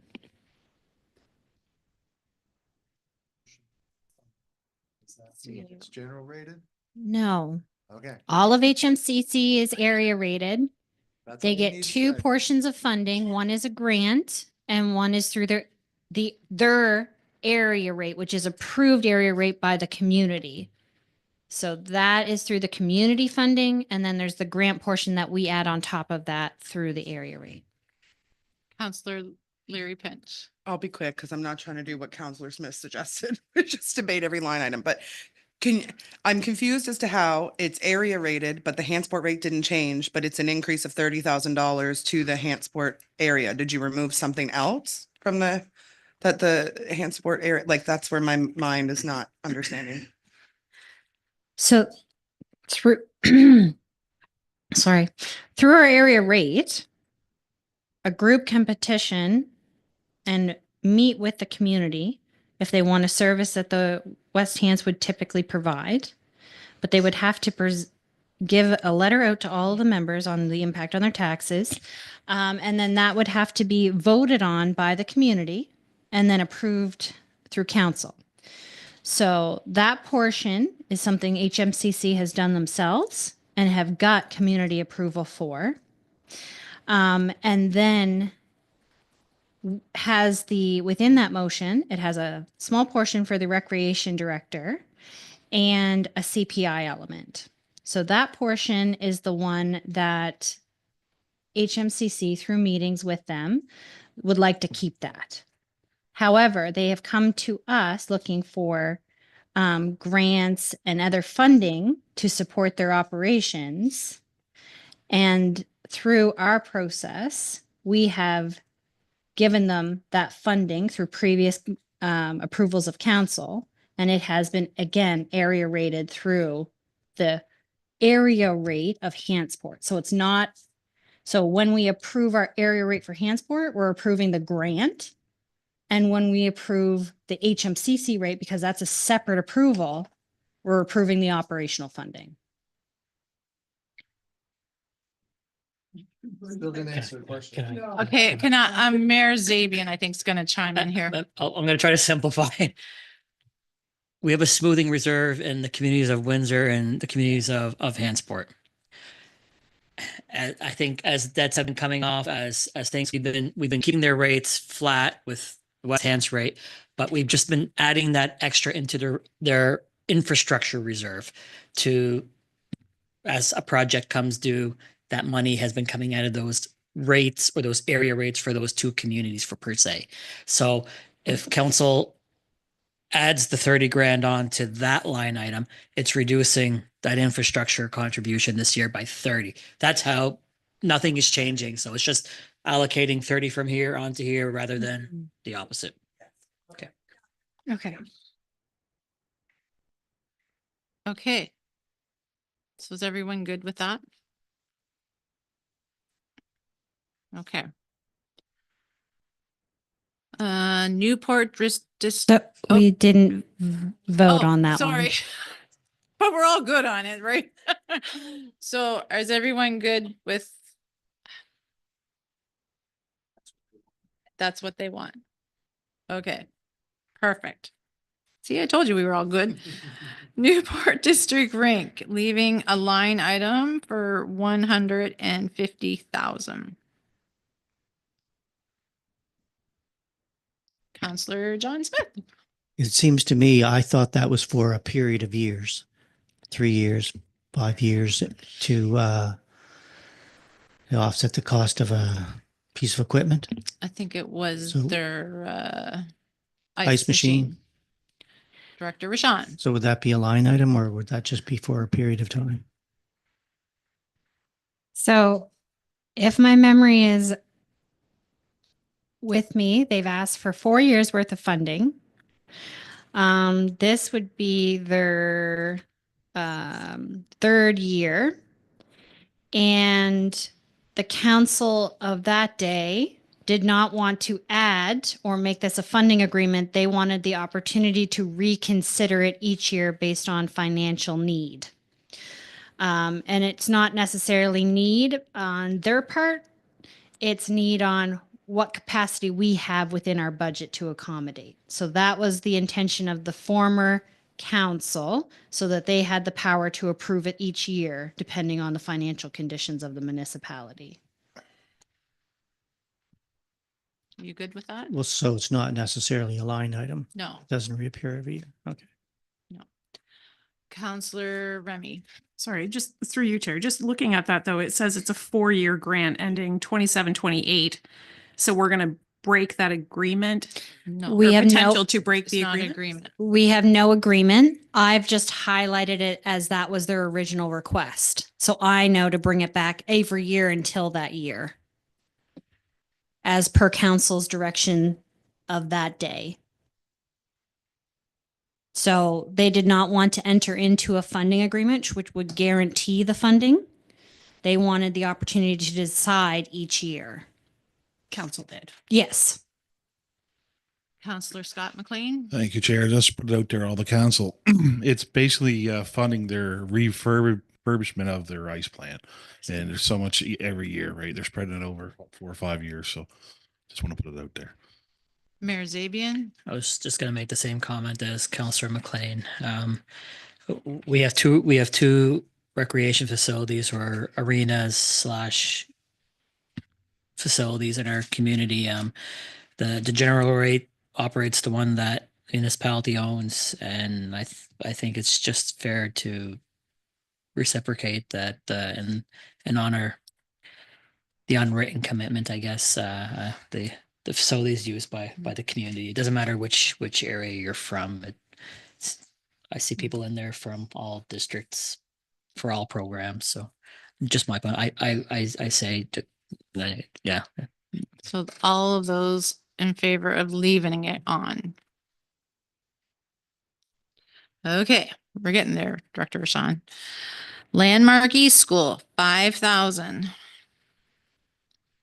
It needs approval every year. So Director And Rashawn. yeah, and that's the similar kind of motion that a previous council has made for that consideration each year. And they also made the motion, the original request was for 10,000. So they also made the motion to reduce last year's to 5,000. So we kept it at that for this year. Okay, so all those who want to leave this as a line item this year, show of hands. 1, 2, 3, 4, 5, 6, 5. We're good. So we're leaving it on. See, I'm getting better at my math as the evening goes on. Not happening. Okay, so is there anything else in here that anybody wants to address? Mayor Zabian. Yeah, I'm going to bring up the unhoused community supports again. I know we have if the facility is available for the service groups to use, we're still going to incur a cost. And I think we were updated on that. There's around $10,000 of support that either for insurance or supplies or something. So I would reduce that line item by 50,000 Okay, as a request to council. so we have the request to leave that as 10,000. So Councillor Ivy, did you have a? I guess we've talked about this a couple of times here this evening and maybe not so much in the last quarter, aside from when the circumstances, rise up. The one of the greater criticisms that we take on this, not so much on the financial side, but just on people visually being reminded in the community when they see somebody living in the rough, unhoused, that they don't want to see them wherever they see them. It's as much a visual as anything else. And so that's an unfortunate thing, but those are the complaints that I get, that they aren't happy to be coming across folks that are unhoused along the trail and so on. And that's very unfortunate, because there isn't anybody out there aside from, we hear from some that there's some that, doesn't matter what you do, that they're going to, they don't have a desire to be taken care of or within a facility of any sort of nature, but there are those that do require it, that have found themselves in that circumstance. So I don't know what we've got a number here now that we've seen this come through in the $60,000 range, but not seeing that there's a support there, not having something there to be able to handle this, puts us in a situation where who is going to make that better? What's our I know it's not our lane. We're not responsible for housing per se, but that's where we make our money. is from housing that exists within our community. That's where it comes from. That's our number one source of revenue is property tax revenue, which some of them. So all I'm saying is that I think we want to think about this in the context of what the impact is on that. We're not in a good position this year, is what we have with the budget in front of us, that's for sure. But I don't know that this as an item to be cut is the right one to cut. And I'd encourage us to think about that in that context. I hope what I've said has been meant to be said in good context. I hope it's been received that way, but those are my thoughts on the matter. Councillor Remy. Through you, Chair, I think that we can do things aside from that amount of money to support the organizations who support the people who are in those, in those unfortunate circumstances. When we giving that money was for the shelter, which was at nighttime. So it was only in the evening. So most people weren't seeing them. Most of the complaints you get are during the daytime when they're, in my experience, I can only speak from my own experience. But I think that we did have discussions at council at some point in time about the CAO was going to engage with some of the groups in the area to see how we could better support them. And I don't know that, especially given Harvest Hosts should be ready for the fall and they are a shelter or potentially be ready. Sorry, I'm reading the room off a little bit, but yeah, I think we could find other ways to support the organizations that support the people. Mayor? For anybody watching at home or asking themselves the question, they're going to cut support for under house but it's not the case. We've invested a lot of money into the pool house, for example, to have the heating, have the washroom facilities, whatever it was, to the sprinkler system, the insurance aspect of it, and that's what we're maintaining. So the municipality is still supporting the initiative. We're just not being the 100% champion of it. The original intent was we're a partner with these service groups and we have the facility. You guys offer the manpower and it benefits both. It benefits our region and it benefits the people who require this service and the groups who are within our community. That's their expertise. So I see it as this change is going back to the original intent of the agreement and while still providing that support. Okay, thank you. Councillor Larry Bench. So I was just going to follow up on Councillor Remy's comments and appreciate Councillor Ivy's comments as well. This, from my understanding, funded housing for 3 months of the year, approximately. 5 months of the year it was open. Okay, apologies. So 5 months of the year. And so there are still larger amount of months for which that wasn't the case. And the other part of it is that this isn't a long-term solution. So continuing to Band-Aid, I don't think necessarily assists an issue either. I think that perhaps our CAO and staff who are meeting with those groups can encourage them or to apply for grants, and their capability to apply for those grants in comparison to the municipalities based on the amount of grants that we receive and apply for might be different. And that we can, be a partner in this, but not the owner of it. Great. Councillor Bonnie Smith. So I was involved a little bit with this group for the last 2 years. The first year we were at the community center and we were able to open most evenings, maybe from 7 p.m. till 1 a.m. That's how it started out. And then we had to kick these people out onto the streets in the middle of the night. So this year, just because we didn't have the volunteers to work all those hours for all those days, this year with the funding through the municipality, the center was able to be open 12 hours a day from 7 p.m. till 7 a.m. 7 days a week for nearly 5 months. Some of them were volunteers and some of them because we wanted to not have to close some days.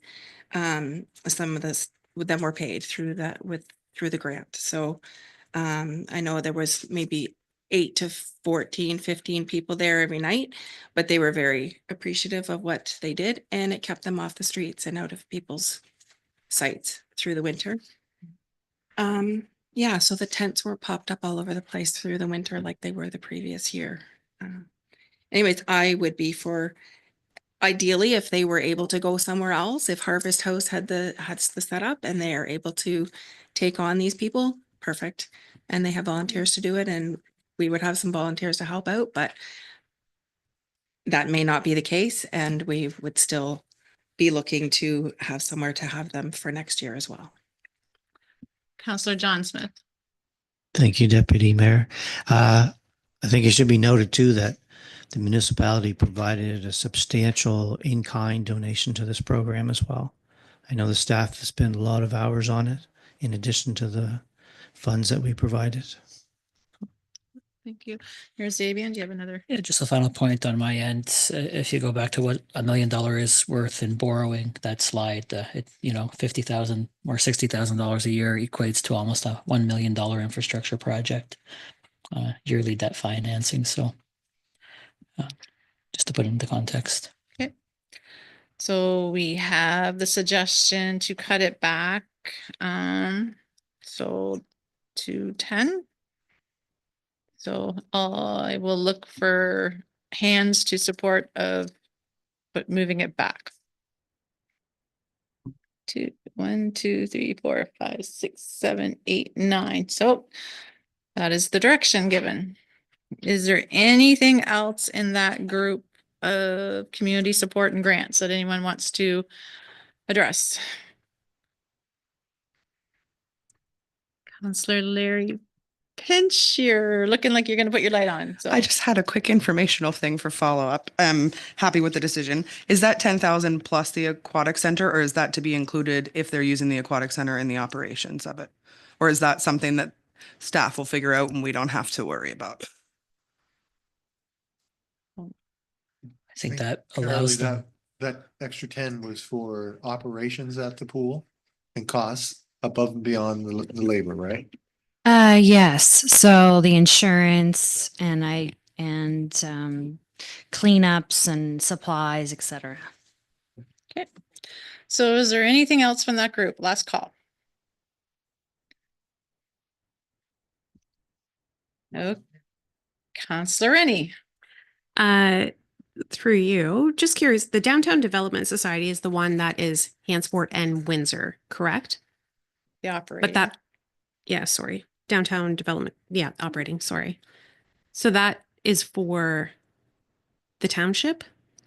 So the township receives the 45,872 and I yeah, believe 60,000. that's shared. I'll let Director Rashawn take that one. Yep, just give me 1 second. I can go into that actual budget to get the breakdown. I believe there's 5,000 in there for the Hansport downtown development. And then the remaining piece is for the township. And So like 105 a year goes to the township?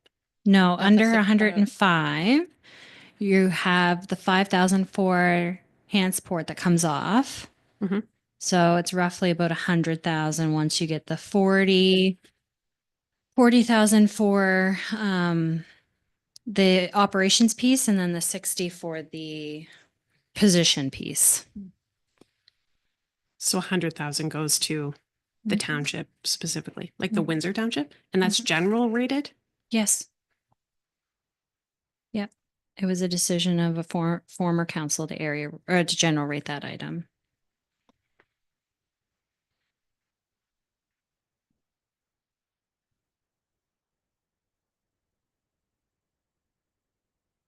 Anything else? Okay, Director Rashawn, where would you like us to go now? So was the decision to reduce that line or roll it back? The Windsor Township? Oh, no, the unhoused, sorry. Yeah, the decision was to roll it back. And so we're only doing the 10,000? 10. Okay, Yeah. perfect. Sorry, I thought we had. Yeah, I thought we had, yeah. Anything else? Last call. So Counselor Larry Pench. So I know HMCC is area rated. Is there any reason why any of the Windsor Township can't be area rated and out of that 100,000 as opposed to general rated? council can do what it likes. If they want to area rate the township, they can. I can do that calculation up. That's fine. I don't know, maybe I'm just curious. And if someone else has more information that could explain why it's that way as opposed to a portions split. This was general rate. I'm trying to remember which year, but I believe it was our first year of operations as the new region. And I think the council of the day recognized that economic development benefits everybody. Health, I think the term of that day was a healthy growth center means a healthy region. So that was kind of what we were looking at that time. This council has a different direction. We can definitely look at area rating again, but that was some of the justification of the former council that investing in our business development societies benefits everybody because it attracts growth, it attracts, those festivals and all those things that benefit our greater region. Counselor Remy. Through you, Chair. I'm not sure how council is going to feel about this, but I certainly understand the benefits of economic development and all of those types of things. So in total, because we pay Valley Wren as well as part of that contract, $67,000 a year to do our economic development. So then we're also paying the township, I'm just going to say 100,000 just because it just makes it easy. So we're paying $160,000 a year to outside agencies for our economic development, which does benefit, I get it, benefits everybody. I understand that. But we also have somebody on staff who does economic development to a degree, like it's in her wheelhouse. Vanessa, I believe, still does economic development. Okay. Which is similar to what the township does because they're doing the festivals and those types of things, right? So I think just in total, like when we're looking at all of those things, if we're looking at ways that we can reduce our budget, and again, I think it's so important. So it's almost like I feel weird saying this because I do understand how important it is, but it's just if everything is just centered. Anyway, I would like to see it area rated to a degree because it is the businesses that are solely in the former towns. They haven't really expanded their borders. I think they have very clear borders of who can be involved according to their presentations that they've done to us in the past. Yeah, I would, and again, just to see what it looks like. That would be a thought. Is that something you want to bring back to us or are you dabbling over there now? I am making changes as you were giving directions. So, Did we find 10 cents?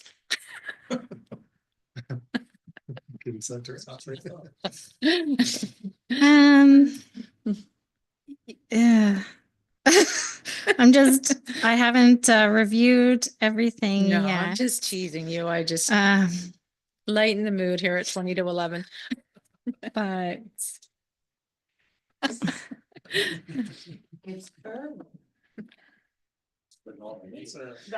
I think a cent on the Windsor rate buys 25 grand, so we'll be about 4 cents on the area rate.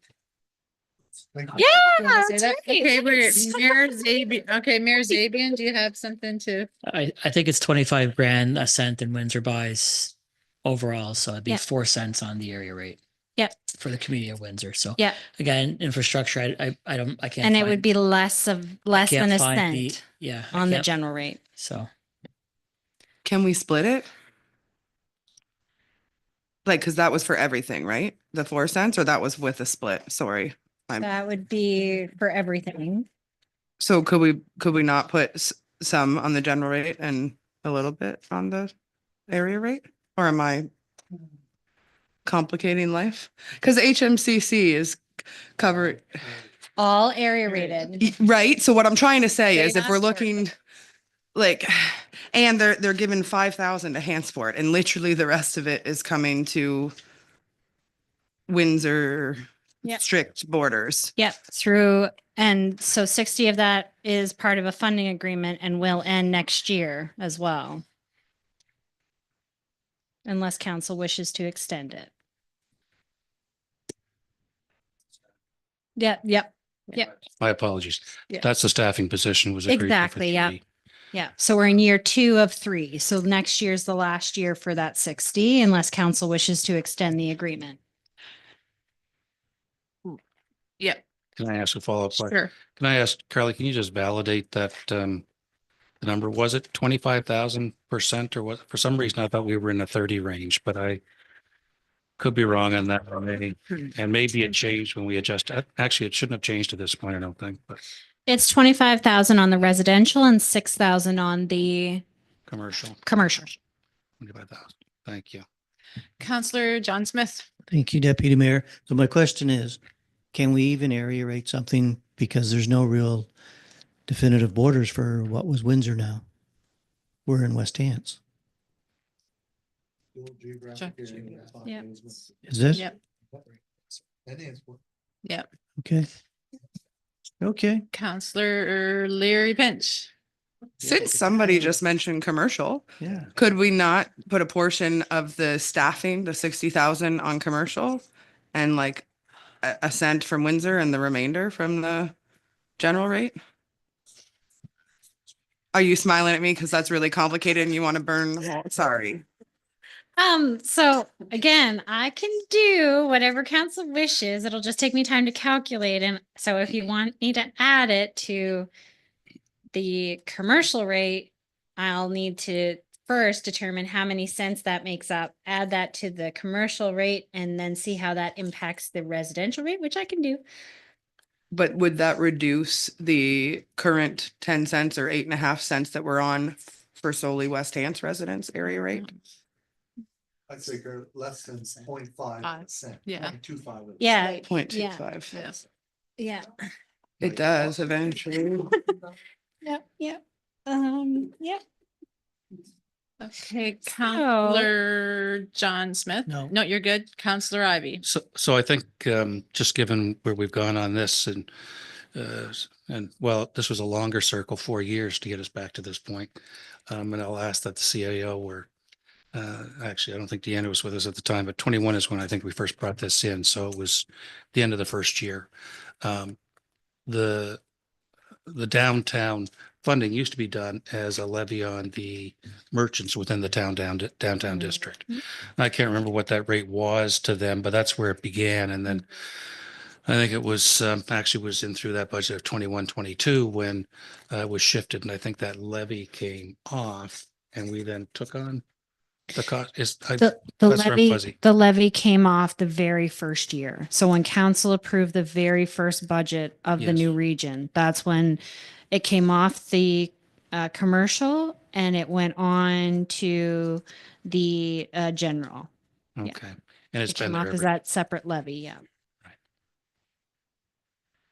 just by way of history so it had been on commercial before way of the, yeah. So just without adjusting any commercial rates, with the changes that I have now, which included the debt servicing defer projects, the changes to the grants and contributions, and changes to the unhoused, as well as a few other little changes that I've looked through. We're at 1.0492 for West Hants. So we're around 7.6, 7.7 cents right now.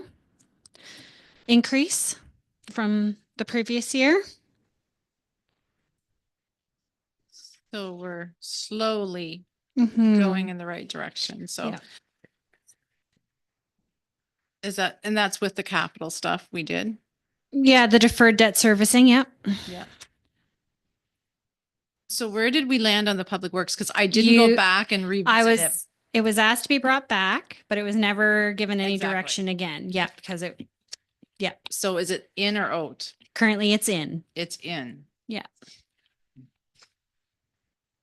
So can I I chatted with CAO on that, and I think there is another option that we could look at with that and not defer it, but have it in the capital budget. Correct me if I'm wrong, but have the payment start in 26, 27. So it's not on this fiscal year, this budget year. That would be another option.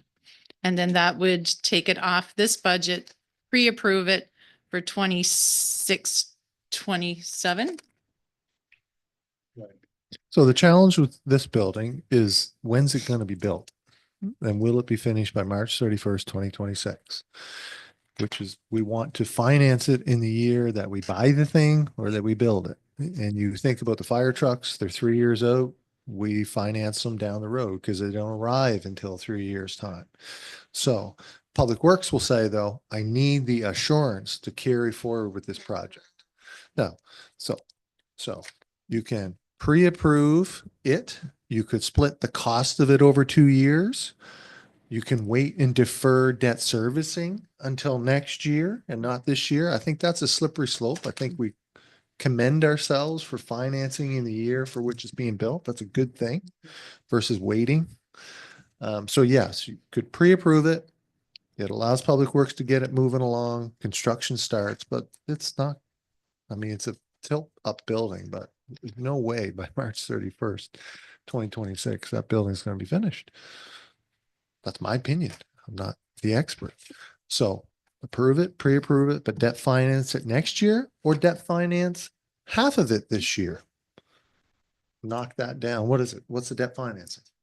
300. 300. So debt finance 150 this year, 160, and debt finance the rest next year because it's going to have to come up because that is your 300,000. But yeah, you could split it over the financing over 2 years. Just another Save yourself option. yeah.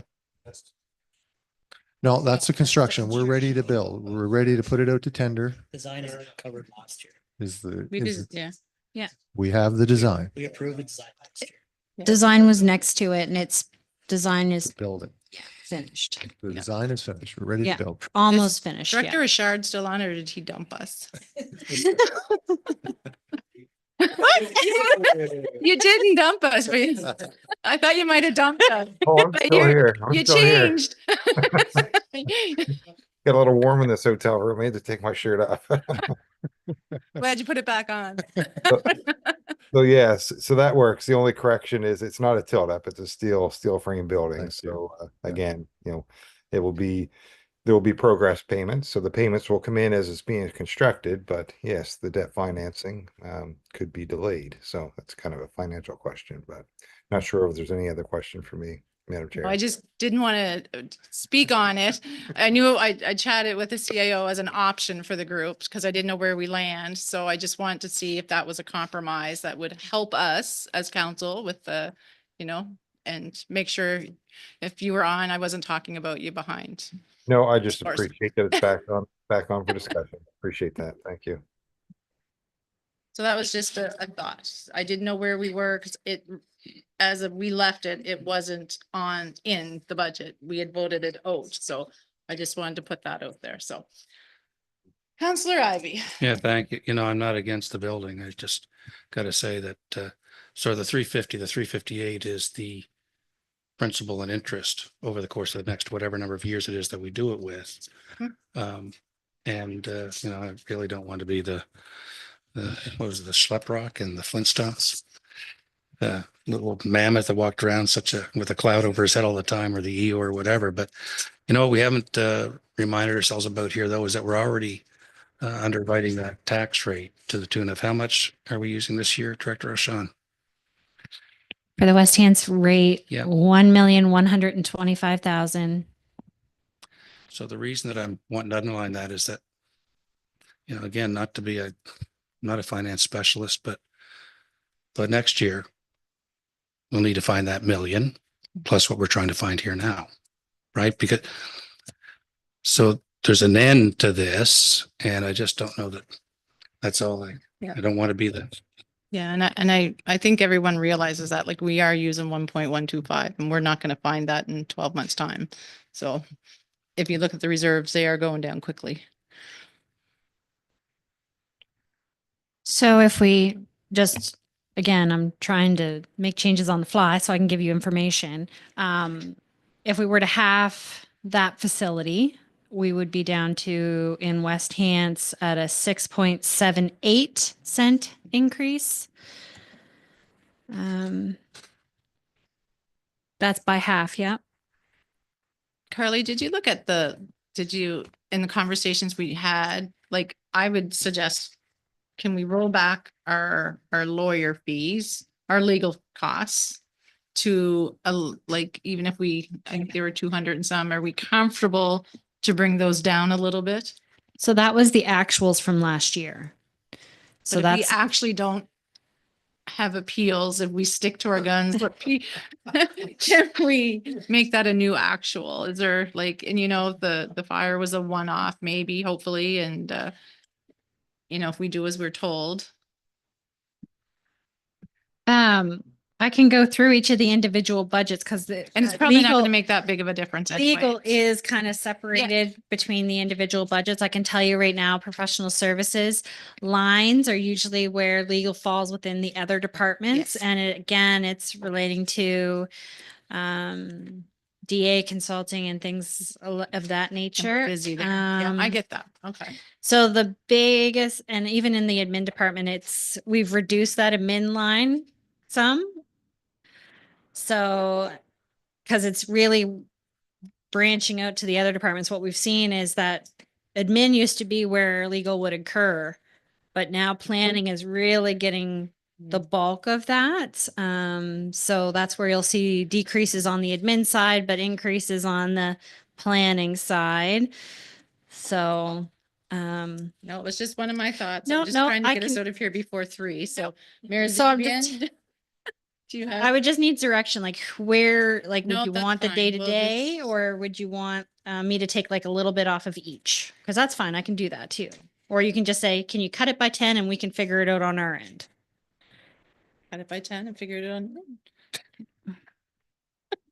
I mean that in a kind way too, Carly. Mayor Zabian? Through you, Chair, respectfully, I think council's created a culture where we pick up the phone to our lawyer every time we're nervous about what this group is going to say or bring up, and decisions that we make. You look at that list that was presented earlier tonight, and again, I'm going to be the broken record here. We're going to make some hard decisions. Appeals, $74,000. Judicial review, almost $13,000, and then fire services, $33,500. That may be one file or one larger file that we were forced into, but that's $100,000 right there that really we didn't.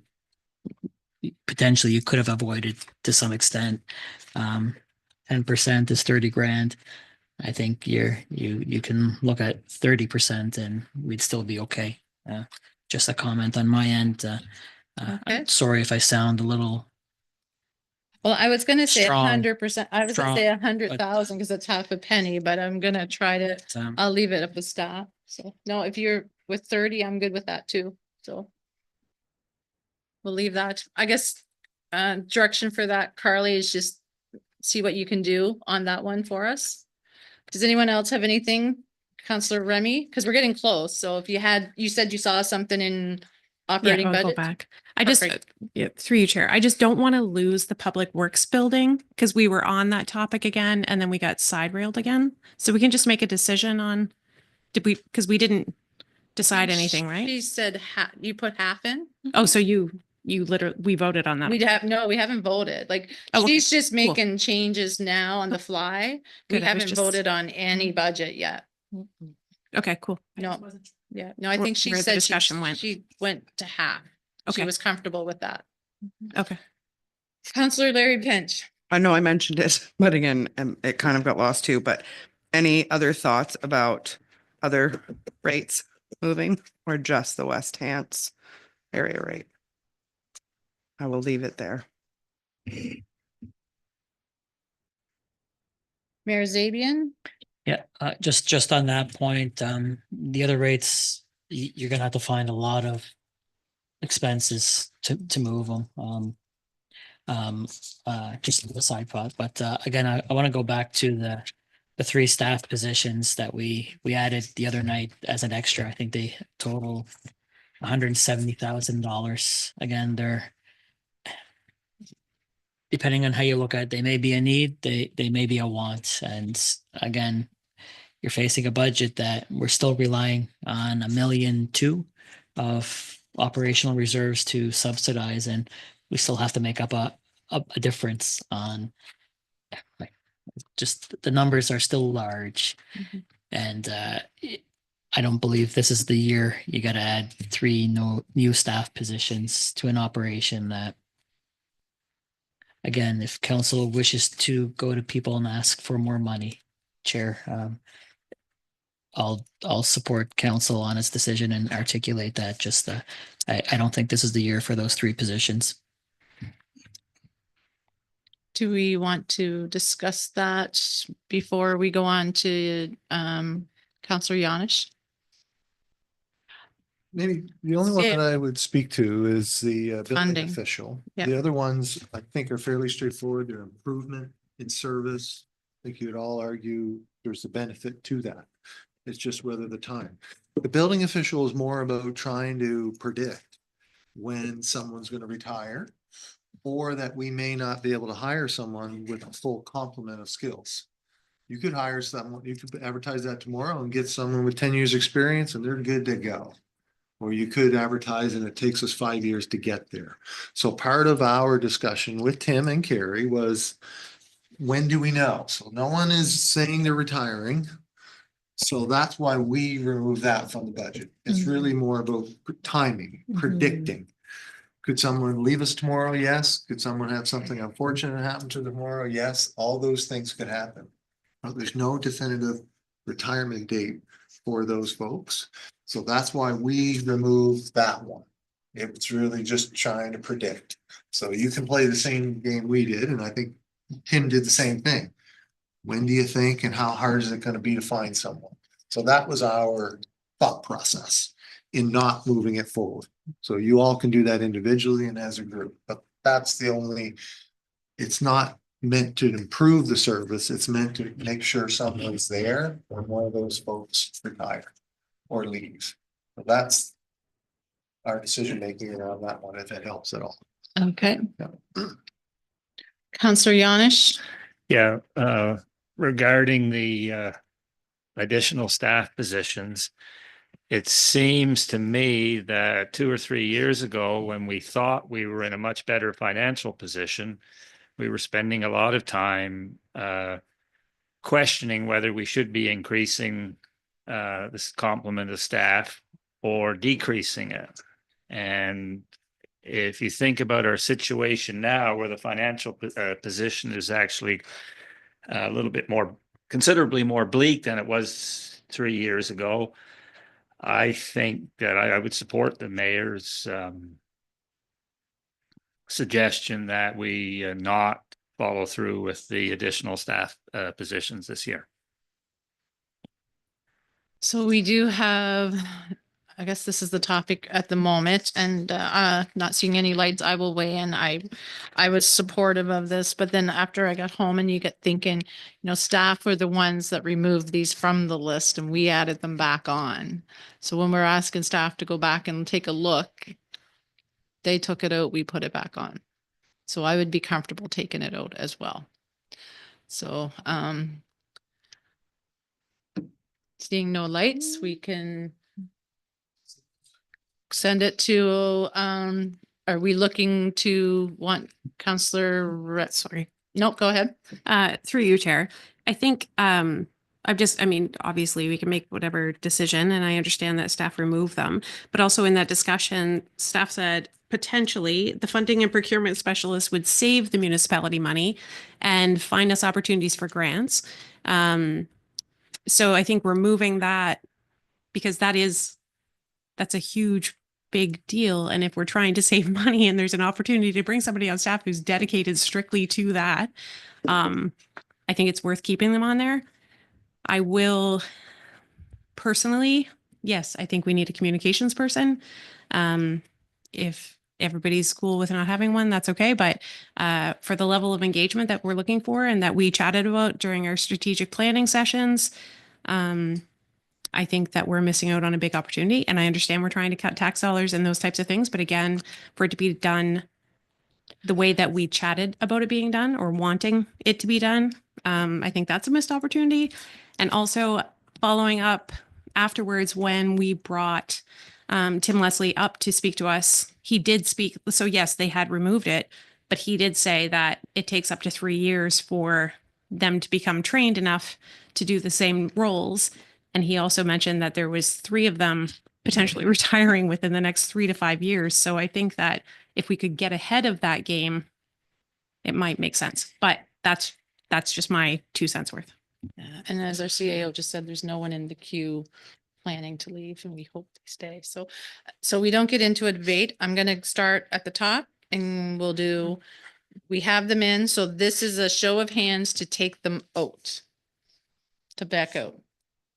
Because one at a time, I think is the easiest. Okay, so 3. So we have the funding and procurement specialist back in, the communication specialist, and the building and fire official. So I'm gonna do one at a time. Are we all good with that? Counselor Smith? I'd just like to say, hiring people and training them and having them in place for when someone leaves, when it's years down the road, that has a lot of pitfalls. People can leave at any time. And I'm gonna go with what the CAO, and they said if we could also host it and hire somebody with those. We did it once, I think, with, It's just. so no, it's no. a roll of the dice. Yeah, you don't know. Counselor Bonnie Smith. I just want to say something quick in support of Crystal with the funding and procurement specialist. I had a star beside one of the 4, and that was the one, because they do find grants, they can find funding, and they can potentially get us money back, which we need apparently. Yeah. Mayor Zabian. CAO, staff directors are currently going after grants and they're constantly searching through those. Exactly. I don't want to mislead this council that we're not applying for grants. But it's hard to argue that a dedicated person provides. The other thing is the backside. I know you look back 20 years ago and now the amount of reporting that we need to do on the grants that we are successful with is burdensome as well. So it would be an improvement. But I do not want to imply that we have not, or we do not apply for grants, because we do. And we have a good staff that are good with that, but we can do a better job. Absolutely. And I think it will pay dividends. Okay, Counselor Ivy, and then I'm gonna go to Yeah, one by one. Thank you. And the only comments already stated about securing funding and money and through grants. And I think we're seeing a smaller amount of grants in this budget than we typically do going in with such substantive capital projects we have. And the other comment is that the building and fire inspection official, if I understand it correctly, is approving buildings when they're ready to be cleared for occupancy and going on the market. Am I correct in that, or is that? I missed that part. The building official, sorry. Well, those are the folks that sign off on buildings being Oh, yeah. acceptable for the market and ready to go, which goes to properties on the market sooner, means tax dollars sooner, means all those things. That's 2 revenue funnels is all I'm saying. So thank you. Okay, we're good. I'm gonna go with funding and procurement specialists. Show of hands to leave it in the budget, because it is in the budget now. 2, 3, 4, 5. So no. Communication specialist, leave in the budget. So that's a no. Building and fire official, leave in the budget. 3.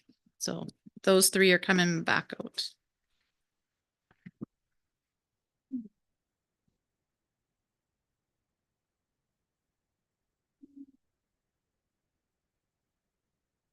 Okie dokie.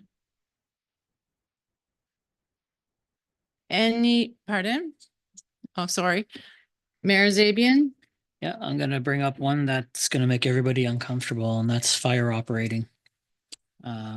It's increased 183,058 from last year.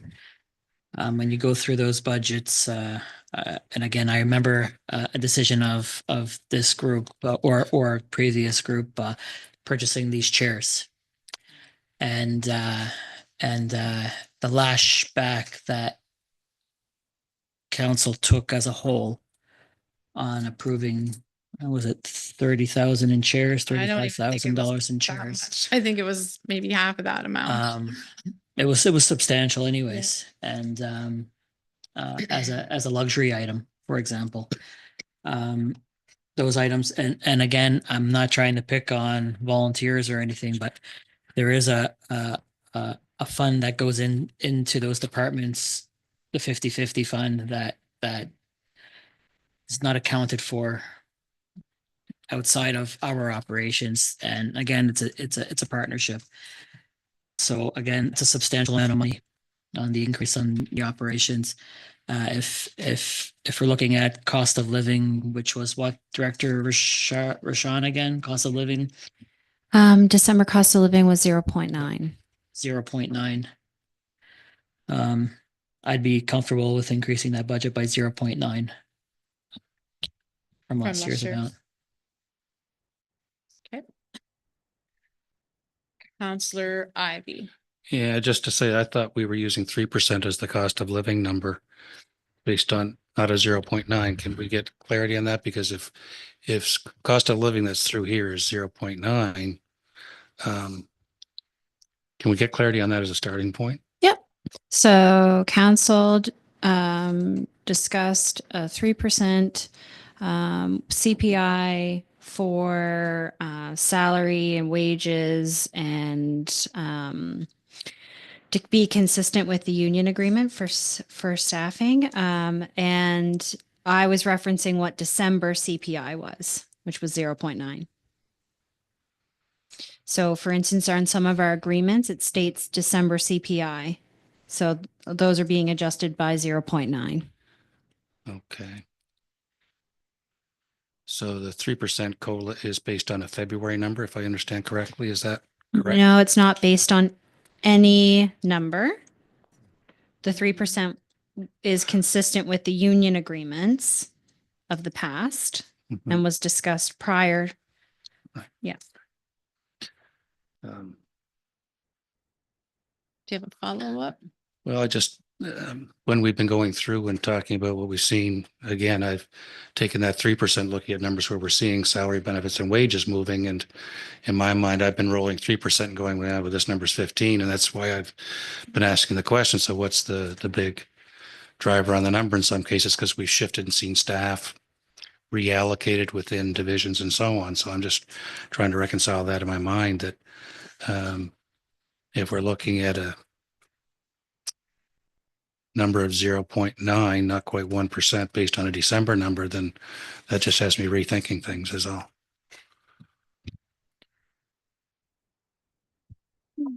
Any other, we have a suggestion of rolling the fire service back by 0.9% or 0.9, 2.9%, sorry, from 2024-25. And again, Chair, through you, this is a suggestion to see where we can get to on the tax rate. Yes. If at the end of the day, council is not comfortable where we are, or it's not worth it, and I say that with no disrespect to any taxpayer, that the amount is not worth it on the overall, we just can't get to where we need to get then. And whatever the group falls, just to get us to a point to see if council has a comfort level with that. Counselor Smith? Thank you, Deputy Mayor. I would support that. I think it's a good way of looking at things. Okay.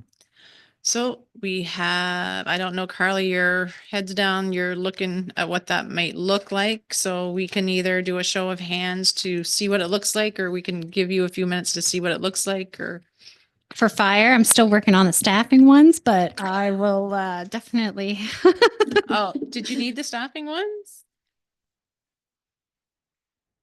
The 3 positions that were removed, I'm Oh, just working on sorry, those. Those ones. I was gonna say, okay.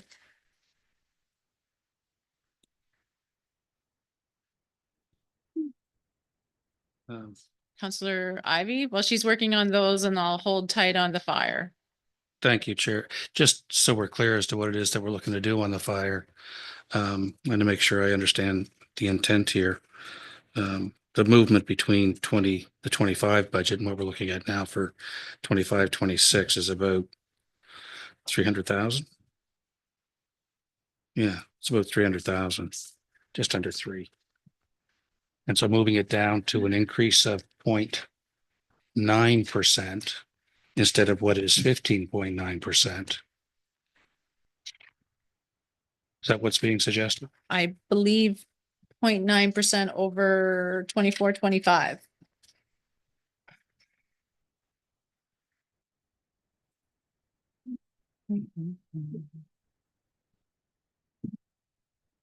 Did that answer your? Well, it does. It equals $17,000 for all of them. So on page 18, they're showing a variance of 9.8. So if we took the 24, 25 budget of 1.86148 and add 0.9%. I will get my calculator out. Mayor Zabian. So if we go through each one, so the regional fire service, we're actually down 0.4% from year over year. Windsor Fire Department is up 11.4% or approximately $40,000. So that's the increase this year, $40,000. Southwest Hands is up 27,000. Walton is no effect, no change. Somerville is up 16,000. Hansport is down 4.5%. So I'm assuming they wouldn't be touched on operations unless you give them more. It kind of work against the whole yeah. premise of trying to find savings. And then Brooklyn Station 1 is up 55,000 and Brooklyn Station 2 is up 57,000. But the majority of those are 36,000 for one station. I have to go back, and that was just chairs alone. Yeah. And then, so again, if we're looking at changes to service level, I don't think it would equate to a change at a service level to that extent, or something that 50-50 money wouldn't be able to offset if need be. Or again, it's no different from going to Public Works and telling them go find 10% in a $2 million budget. You're shaving off 200 grand from a Public Works standpoint, for example, and just to put it into perspective.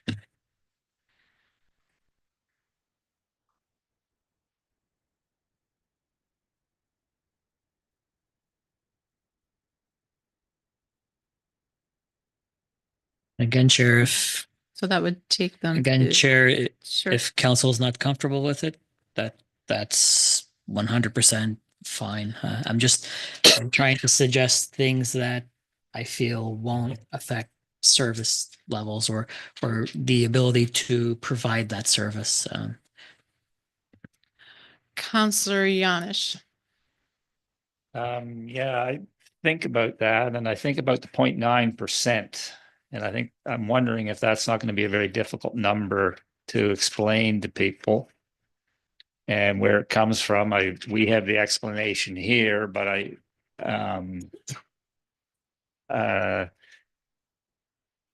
wondering whether or not 3% might not be a better figure to work with. I'd support the cut, but maybe 3%, the optics, just easier to explain. And maybe not quite as harsh, but. Okay. Any further questions on that one? So we have 0.9, we have 3%, and it's based off CPI, both scenarios. I can start at one and go to the other, or by a show. By a show of hands, if we have a comfort level to shave the fire budget by Well, if we go from 24, 25 and add 3%, Counselor Yanish, we'll start with that one. Okay, so are you in support of taking the fire service? Do you have a question before? Before I read this all out? I was just gonna say, if we take the 24-25 budget and add 3% to it, it's comes out to 240,000 less than what we have there right now at the 2.1 million. We'd be 240,000 less. I think that's right. And that's between like all five, right? So it's not that big of a. Okay, are we good to do this? Okay, we're good to you? So show of hands. So you're voting for taking the 24-25 numbers for fire service, which is 1.861458, Carly. I'm just verifying the number on page 18 for the regional fire budget summary. Yep. So 1.861458. 61458. Yep. And add 3% to that, and that would be the fire service budget. And that's the direction?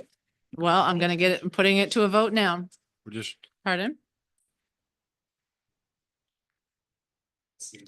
Increase 55,000. Counselor Scott McLean. Thank you, Chair. That it's just a scenario, isn't it? We're not actually voting on actually doing it. We're just. No, she's gonna put it in. Well, it's a scenario for her to look at it, and that would be an option for us. Do we all understand that's what we're doing here? Like everything we're asking is scenarios. We haven't approved or finalized a budget. Okay, so 24-25, 3%. All those in favor of looking at that? Yeah, yeah. 1, 2, 3, 4, 5, 6, 7, 8. I'm at 9. Okay, so we're gonna look at that. Counselor Remy, did you have? Yeah, I do. And just, I mean, I voted because yes, 3% is better than 0.9% or whatever, but, sorry, through you, Chair. No problem.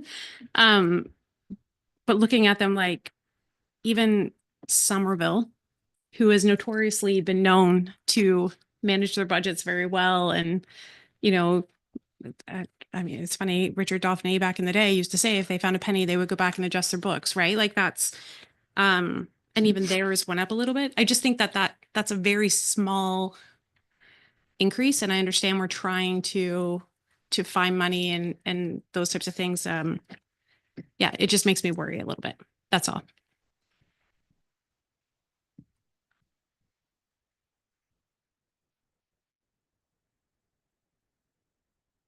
So Director Rashawn, how are we doing?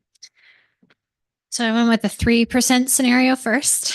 I haven't calculated the other one yet. No problem.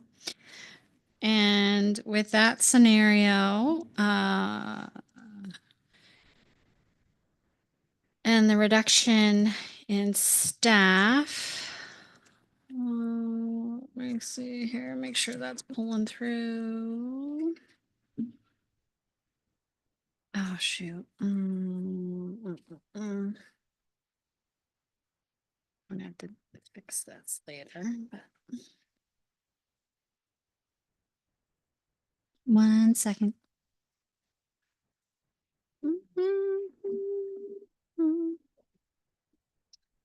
All right.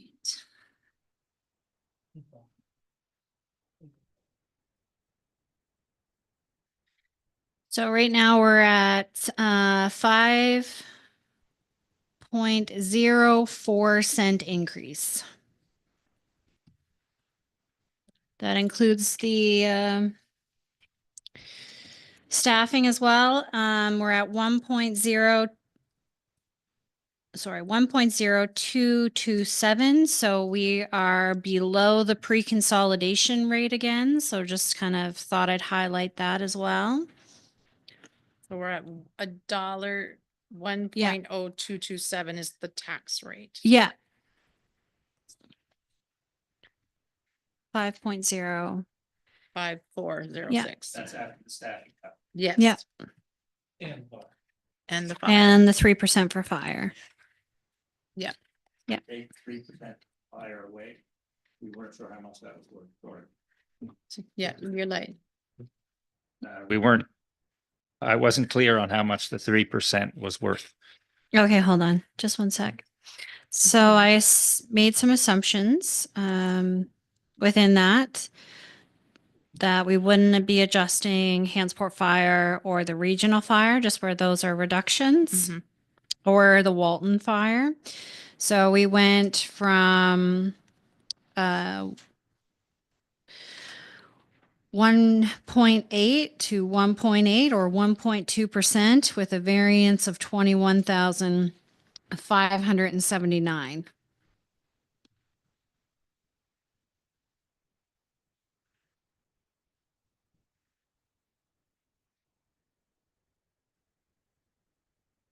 $21,579.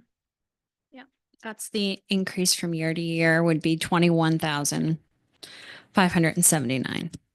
Because again, it nets. So we have the reduction in regional fire, we have the reduction in Hansport. So those reductions net against the increases in the other departments.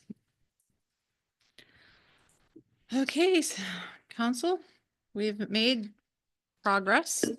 Is there anything else that you guys had looked at in your operating that you were waiting for this day to bring forward, or any other suggestions that you want Director Rashawn to look at?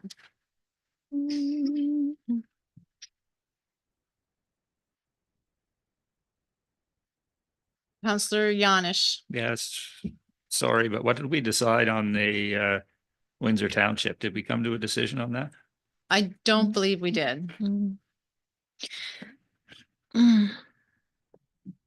So I'm at your will of what direction you want to provide on that.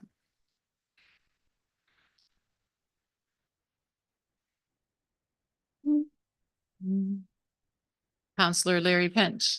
I know you're doing 578 calculations, so my apologies. Could we know what that would look like on the commercial rate if the township got flipped back to commercial, as Councillor Ivy had suggested it was pre-consolidation? Yep, give me 1 second. So with the other scenario that you gave me earlier about increasing the commercial rate, for example, I just did a quick calculation. If we were, we just presented the 5.04. If we were to increase, say, commercial in West Hants by 5 cents, the residential rate would go to 4.8. So 5-cent increase on commercial rate in West Hants results in roughly 18.18 of a cent, 0.14 of a cent ish. Okay, and then the other one you wanted me to do, give me a second. So that's 5 cents to the commercial. 5 for cents West to End? the West Hants commercial rate brings the West Hants residential rate down to 4.8. We were asking about the Windsor rate. I know, I'm doing that next calculation. Yep. The business districts of 100,000 onto the Windsor commercial rate. I'm doing that one right now.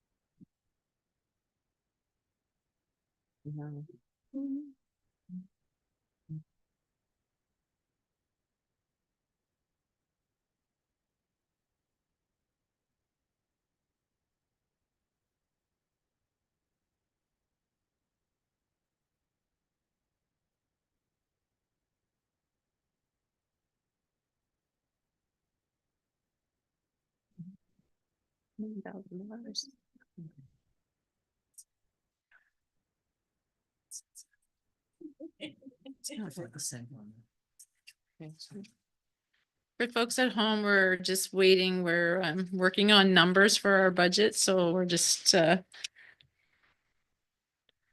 you're still watching, bear with us.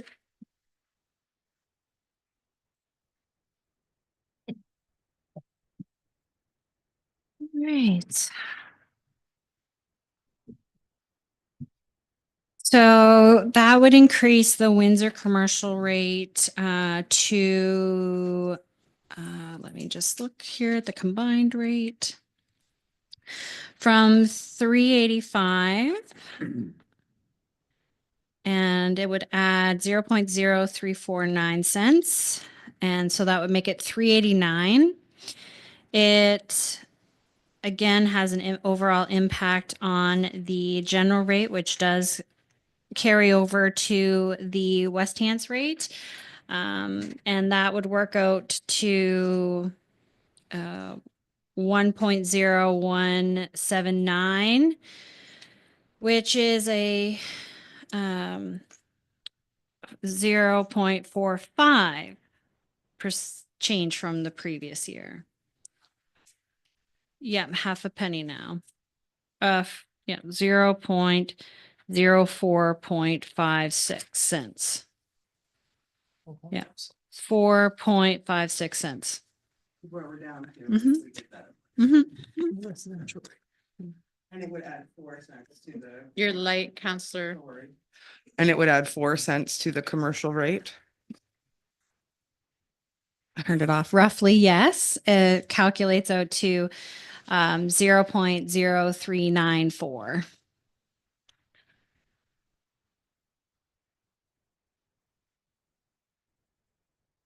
Counselor Wheaton. Yeah, just looking at some more big ticket items here, under the RCMP, you know, I know that you've already said, Director Rashawn, that you've had that whittled down, but just for example, there are 3 vehicles, 254,000. Is there, you know, do they really need the 3 vehicles this year? Is there any way we could go back to them and say, hey, you know, is there any way we can cut this down to 2? They got an average cost of vehicle $84,000. What kind of leeway do you think that would be to talk to them on this? So we did ask that question as part of our discussions with them because last year they deferred 2 vehicles, but they did say they couldn't defer them any further due to repairs and maintenance and ones that are reaching the end of their life. We also asked them sometimes if they have at year end surplus vehicles in other areas. Sometimes they allow you to purchase those early. We are projecting a surplus. Unfortunately, there wasn't any available this year, so they weren't able to get one in this year to utilize that. However, we do have a 650 transfer from the RCMP reserve to help mitigate the RCMP costs within the budget. And that reserve is created through any surpluses we get. So, Yeah, I believe he said one of them was beyond, seems like it was yesterday, but I know it was earlier tonight. He said there was one that wasn't, they couldn't fix. Yeah. Yeah. We can take another crack at it. We can ask them, put a little pressure on. Okay. Yep. Just we could all help each other out, right? Yep. You know, put it to that respect. We're all trying to save the tax dollar and they live here too, so. Counselor Larry Pinch. Questions, because my apologies based on the time. I'm probably not at peak function here. The 4 cents would be only to the Windsor commercial rate. What would happen if you put it on the West Hants and the Windsor commercial rate? Would it take that down to 3 cents on the Windsor commercial rate or no?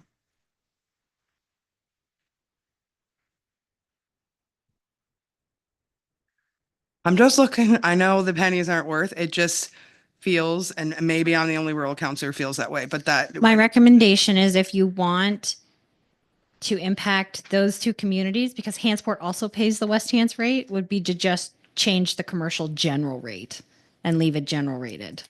Because if you're going to impact West Hants and Windsor, you're also going to impact Hantsport. You see what I'm saying?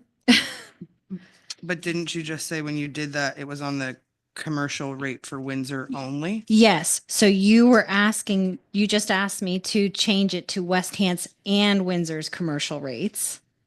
But Hansport pays West Hants commercial rate as well. Yes. So it impacts all three communities. So it'd be better to do the general rate versus, I'm trying to take it off the residents, I guess, is my intention, is to take some of it off the residents and put it onto the business owners as Right. opposed to the residents. okay. So I'm going to make a recommendation. We do it to the general commercial rate because if you want to impact those two communities, all three of them pay Then those. Yeah. Yes, sorry. No, Thank no, you. that's okay. I'm going to just do those calculations right now.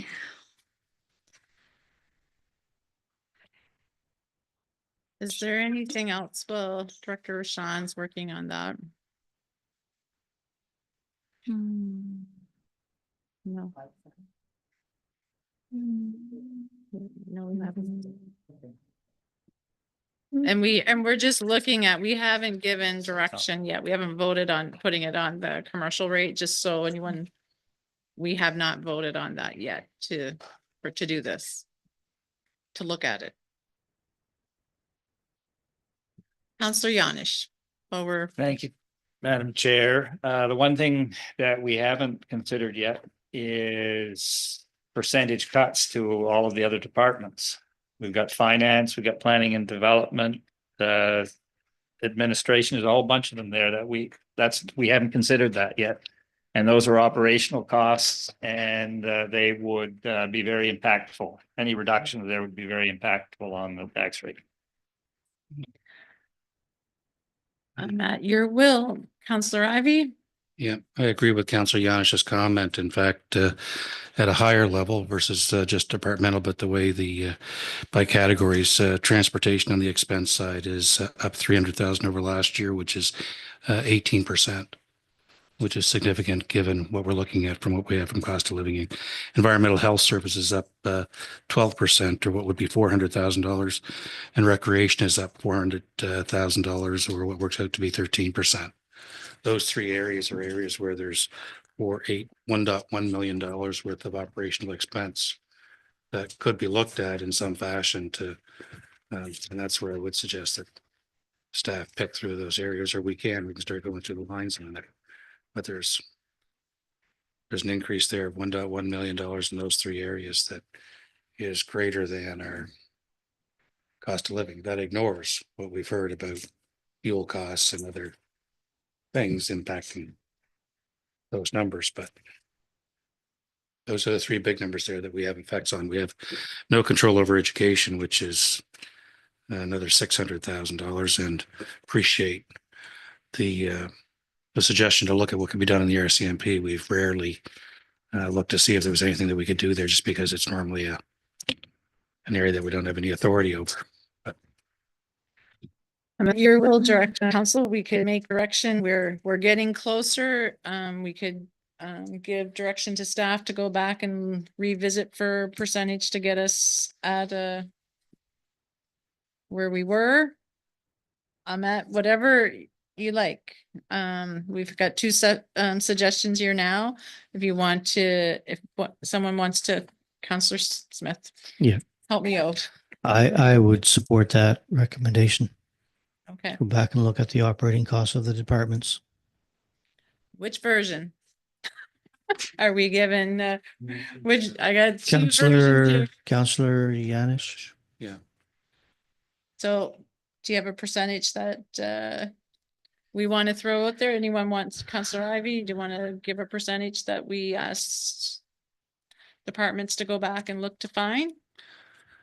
so the numbers that I looked at weren't departmental. I didn't. Okay, no. Because they're in the core budget though, where we look Yeah. at revenue expenses.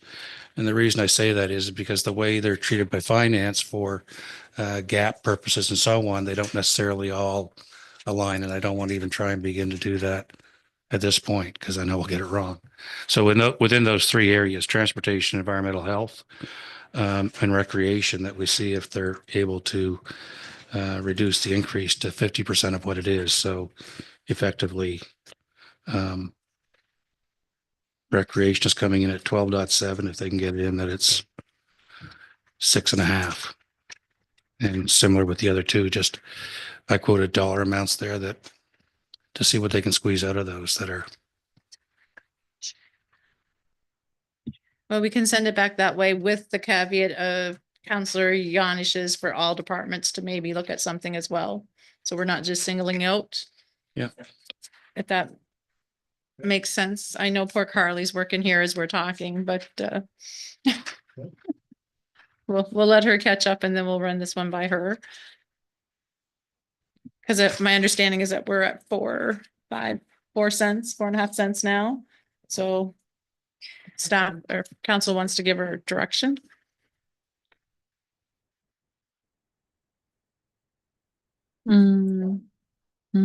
Yeah. Yes. I think we're at just over 5 cents, and the 4.5 was only if we put the 100,000 on the commercial rate. So we're still at 5.04 if we don't. Closer.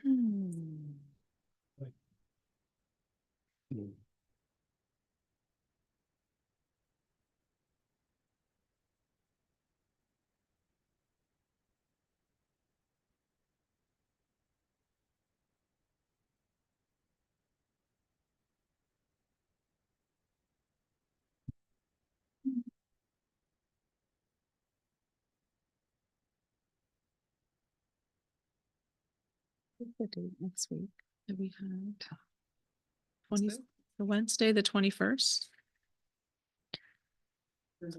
There's a PIM. 22nd. 20.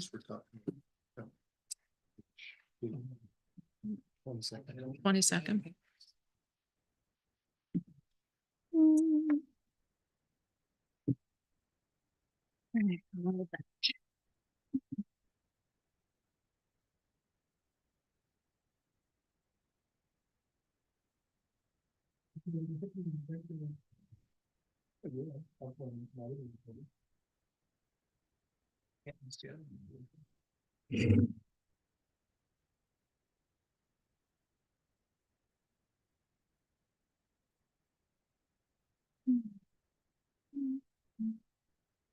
Just while we're waiting for Carly, I did have another thing that I had written down from a previous budget night meeting. In the public works budget, the salary and benefits plus overtime went from $583,099 to $758,971, which is a pretty large increase. And I'm just curious if that can be cut down a little bit. Well, we can send that. So I'm sure Director Richard is still on the call, but I will try my best to answer that because the overall staffing complement for Public Works hasn't changed. The only thing that's changed since previous year is the addition of the CET position at the full, which council approved last year to include. So again, it's just percentage allocations. So the only thing he could do is potentially adjust his percentage allocation to allocate the staff to a different department. Because it's an overall the overall cost of Public Works has only changed by the CPI and the CET and the benefit changes.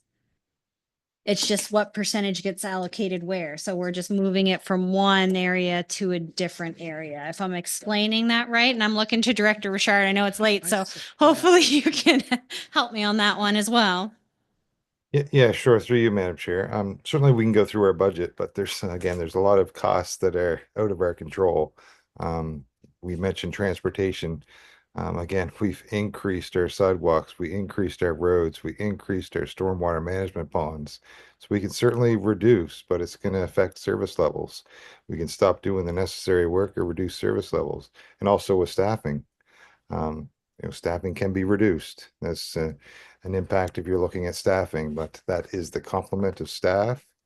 We are trying to retain our staff. We have a highly dedicated, very qualified, educated technical staff, so there's going to be an impact there. But garbage collection has skyrocketed. Our collection costs for garbage collection, our sewer rates, our power increase, our fuel costs. So a lot of these costs are out of our control, but we certainly can reduce. But we've already gone through this. I've gone through this budget many times, but if you're asking us to reduce 50% of what the current rates are, that's a pretty big ask.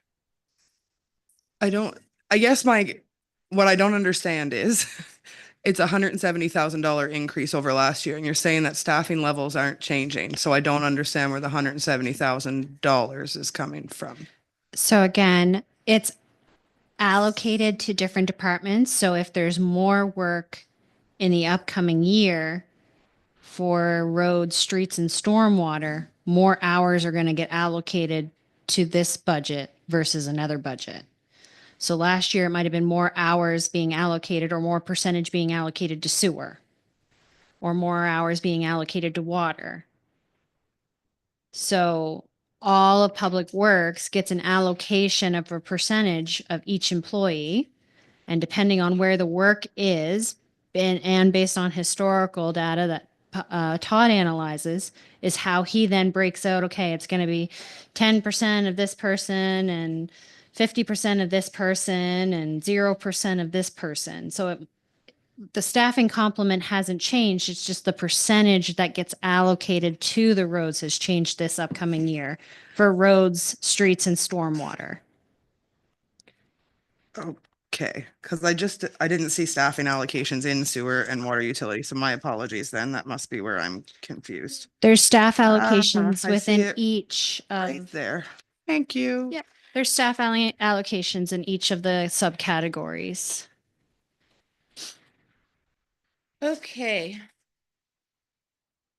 Okay.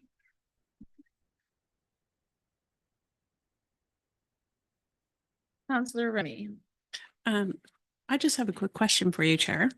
When we agreed to stay, how long did we agree to stay for? And I am specifically asking because, I mean, I'm sure everybody is getting very tired.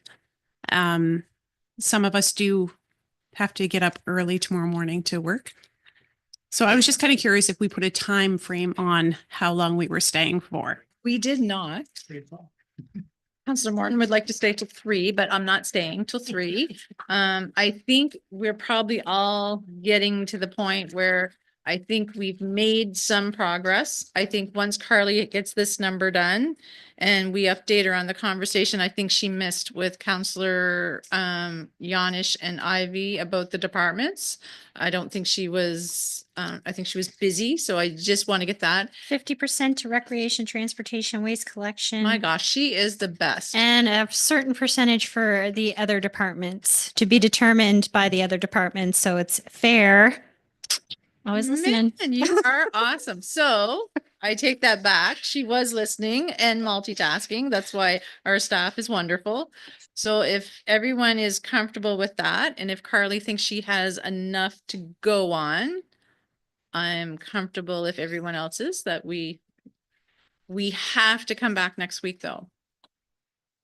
So we will have to come back and finish it next week. If everyone's good with that. Good. So we'll let her finish and then does that answer your question? Because we didn't put a time on it. Yeah. Yeah, I think we saw the next day, one day. Yeah, we were here later, so.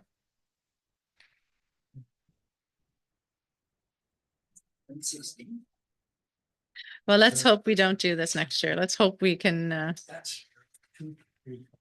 we'll get it right this year. What was that one?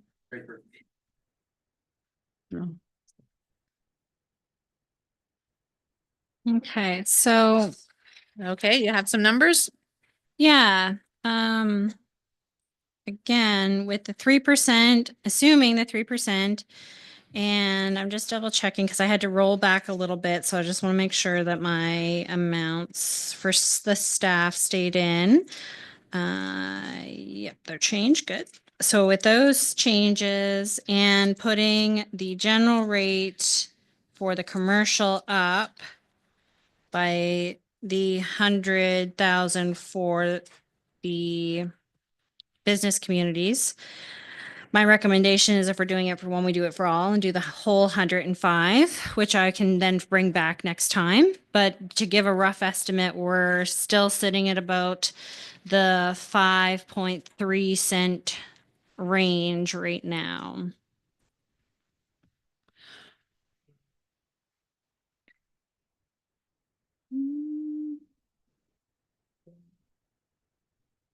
Again, I'm making the changes on the fly, so I'll have to, just in case something got changed in my rollback version that didn't get changed in the other version. Yeah.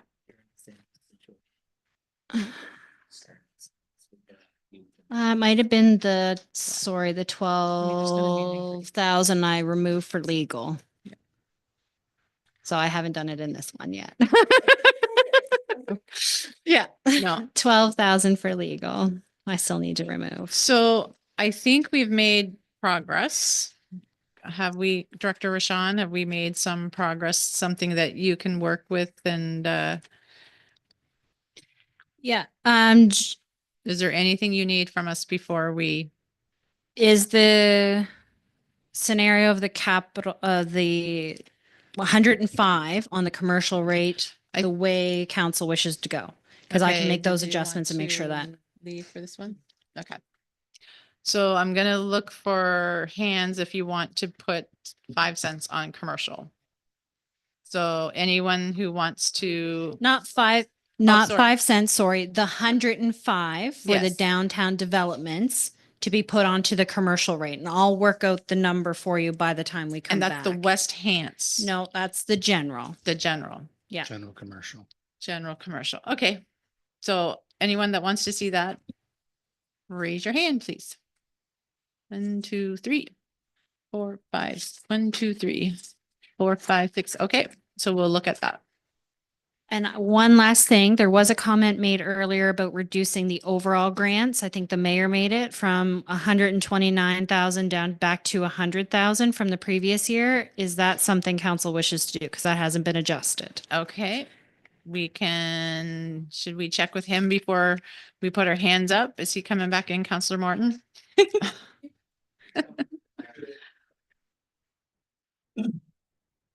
So we're just discussing, Mayor, as you're walking in, that a comment was made about reducing the grants contributions back down to 100,000.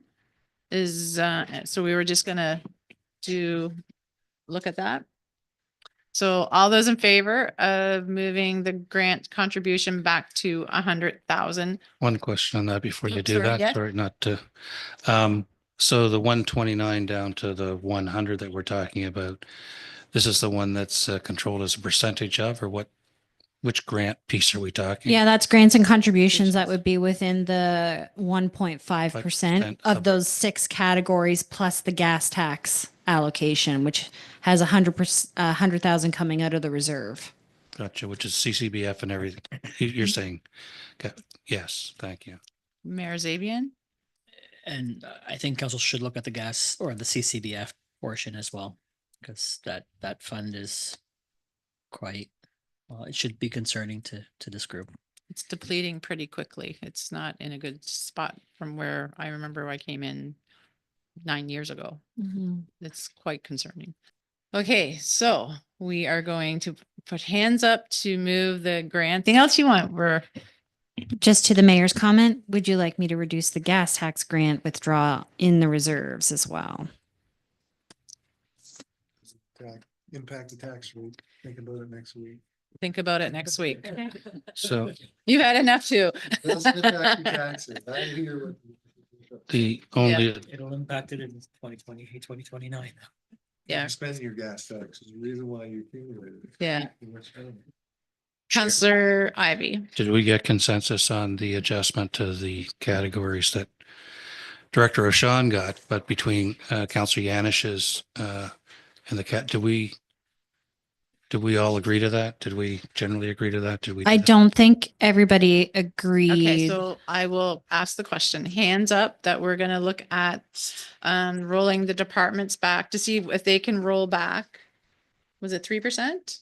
Did we give a number? We Carly had the number. to- Charlie has the numbers. So it It's was, Counselor Ivy said recreation, 50. transportation and waste collection by 50, and Counselor Yanish added that other departments should also consider a reduction, but there was no percentage given, Okay. just to make sure it was fair. Okay. And mine was 50% of the growth rate, right? The 50% of the growth. Growth that So, had been. yeah, set. not actually by 50%, but it's Right. 50% of the increase. Thank you. Yeah. Light? Do you have any? Could we do 50% of the increase for the other departments with that? I don't know. I haven't looked at the numbers. It just, for some consistency, is that something that could be looked at? For all of the departments? Counselor or Director Keo? Sorry, I just have a clarity question and maybe Director Rashawn already knows the answer. Our increase was partially due to the grants that were increased. So by removing the grants by way of the vote of council tonight, there's some things that would have automatically been reduced. So for clarity, do you want the recreation further reduced, or is it based on what has already been reduced and then the difference between those two? Well, no, I want to come back with the right answer. Yeah, so for instance, with the changes that we made to grants, the overall change to grants is 32.9% still. So that's with the changes that we've already made, not including the 29,000 reduction.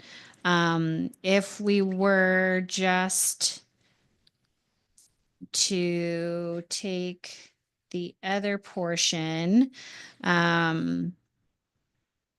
the only other ones that are above. So for instance, if we were looking at community economic development that has a 1.8% increase, are we looking to reduce it by 0.6%?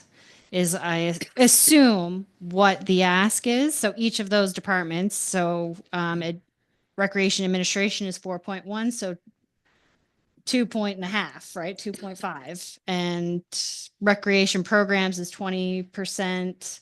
So it would be by 10.2. Yeah.